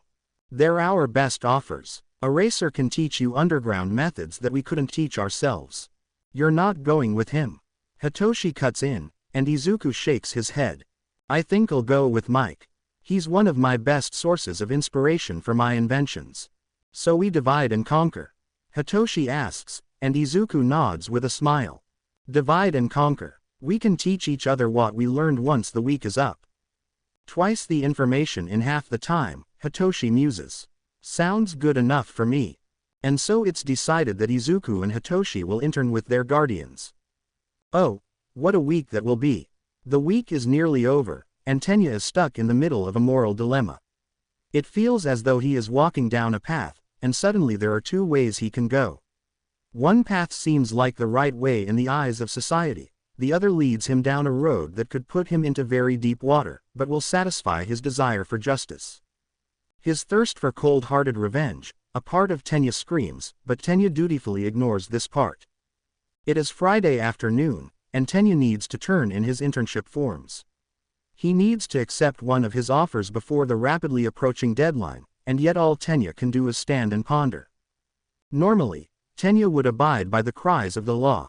He is a young male who knows what is right and what is wrong, and he knows that an eye for an eye can only serve to make the whole world blind. It is unbecoming of a hero in training to want to hurt someone else, after all. Then again, Tenya knows that Bakugo seems to find pleasure in hurting his opponents, even when it is his classmate and not an actual villain. No, Tenya knows better than to use Bakugo as an example. Bakugo may be strong, and he may have a masterful control over his volatile quirk, but he is not a role model when it comes to how one should act. And yet Tenya, for once in his life, feels the urge to harm. To rage and shout and cause mayhem. To throw a kick that should never be let loose, to punch with far more force than necessary. He should push these feelings down. He should ignore them and let them dissipate over time. He should be grateful that Tensai is not dead, because that truth is a blessing right now. He should be so much better than this need for vengeance. He should be so much better, because he is an Iida. He has a reputation to uphold. He has so much to be grateful for. He has to let these feelings go. He decides to intern under Manuel, who is located in Hosu. He takes the road less traveled. A part of him regrets the decision, but a larger part thrills with pleasure. And Tenya listens. The lab feels cold, it always does. It has to be cold, to make sure that machines don't overheat or become too humid to work properly. But the frigid, biting air only makes it feel more impure, more wrong, Izuku supposes. It feels unwelcoming, not that Izuku should feel welcome in a villain's lab. But a little coziness would do well to melt off some of the nerves that wind around Izuku's body whenever he comes back, constricting his lungs and forcing his heart to beat twice as fast. It's pathetic, really. He's been in this lab for years, has sat at the same workbench for longer than he can correctly recall, and yet he's still a mess whenever he arrives. And he's just as much of a disaster when he leaves for the day. Hitoshi is, too, but Izuku never can focus on that for long. Because he can't bear the guilt that comes with the thought, can't handle the shame that encompasses him when he notes how uncomfortable his best friend is during their work. He can't, he might break if he does, and if Hitoshi won't say anything, why should he? It's for their future, after all. The perfect picture they've worked to create, one painted on a canvas made of lies and imperfections. One marred with cracked paint since the very first brush stroke. But it'll be a painting nonetheless, and Izuku knows the picture will be worth it. Hitoshi does, too, and so they work in the lab, uncomfortable, unwelcome, unloved. It's not very different from the orphanage, in that regard, and yet, somehow, Izuku and Hitoshi have a better chance at gaining a mother in a lab than they did back in the orphanage. Funny how life works, isn't it?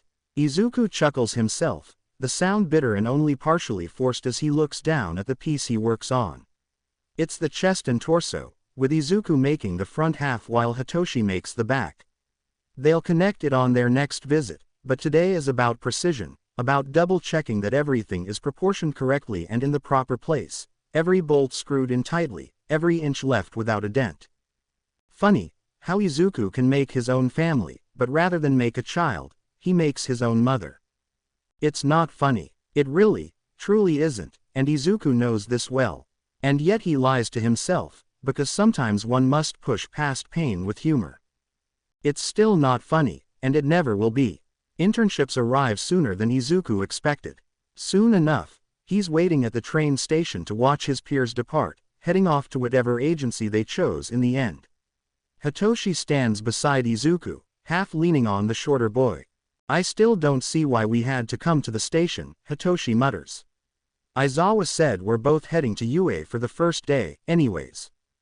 Because Aizawa said he had to make sure everyone else gets on their trains, Izuku reminds his friend. And he probably just didn't want to suffer in public spaces alone.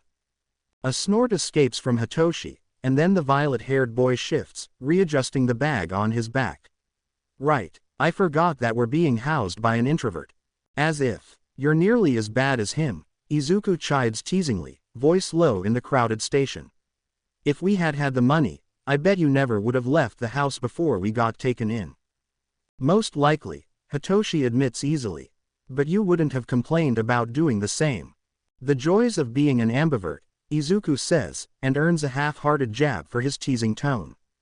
Their playful bantering is cut off when Aizawa calls for his class's attention, causing his students to gather around him. You all have everything? Aizawa asks, sounding as exhausted as always. A round of cheerful affirmations follow, and Izuku almost laughs at the man's sigh. Good. Remember, you are not to wear your hero costumes unless you have permission to. Being in this course is a privilege, not a right, and you are to act maturely when you are out and about. Understood. Yeah, Ashido cheers, earning an annoyed correction about politeness. Izuku doesn't pay attention to the comment, however, attention already drifting away to look at his peers. He pays closer attention to his friends, though. Well, admittedly Izuku isn't certain that they're his friends, as he's never hung out with any of them out of school, and he only has their numbers due to Tenya's insistence that everyone have contact with one another, but he thinks that he can consider most of his classmates his friends. Like Ashido, who has stuck nearby since the second day of school. She has called him one of her favorite people, and Izuku supposes that that has to count for something. There's also Kirishima, Kaminari, and Jiro, who popped up alongside Ashido and never really left after that. Yaoyorozu has also been rather nice to him, although they don't talk as much. And Shiro and Tokiyami, who have been talking to him more since the sports festival. Todoroki seems to be a bit closer too, now that they've bonded over their mutual hate of his father. Tsuyu and Uraraka are both willing to talk to him, although lately Uraraka has been a bit odd around him. And, of course, there's Tenya, who has been his friend for even longer than the school year alone. Most of his peers are people Izuku would consider friends, actually. It's a realization that shakes the boy ever so slightly, especially when he realizes that all but one of his peers actually seem to at least tolerate him. And then there's Bakugo, but not everything is about the explosive blonde, so Izuku can't find it in himself to mind. Izuku barely spares a glance to the volatile teen as his class disperses, heading in the direction of the trains they'll need to take. His eyes quickly catch onto one friend in particular, one who seems to be stiffer and more stoic than usual. Izuku doesn't realize that he's following after Tenya before he hears his own voice calling out, saying, "Hey, Iida-kun." Tenya stops, the movement too forced, too sudden to seem right. There's no fluidity in the boy's motions when he turns to face them, where normally Tenya isn't quite so robotic. "Yes, Midoriya-kun," Tenya asks, and Izuku speaks without thinking. You know that you can text me anytime, right? Izuku asks, and Tenya nods sharply. Good. Don't forget that. He doesn't mention Tensai, nor does he hint at the pro-hero's injuries, even though he knows that that is what caused such a weight to be placed on Tenya's shoulders. He doesn't try to dissuade Tenya from doing anything foolish, because he believes in his friend to do the right thing. No, Izuku just offers a place to vent, an ear to listen, a shoulder to cry on. Tenya stiffens his shoulders, and the light turns his glasses so opaque that Izuku can't read the boy's eyes. The message is clear, however. Thank you, Midoriya-kun. I'll remember that. Tenya lies, voice stilted, and Izuku knows. Tenya will not come to him. But Izuku cannot and will not control his friend, and so he puts on his best smile and pretends that he believes the boy. He hopes that Tenya will be okay, that Tenya will lose his pain when he sees how Tensai gets better in the coming weeks. And Izuku lets Tenya walk away. When Izuku walks back to Hitoshi's side, he doesn't say a word about the interaction. He doesn't need to, as Hitoshi simply takes the greenette by his hand and pulls him over to Aizawa. The only three left, Aizawa leads the boys into a train, and they head to UA. The first day of training is intense, and yet the only thing Izuku can think of at the end of the day is whether or not his friend is okay. There are no new messages. When Shota offered an internship to Midoriya and Shinso, he expected one of two outcomes. The first was that both boys would look past the offer, perhaps not even noticing it as they were overwhelmed by the literal thousands of offers from actual agencies. It was more likely that they'd overlook his name, too eager to see what else the world could offer them. After all, Shota is already one of their teachers. It would make sense for them to choose someone else. It was a logical choice. The second outcome that Shota had come up with was less likely, but also a logical one. In the second outcome, Midoriya and Shinso would both decide to work with him. They both plan to be underground heroes, from what Shota's been told and overheard, so working with Shota would be a good way to learn the ins and outs of such a career choice. And Shota knows by now that the two look up to him, perhaps not as a guardian but definitely as a pro-hero, so he assumed that this show of idolism might have pushed them to choose him. He never expected them to separate, if only because he's never seen them choose not to be a team if they had the option to be one. It was like the two came in a package. If you found Vigil, and he was never far behind. If you wanted Midoriya, you'd get Shinso as well. Shota does not get Midoriya, but he does get Shinso. Hisashi gets Midoriya, which is almost surprising. Almost, because Shota knows the boys who have been living in his home for months.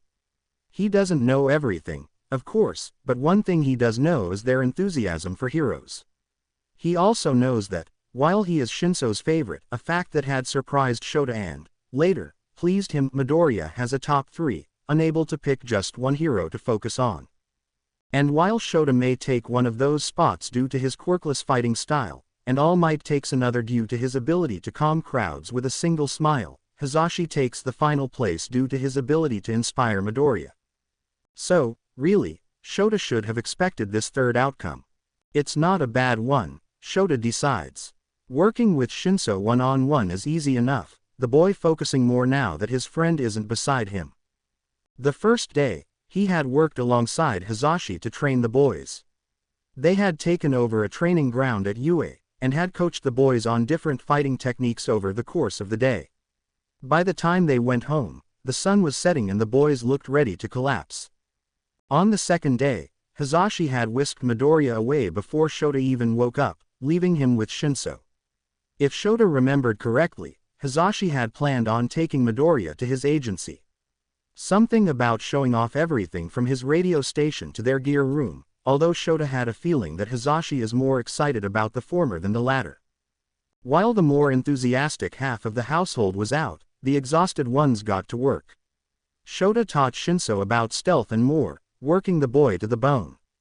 Shinso did well, which wasn't surprising considering the boy's history. Still, Shota was, dare he say it, proud of the boy. Then comes Wednesday, and Shota decides to take the boy on a patrol. Normally, Shota is one for night patrols, but he's decided that Shinso can deal with one of those later tonight, or early Thursday morning. Because even if Shinso has experience running on rooftops at midnight, it's been a few months since he's been allowed to do so, and Shota does not want to see Shinso tripping off of the roof. I just don't feel like catching him, Shota tells himself, but he feels like he's just making up excuses. Nevertheless, Shota tells Shinso the plan, and 10 minutes later they're up on the rooftops, unnoticed by the people below. Shota has never considered himself to be the type of person who gives off a kind aura. He's not really the kind of guy who people look at and think, yeah, this is the guy that I'm going to spill my tragic backstory onto. Definitely, he's scruffy looking, and has what Nimari calls a resting bitch face, so he's never really surprised when people don't like opening up to him.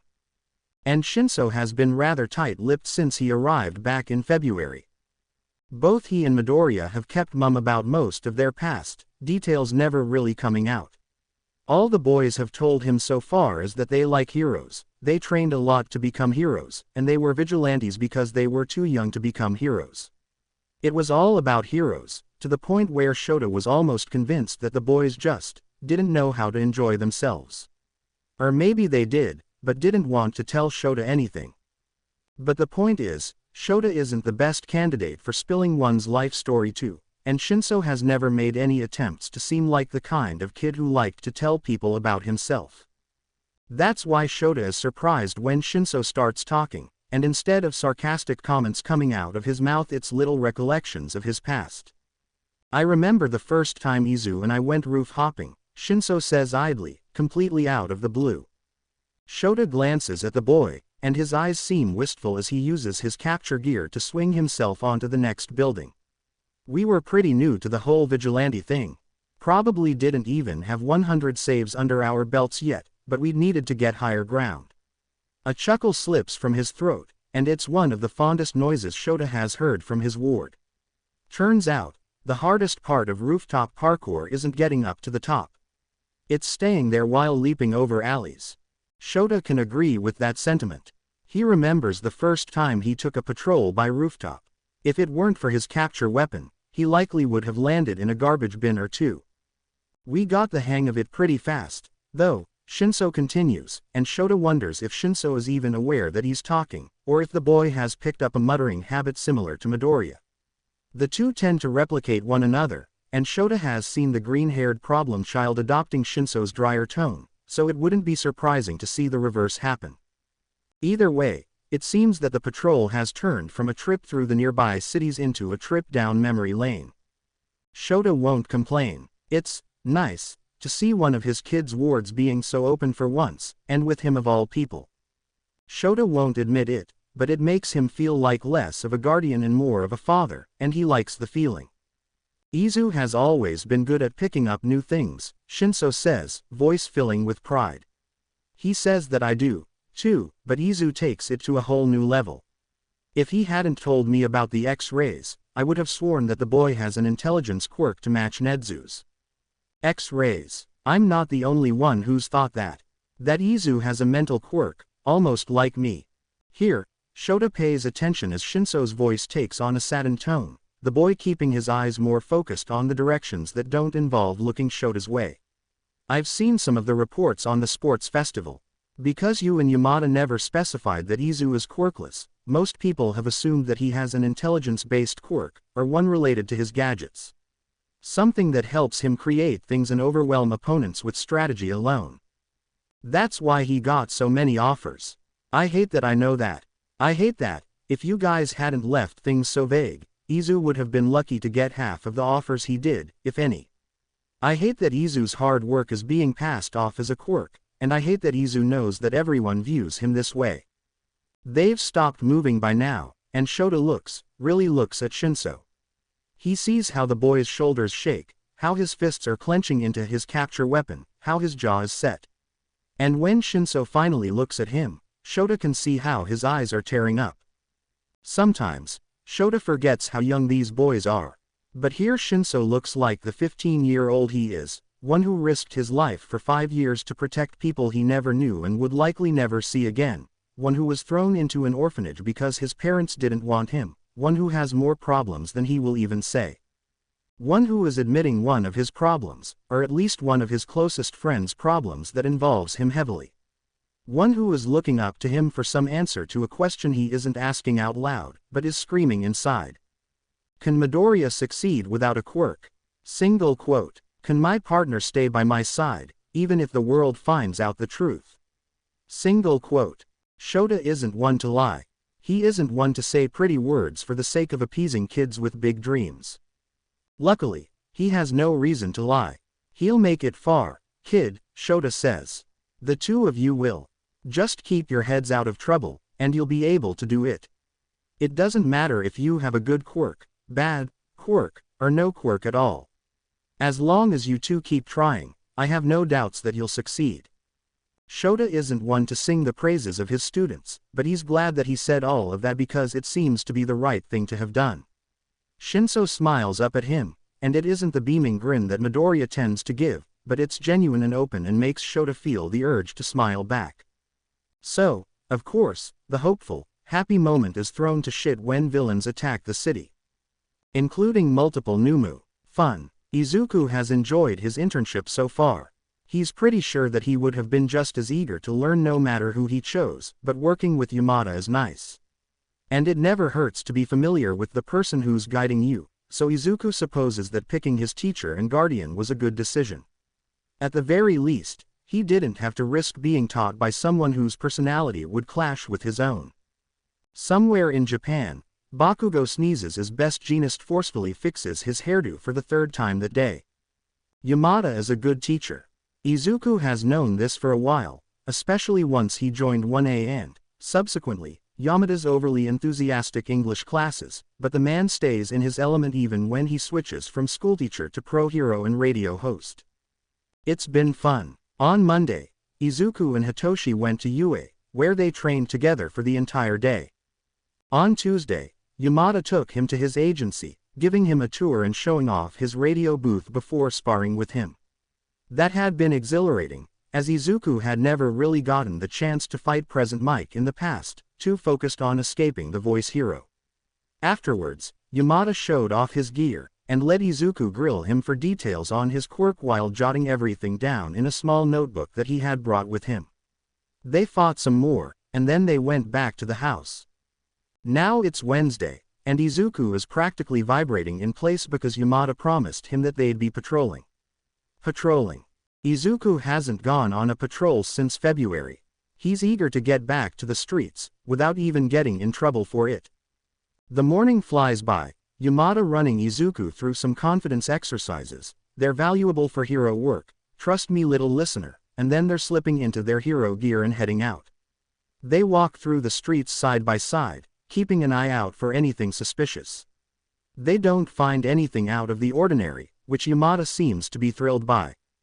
Being a hero isn't all about fighting and rescuing, Yamada informs Izuku. Sometimes, it's about letting people feel safe. By patrolling around, we deter villains and comfort everyone around us. Hearing the blonde's words, Izuku nods. You don't deter villains, though, his mind reminds him. You encourage them, with every single weapon you provide them. Single quote. He doesn't try to protest his own thoughts. He doesn't even get a chance to, because suddenly he's being knocked into by a small force, causing him to stumble back. Izuku looks down, bewildered by the sudden impact. Cheery black eyes meet his own, and Izuku blinks at the small boy that stares up at him. And promptly starts to cry. Izuku reacts on instinct, unforgotten nights where he'd console Hitoshi making him crouch down, gently pulling the boy into a hug. The boy stiffens, then clings to his jumpsuit, burying his face into the fabric. Izuku lets him, running a hand over the child's spiky black hair. It'll be all right, Izuku murmurs automatically. Everything will be fine. No it won't. The boy sobs. They're gone. They're gone. They left me. The words are too close to what Hitoshi used to cry, far too close for Izuku's liking. They left me, Hitoshi wailed, clinging to Izuku's chest. Izuku was too small to shield the boy from the world, but he did his best, wrapping his arms around his only friend's shoulders. They didn't deserve you, Izuku stated. They were stupid to give you up. It's because of my quirk, Hitoshi said, and Izuku hated that that was the truth. They think I'm a villain. You aren't, Izuku promised, but that wasn't enough to bring back Hitoshi's parents, and it never would be. It would take quite a few years for Hitoshi to go from missing his parents to resenting them, and even longer for the boy to just forget them altogether. Perhaps that was why Hitoshi jumped onto the chance to gain a true mother so quickly. That was their mistake, Izuku says, back in the present, staring at a black-haired child and not his violet-haired friend. That was your mistake, and you shouldn't feel the need to suffer for it. The boy only sobs harder, and Izuku rubs the boy's back, trying to comfort him. He glances up when he hears footsteps approaching. A lady with short brown hair frowns, eyes filled with sadness. Yamada just watches on, lips tugging down as well. Izuku looks at the former, but she doesn't say anything, so Izuku returns his attention to the sobbing child that's practically on his lap. Izuku kneels on the ground, minimizing his chances of falling to the ground while letting the boy cry out all of his tears. If the kid is even remotely like Izuku, it can take a while to get everything out, and Izuku isn't going to rush the boy. It's clear that the child needs this. If Izuku were keeping track of the time, he'd figure that he spent the better part of half an hour just kneeling on the sidewalk, hugging this random child to his chest and letting the kid sob all over him. But he's not watching the clock, so when the boy finally pulls back he doesn't even bat an eye. Instead, he gives the boy one of his softest smiles, brushing away a stray tear with his gloved hand. Sorry, the boy grumbles, but Izuku shakes his head. It's fine, Izuku says easily. Everyone needs to cry, sometimes. I just hope that it helped. The boy lowers his eyes, chin dipping as he looks to the ground. He doesn't respond, but that's all right. Instead he wishes the boy farewell when the tiny kid starts to stomp away. The lady stays behind, looking at Izuku with kind eyes. Thank you, she says softly. He's just lost his parents, and he's been holding a lot in. Thank you for comforting him. He just lost his parents. Izuku smiles back, but his feels a lot faker than it did just a minute ago. He nods anyway, saying, it's not a problem at all. I hope that he has the proper support to move on. He doesn't wish for the boy to feel better soon, because Izuku doubts that that wish can be fulfilled easily. But having someone there, even just one person, that can mean the world to someone who is young and hurting. And if Izuku is right, the boy looks to be 4 or 5 years old. He's around the same age Izuku was, when he lost his own mother. At least I have the chance to bring her back, Izuku thinks guiltily. I'll be there for him, the lady promises, unaware of how close this situation is to Izuku's own, and then bows slightly. Thank you, again, and then she's gone, following the small boy who's just had his world turned upside down. Izuku watches them go, and feels like crying, himself. Instead, Izuku turns to Yamada and asks, where to, next? Yamada looks at him with poorly masked concern, asking, are you sure you want to continue patrolling? You seem upset too, little listener. Just some old memories, Izuku says, brushing off the concern. It's nothing I'm not used to. His attempt to quell Yamada's worries seemed to only fuel them, Yamada's eyebrows pinching as he looks conflicted. You know, you don't always have to be okay, Midori. A loud crashing noise cuts off the blonde, and they both look away to search for the source.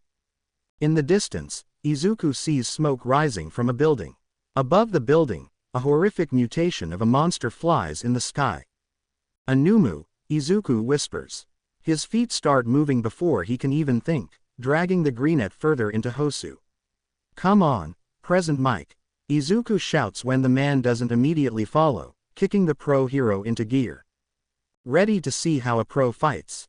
Yamada asks as he starts to run towards the fight, and Izuku snorts despite his rising adrenaline. I've had pros fight me, Izuku retorts, then a thought strikes him. He's in Hosu, and there's Anumu, perhaps more, if the rising amount of screams are any indication. But he's not the only one in Hosu. Tenya, present Mike, Izuku shouts. I need permission to fight, even if only in self-defense. What? Yamada yelps. Listener, I think Shota will have my head if I send you out there. Anumu might have my head if I'm not allowed to defend myself, Izuku argues, and sees how Yamada winces in the corner of his eye. Right, all right, but only in self-defense. Got it, analyst. Understood. Good. Any further conversation is cut short when a second Numu pops up, and Izuku leaves Yamada's side to help a nearby civilian, Yamada moving to attack the Numu. As he helps the civilian to safety, however, he hears the one thing he was hoping not to. Tenya, where are you? A pro-hero, one Izuku recognizes as Manuel, calls out, and Izuku feels his stomach drop as his worst fear is confirmed. Tenya is loose in Hosu, the same place that the hero killer attacks, and attacked Tenya's older brother. For some reason, Izuku has a feeling that the day won't end well. He's not wrong. Tenya is going to die. Tenya is going to die, and it will be all his fault. Tenya is going to die, and then pro-hero native will die, and it is all because Tenya was too focused on vengeance. Tenya is going to die, and he's going to die in shame. What a pity, the hero killer says, but his voice holds no remorse as he lifts up his blade. You could have become a good one, kid. But you focus too much on what matters to you, and not what matters to the whole of the people, and that, in the end, is your downfall. Tenya wishes that he could move, that he could lunge out of the way of the glinting weapon that is about to be plunged down into him, but he can't. He's frozen where he lays on the ground, and not just with fear. A paralyzing quirk, Tenya thinks, and he worries that that will be his final thought when he dies, that his final noise will be a cry of pain, and all Tenya can think of is Tensai, Tensai, Tensai as the villain swings his blade down. And a clanging noise rings through the air, echoing in the alley. Tenya opens his eyes. He's greeted with the sight of Stain, knocked halfway down the alley, and a familiar green-covered back in front of him. Midoriya, can you move, Iida? Midoriya asks, and the lack of honorifics in a time like this shouldn't shock him, but somehow it makes him want to flinch. Or perhaps it's the cold tone that Midoriya speaks with. No, Tenya chokes out. It's his quirk. Don't let him cut you. Midoriya nods, shifting. A hand reaches behind him, pulling something out of his belt. It's a phone. Who are you, boy? Stain asks, and Tenya wants to choke when he sees how the man eyes his friend. Judging him, trying to decide if he's worth letting live or not. It's disgusting. It's all his fault. Analyst, Midoriya responds, voice still cold, dangerous. Now, I'm going to politely ask you to step away and let me take these two out of here. Do you really think that will work? Stain asks. If so, you are more foolish than most heroes these days. It never hurts to try asking, Midoriya says coolly, and Tenya watches how the boy clicks his phone a few times. If Tenya is correct, he thinks a message was just sent. He can't tell, his glasses were knocked off when he got hit by the hero killer. But if that's how it has to be, I'll just fight for them. Really? Stain asks, and a sliver of something Tenya doesn't want to recognize slips into his voice. You'll risk your life for them. For these fakes. They're not fakes, Midoriya snarls, and then he's pulling out his staff. And I'm always ready to risk my life for others, Stendhal. The name doesn't mean anything to Tenya, but it seems to strike something within Stain, who straightens up and actually lowers his weapon as he studies Midoriya. How do you know that name, analyst? You can't be more than a child. Age means nothing in this equation, Midoriya retorts, and Stain chuckles an odd, low sound. I suppose not. A pity, but this must be done. And then Stain lunges at Midoriya, and Tenya wants to scream. But he doesn't. Because Midoriya is stronger than him, is better than him, and is able to dodge the first swipe of Stain's sword. And the second, and the third, and on the fourth, he blocks it with his own staff. On the fifth, he actually manages to push Stain back an inch. On the sixth, Midoriya throws a flash grenade, which Tenya barely closes his eyes in time to avoid being blinded temporarily, and then uses his staff to swing himself into a kick, knocking Stain right across the jaw. Stain laughs at the hit, even though his jaw cracked from the impact. On the seventh, Stain lands a hit. It lands on Midoriya's mouth guard, though, so all it does is knock Midoriya backwards. On the eighth, a second flash grenade is thrown. It's not Midoriya who throws it, though. You know, I thought we were partners. Analyst, a familiar, dry voice calls out, and Tenya tears up as Shinso comes into view. You were too slow. Ventriloquist, Midoriya responds, voice half teasing, as if he isn't fighting for his life, and then the boy dodges the 9th, 10th, and 11th slashes without hesitation. It's like instinct, Tenya thinks, but there's no explanation for why. 12, 13, 14. On the 15th attempt, Shinso calls out, are you so scared of Analyst that you can't even try fighting me? And Stain gains the eeriest grin that Tenya has ever seen, and laughs again. I knew you seemed familiar.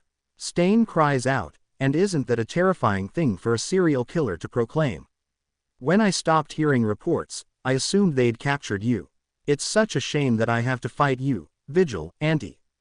You could always stand down and let us arrest you, Midoriya offers, as if this entire conversation makes sense, as if any of this makes sense. While you may be the closest thing to a hero that I've seen since All Might, I'm afraid that I simply cannot lose sight of my goal. I'm sure that you understand, Vigil. I absolutely do not, Midoriya retorts, and then he lunges forward once more. And on the 16th swipe, Midoriya gets hit. And then Midoriya is crumpling to the ground. A scream rips through the air, and it takes Tenya a moment to realize that he is the one shouting out. A flash of white cloth reminds Tenya that Shinso is there, too, and suddenly Shinso is jumping into the fight while Tenya can't even move a single finger. 1, 2, 3, 4, 5 slashes in a row, all expertly avoided.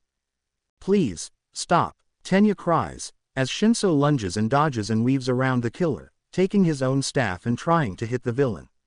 Please, I've already caused Midoriya to get hurt, I can't see the same happen to you. This was my fight. 12, 13, 14. Shinso takes a single second to rip his eyes away from the fight, and Tenya wants to recoil from the intensity in the boy's eyes. Every time that Tenya has seen Shinso, the boy has always had the most passive expressions. But now Shinso looks feral, eyes alight and teeth bared in a gruesome snarl. Then stand up and fight, Shinso shouts, and then he's cut down and paralyzed as well, and it's all Tenya's fault.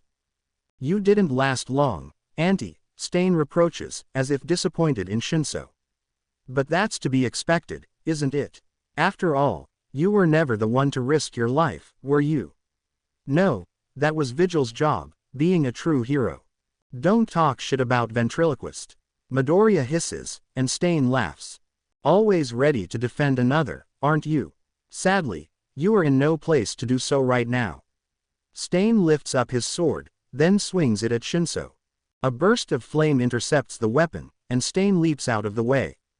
Midoriya, Todoroki calls out, and Tenya wants to cry because now he's brought another friend to an early death.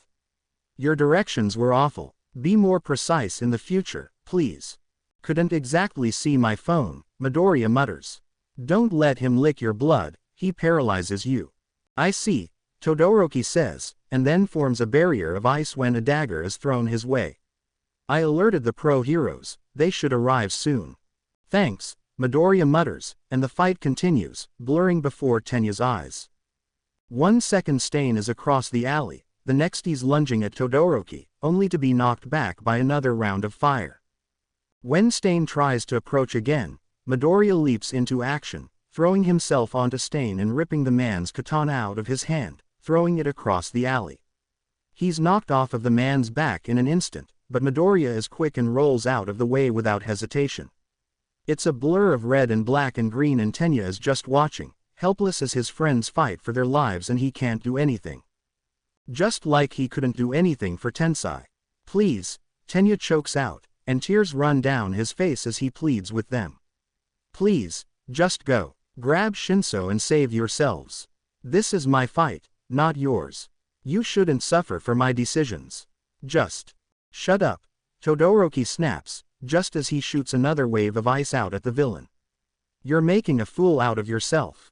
This isn't just your fight anymore, and if Native is here I'm guessing it never was. But my brother wouldn't want you here, Midoriya screams, throwing a grenade at Stain. Tensai Iida is hurt but he is not dead, but if we did not arrive in time you would be. Your brother wouldn't be happy to hear that you got murdered in the back of an alley because you let your ego get in the way, would he? Midoriya doesn't wait for a response, whipping out his capture weapon and snatching away one of Stain's knives in the process. At the same time, Shinso manages to break out of the paralysis and activates his own gear, snagging another knife just as Stain tries to throw it. No, so get up and fight. And it might be a coincidence, or it might be through pure willpower, but Tenya finds it in himself to stand and lunge, just as Stain tries to stab Todoroki in the chest. He gets a knife to the arm, but it's better than a dead classmate. Now that's what I'm talking about. Midoriya cheers, but his eyes are narrowed and his jaw is set. Let's get this show on the road, folks. And so they do exactly that. The next few minutes speed by in a rush of adrenaline and fear, with all four heroes in training dodging and trying to land their own attacks, until in a perfectly timed moment Tenya lands a reciproburst to Stain's side just as Midoriya hits him in the head, and Stain crumples to the floor. He's unconscious. Rope, Midoriya mutters, and Shinso hands over some rope right away. The two get to work, tying the man up and yanking knives off of his person as if it's second nature. Vigilante. Maybe it is. Tenya feels sick, and the knife digging into his arm is painful, but he forces himself into action. He helps Native up, who is just now regaining mobility, and Todoroki helps Midoriya and Shinso as they drag Stain out of the alley. The pros arrive, and they look confused and bewildered and a little bit terrified by the sight of four teenagers and a pro hero pulling the hero killer along, but Tenya quite frankly can't care less. His focus is waning and he's just relieved that his friends are alright. And then they're not. Well, Midoriya isn't. 1 second, everything seems to be going well. Then a Numu flies down and Midoriya pushes Shinso out of the way, and suddenly Midoriya is being ripped away from the ground and into the air. Tenya thinks he hears Shinso screaming, but all he can do is stare in fear as Todoroki tries to stop the Numu, but it's already out of reach, and Endeavor can't hit it with his flames. And then Stain is leaping up and stabbing the Numu, and he's falling and holding Midoriya for the approaching crowd to see. And then Stain shouts, "All of these heroes before me. And yet only a villain went to save this kid. They work for nothing but fame and money, but never save the ones who count. So try your hand at defeating me, and see where you end up. I will not let anyone defeat me except for a true hero, All Might, or this boy before me." And then Stain falls silent, and Midoriya stumbles onto his feet before looking over and saying, "He's unconscious." And then Midoriya drops to the floor, and the world resumes. And Tenya feels nothing but guilt. When Izuku wakes up, it's to bright lights and white walls. For a second, Izuku wonders if he's died and gone to heaven, or whatever afterlife there may be, and then discards the thought as ridiculous. Not the thought of him dying, but rather the thought that he'd go anywhere but the darkest pit imaginable. He's practically a villain, after all, selling weapons and spilling secrets. Unsurprisingly, Izuku is not dead. Instead, he is in a hospital, and in quite a bit of pain. It's not the worst he's dealt with, but his skin stings from untreated friction burns and partially healed cuts and broken bones. When did I even break my leg in the first place? Izuku wonders, but quickly decides that the answer doesn't really matter. All that matters is that he's safe, apparently, and so are his friends. They are safe, aren't they? Izuku thinks, and then he's panicking, opening his eyes the rest of the way and shoving himself up, ignoring how the movement jostles his apparently sprained wrist. Luckily, the movement allows him to see that Hitoshi, Tenya, and Todoroki are all in the room with him, and wide awake at that.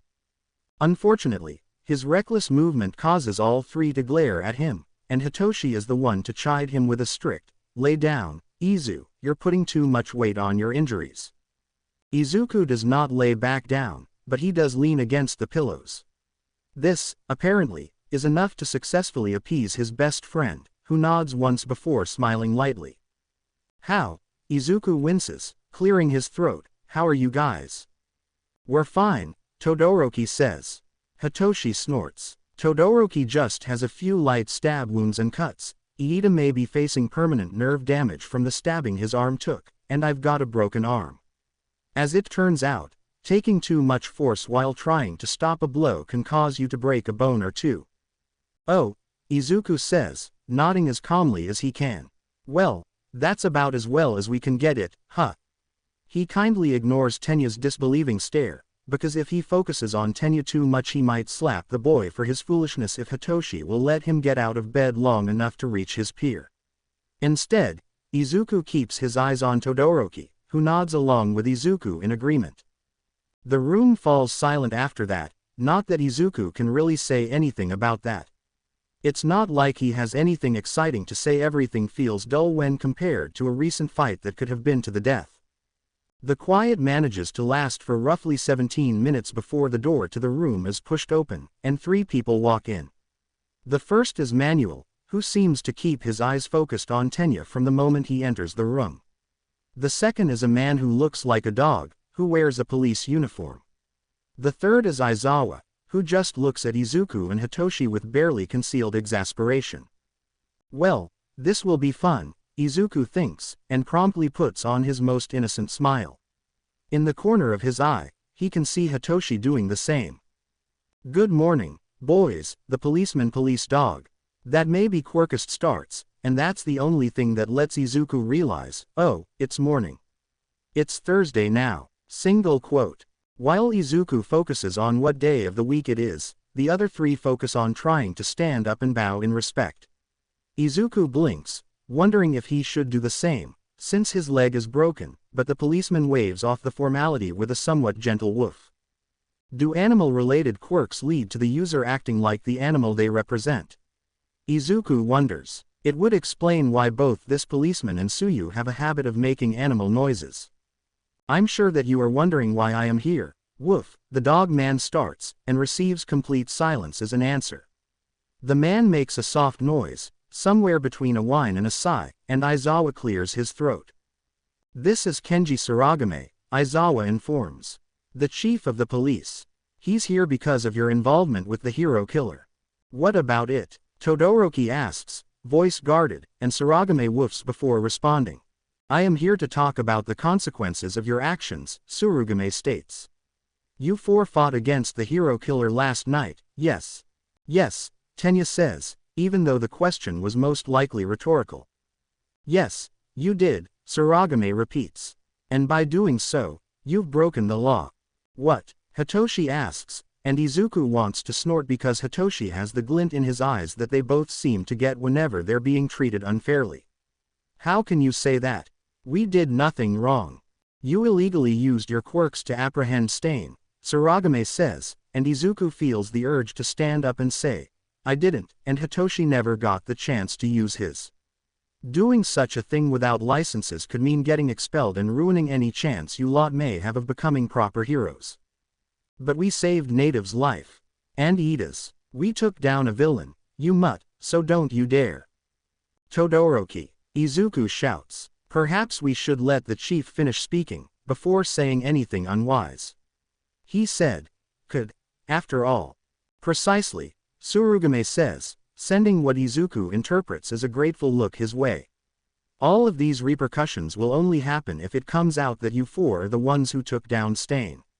Your other option is to let someone else take the credit, which will mean being able to continue on your path to being pros, but also means no one will know the truth of your involvement. And how would you do that? Todoroki asks, but his voice isn't quite so harsh as it was before. Eraserhead reported seeing the Vigilante duo at the crime scene, the police force chief says. While they weren't caught afterwards, we can state that the duo attacked Stain, then left you boys to clean up their mess. Native has backed up this statement, Aizawa says. He states that Vigil and Anti attacked Stain, and managed to apprehend him before we could arrive. So, while we aren't sure that Vigil or Anti have any way to burn Stain, Kenji Suragame starts, eyes locking onto Todoroki as he speaks. The duo have proven themselves to be quite unpredictable. No one will question such a defeat. Suragame looks at all 4 boys, letting his gaze travel through the room. So, that gives you boys the option. Would you like to take credit and face legal repercussions, potentially ruining your future forever, or leave all of the credit to Vigil and Anti? Izuku looks at Hitoshi the moment the police chief stops speaking. Hitoshi looks right back, a silent conversation running between them. It's best to just put the fight on our Vigilante record. Izuku hopes the message gets across when he tilts his head to the right, the second option. But then we could get into legal trouble. We'd get off scot-free as it is, having not used our quirks. Hitoshi's eyes narrow, glancing over. It's us or them, and we never put ourselves first. Single quote. We can get around this. A lip tugged upwards, one eyebrow raising. Aizawa is offering the solution, he might have a plan. Single quote. Who knows how much of their conversation is understood, and how much is guessed between the two. Either way, Izuku knows that they will take whatever fall they must, if that's what the other two decide on. And they do, in fact, decide to give the victory to the Vigilantes. I believe the credit should go to Vigilante, Tenya states, face clear of any emotions. They saved my life, and while I'm not one to promote the work of Vigilantes, I'd rather that they take the credit. Todoroki agrees hesitantly. I suppose it makes sense to give them the credit, he says, and that's that. The police chief leaves them be after thanking them for their involvement, and Manuel follows soon after. Izuku feels himself tense as Aizawa sighs, looking between Hitoshi and himself. Aizawa sighs again. What you all did was foolish. It was my fault, Aizawa-sensei. Tenya cuts him off, and Izuku is shocked because Tenya never cuts off a teacher, not on purpose. I am the only one to blame. I hunted down the hero killer in hopes of getting vengeance for my brother's injuries, even though they will heal with time. This never would have happened if I had not raced in. The other three only came because I was there, so please, do not scold them for my actions. Aizawa blinks at the outburst. Quote.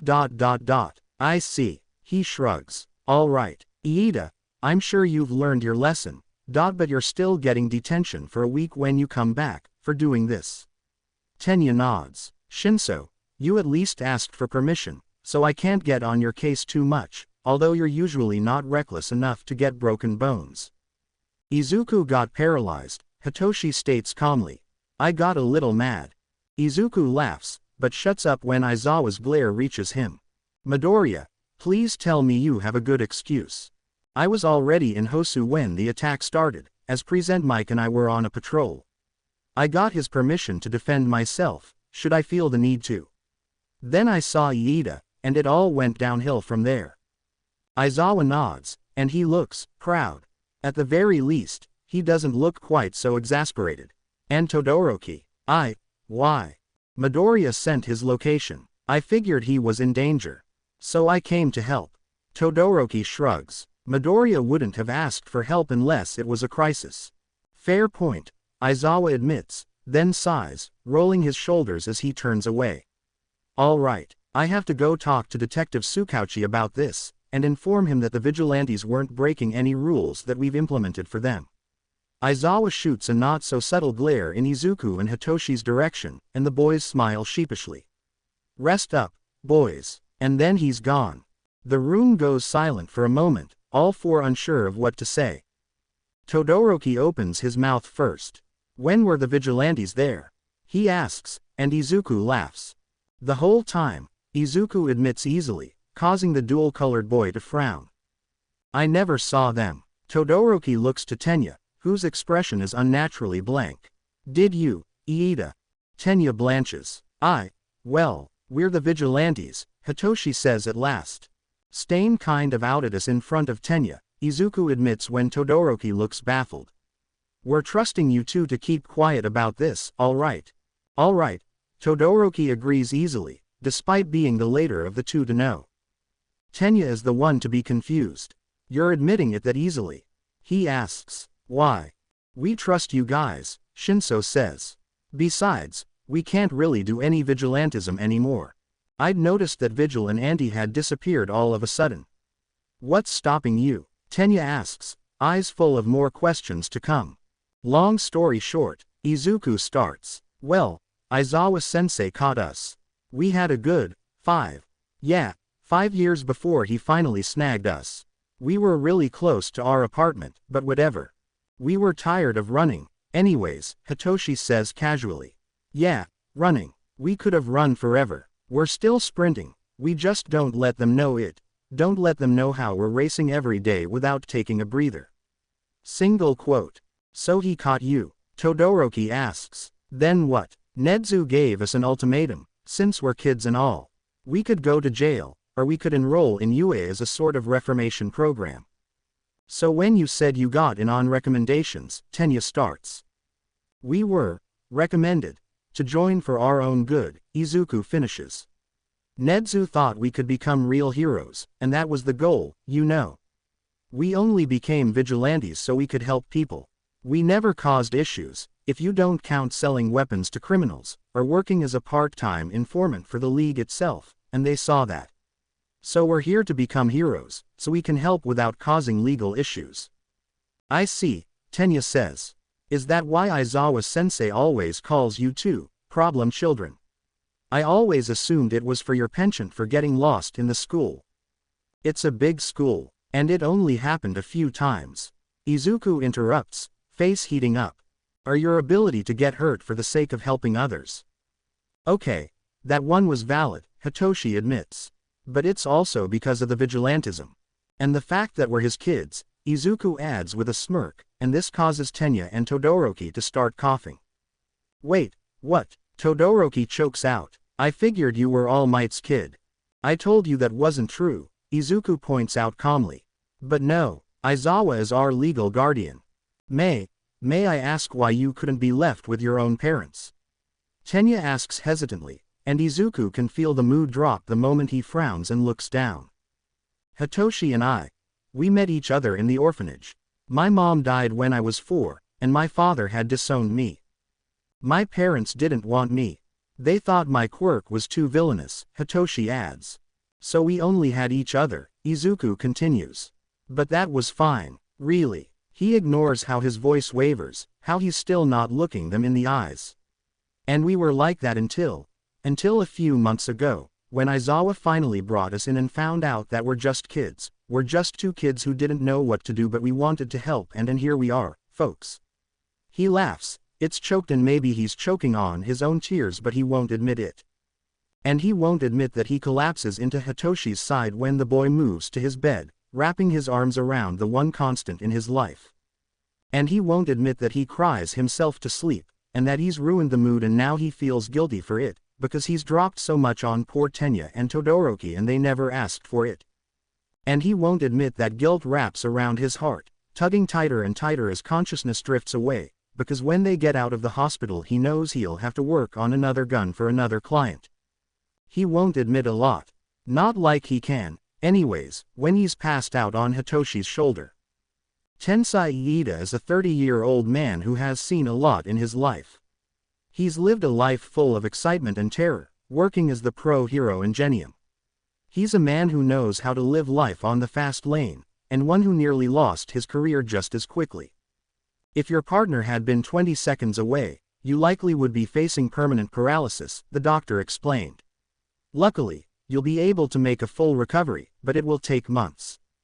Months. Tensai can handle months off duty. He can barely stomach the thought that he was 20 seconds away from being off duty permanently. It didn't sit right with him. It was bizarre, like fate had planned to rip him away from his dream career and throw him to the curb. Like the only thing saving him was the most minor adjustment, but one that rippled and changed his world forever. Tensai knows that he's only able to look forward to a future because of the recent buddy system that's been implemented. All pro heroes near Hosu were told, practically commanded, to team up with a partner. Patrol routes were analyzed and combined, so that the routes weren't even that different to what the heroes were used to. We've been helped by a rather reliable source when it comes to these new routes, Detective Tsukauchi explained as he handed Tensai a file. They've noticed some patterns when it comes to Hosu, and advised teaming up for patrols for the near future. I see, Tensai said, flipping through his papers idly. The route was nearly the same as one of his old ones. Did they have access to my patrol routes when they made this? No, just some observations, Tsukauchi said, and Tensai laughed. That's some fine observation, then. Well, there's no harm in having a teammate, Tensai declared. It was nice seeing you, Detective. You as well. Stay safe, Ingenium. Someone knew how the hero killer ticked, how he worked, how he killed. Someone knew, and someone saved his life. Tensai wishes that he could meet this person, this reliable source, who was the difference between a pause in his career and the abrupt halt of it altogether, and thank them. Maybe offer them a spot on his team. With observational skills like that, Adaden would be able to do more than ever before. But the chances of meeting them for the moment seem slim, so Tensai won't focus on that. He can only focus on recovery, and hope that nothing bad happens in the meanwhile. Tenya goes after the hero killer, and Tensai wants to scream. His brother nearly died, and Tensai is stuck in a hospital bed.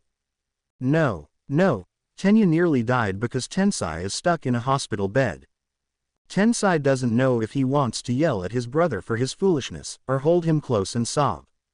He doesn't get a chance to see his little brother until a few days after the incident. Tenya, at least, has the common sense to look ashamed. Tenya starts, but Tensai cuts him off. Tensai says, and his voice is sharp and Tenya stiffens but Tensai wants to scream. Tenya, what were you thinking? I wasn't, Tenya admits, and Tensai can't help the hysterical laugh that rips through his throat. You weren't. No, I figured that. Want to know why? He doesn't wait for an answer. Tenya, you attacked the hero killer. He's killed 17 heroes. Actual, licensed pro heroes. And that's not even counting how many he's wounded. Why would you go after him? Because there has to be a reason, something more than meets the eye, right? I was angry, Tenya says, the word coming out covered in shame and regret. I wanted to get revenge, because he hurt you. Being a hero isn't about revenge, Tensai says. It's about saving others. I know, Tenya says, and his voice is a whisper when he adds, that's what Stain said, too. Tensai feels something rip through him at the admission. He doesn't focus on the feeling, doesn't bother to process what it is. He just sees his brother, his sweet, little brother, who is young and angry and afraid and hurting. He sees his brother, who has lost the feeling in one of his arms and is apparently refusing to get surgery because of his guilt, from what he's heard. He sees his brother, who saw his own brother get tossed into a hospital because of a villain's warped ideologies. Tensai opens his arms, and Tenya is quick to fall into them. His shirt feels damp, but Tensai doesn't care. Tensai can't judge Tenya when he's also crying.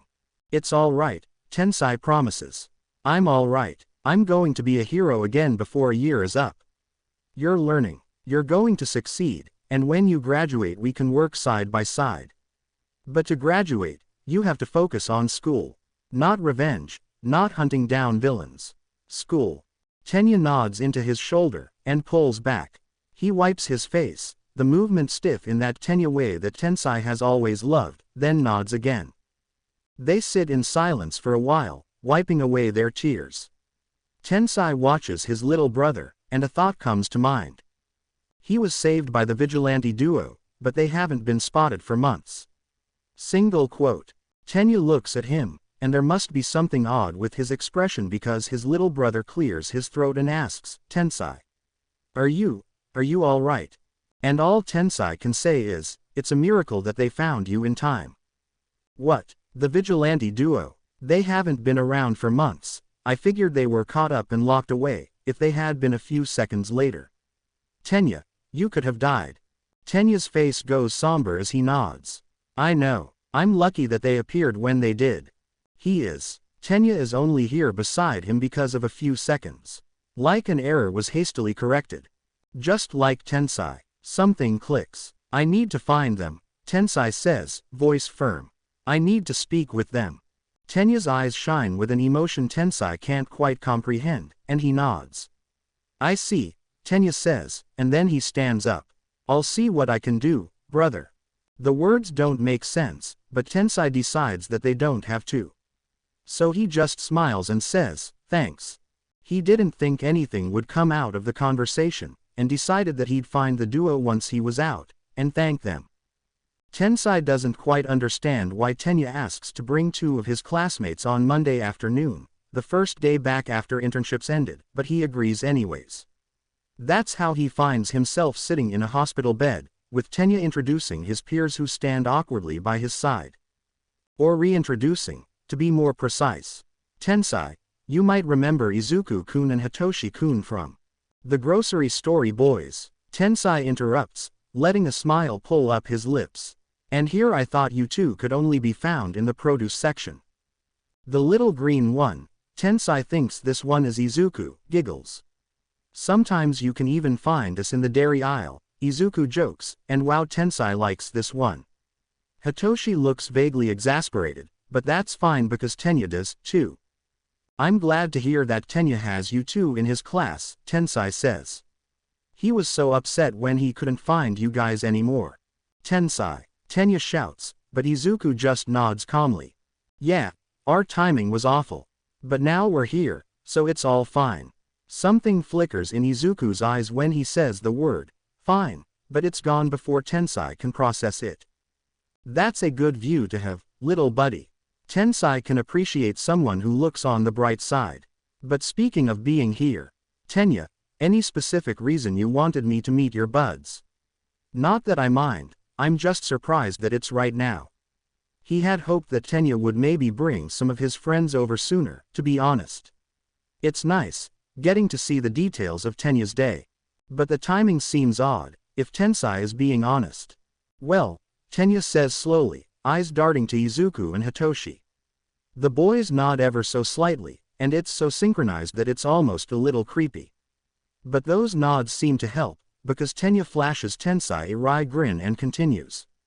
You did say that you wanted to meet the Vigilante duo. What is the genius response that Tensai comes up with? Tenya, for his part, shrugs, looking like he's also confused. Izuku-kun and Hitoshi-kun are Vigil and Anti, respectively. They are the ones who saved me from Stain. Tensai looks at Tenya, really looks at him. There is nothing but sincerity in those eyes, and Tenya is an awful actor. He can't lie to save his soul. So Tensai looks over at the boys. Their faces are blank, but if Tensai focuses on their eyes he can see the hints of apprehension and worry that linger. So Tensai smiles and says, so, 2 15-year-olds are some of the most beloved vigilantes. Who would have thought? Raising a hand ever so slightly, Izuku says, ah, ex-vigilantes. Aizawa caught us. Tensai frowns. You got caught facing Stain. No, we got caught back in February, Hitoshi corrects. But you saved Tenya. We had permission, Izuku says. Perhaps we should explain the whole thing. Izuku offers, and Tensai nods. I think I need to hear this, Tensai says, and so the three boys sit and Tensai stares in silence as they explain their story. 5 years of vigilantism, living on their own, stealing money to afford food and rent. Online schooling because it was easier to work around and took less time. Getting caught in February because Eraserhead was on patrol and got lucky. Getting adopted by Eraserhead. Tensai can't believe Shota has gone so soft, but he needs to see them interact now. Giving up vigilantism and going to UA to get on the right side of the law. Noticing the patterns of Stain and telling Tsukauchi so that something could be done. Hearing about the attack in Hosu and feeling the urge to help. Finding Tenya, saving Tenya. Tensai is in awe as he hears it all, and a single glance at Tenya tells him that his little brother didn't have all of the details, either. When the boys finish their tale, Tensai blurts out the first thing that comes to mind. I was chasing 11-year-olds around, and they were giving me more of a run for my money than most villains. Yes, Hitoshi states solemnly, and Tensai grins. Well, thank you for telling me all of this. And thank you for saving Tenya, and for saving me, as well. You, Tenya asks, and Tensai nods. I had my suspicions. I only got help in time because of a recent change in patrols. The partner system is why I was found so quickly. You two made those patrol routes, didn't you? He gets 2 nods in return, and beams. I thought so. Thank you, boys. It's what anyone would do, Izuku says softly, and Tensai shakes his head. No, all of this. It's what heroes would do. If Izuku gets a little teary-eyed or, okay, a lot teary-eyed and Hitoshi lets out a not so inaudible gasp. Tensai won't tell a soul, just like he won't tell anyone that Tenya's 2 closest friends are also 2 of the most elusive vigilantes Tensai has ever met. Yeah, Tensai is a 30-year-old man who has seen a lot in his life. But he thinks that Izuku and Hitoshi take the cake. To be continued. I hope you enjoyed this story. Also remember to subscribe and like this video. See you in the next video.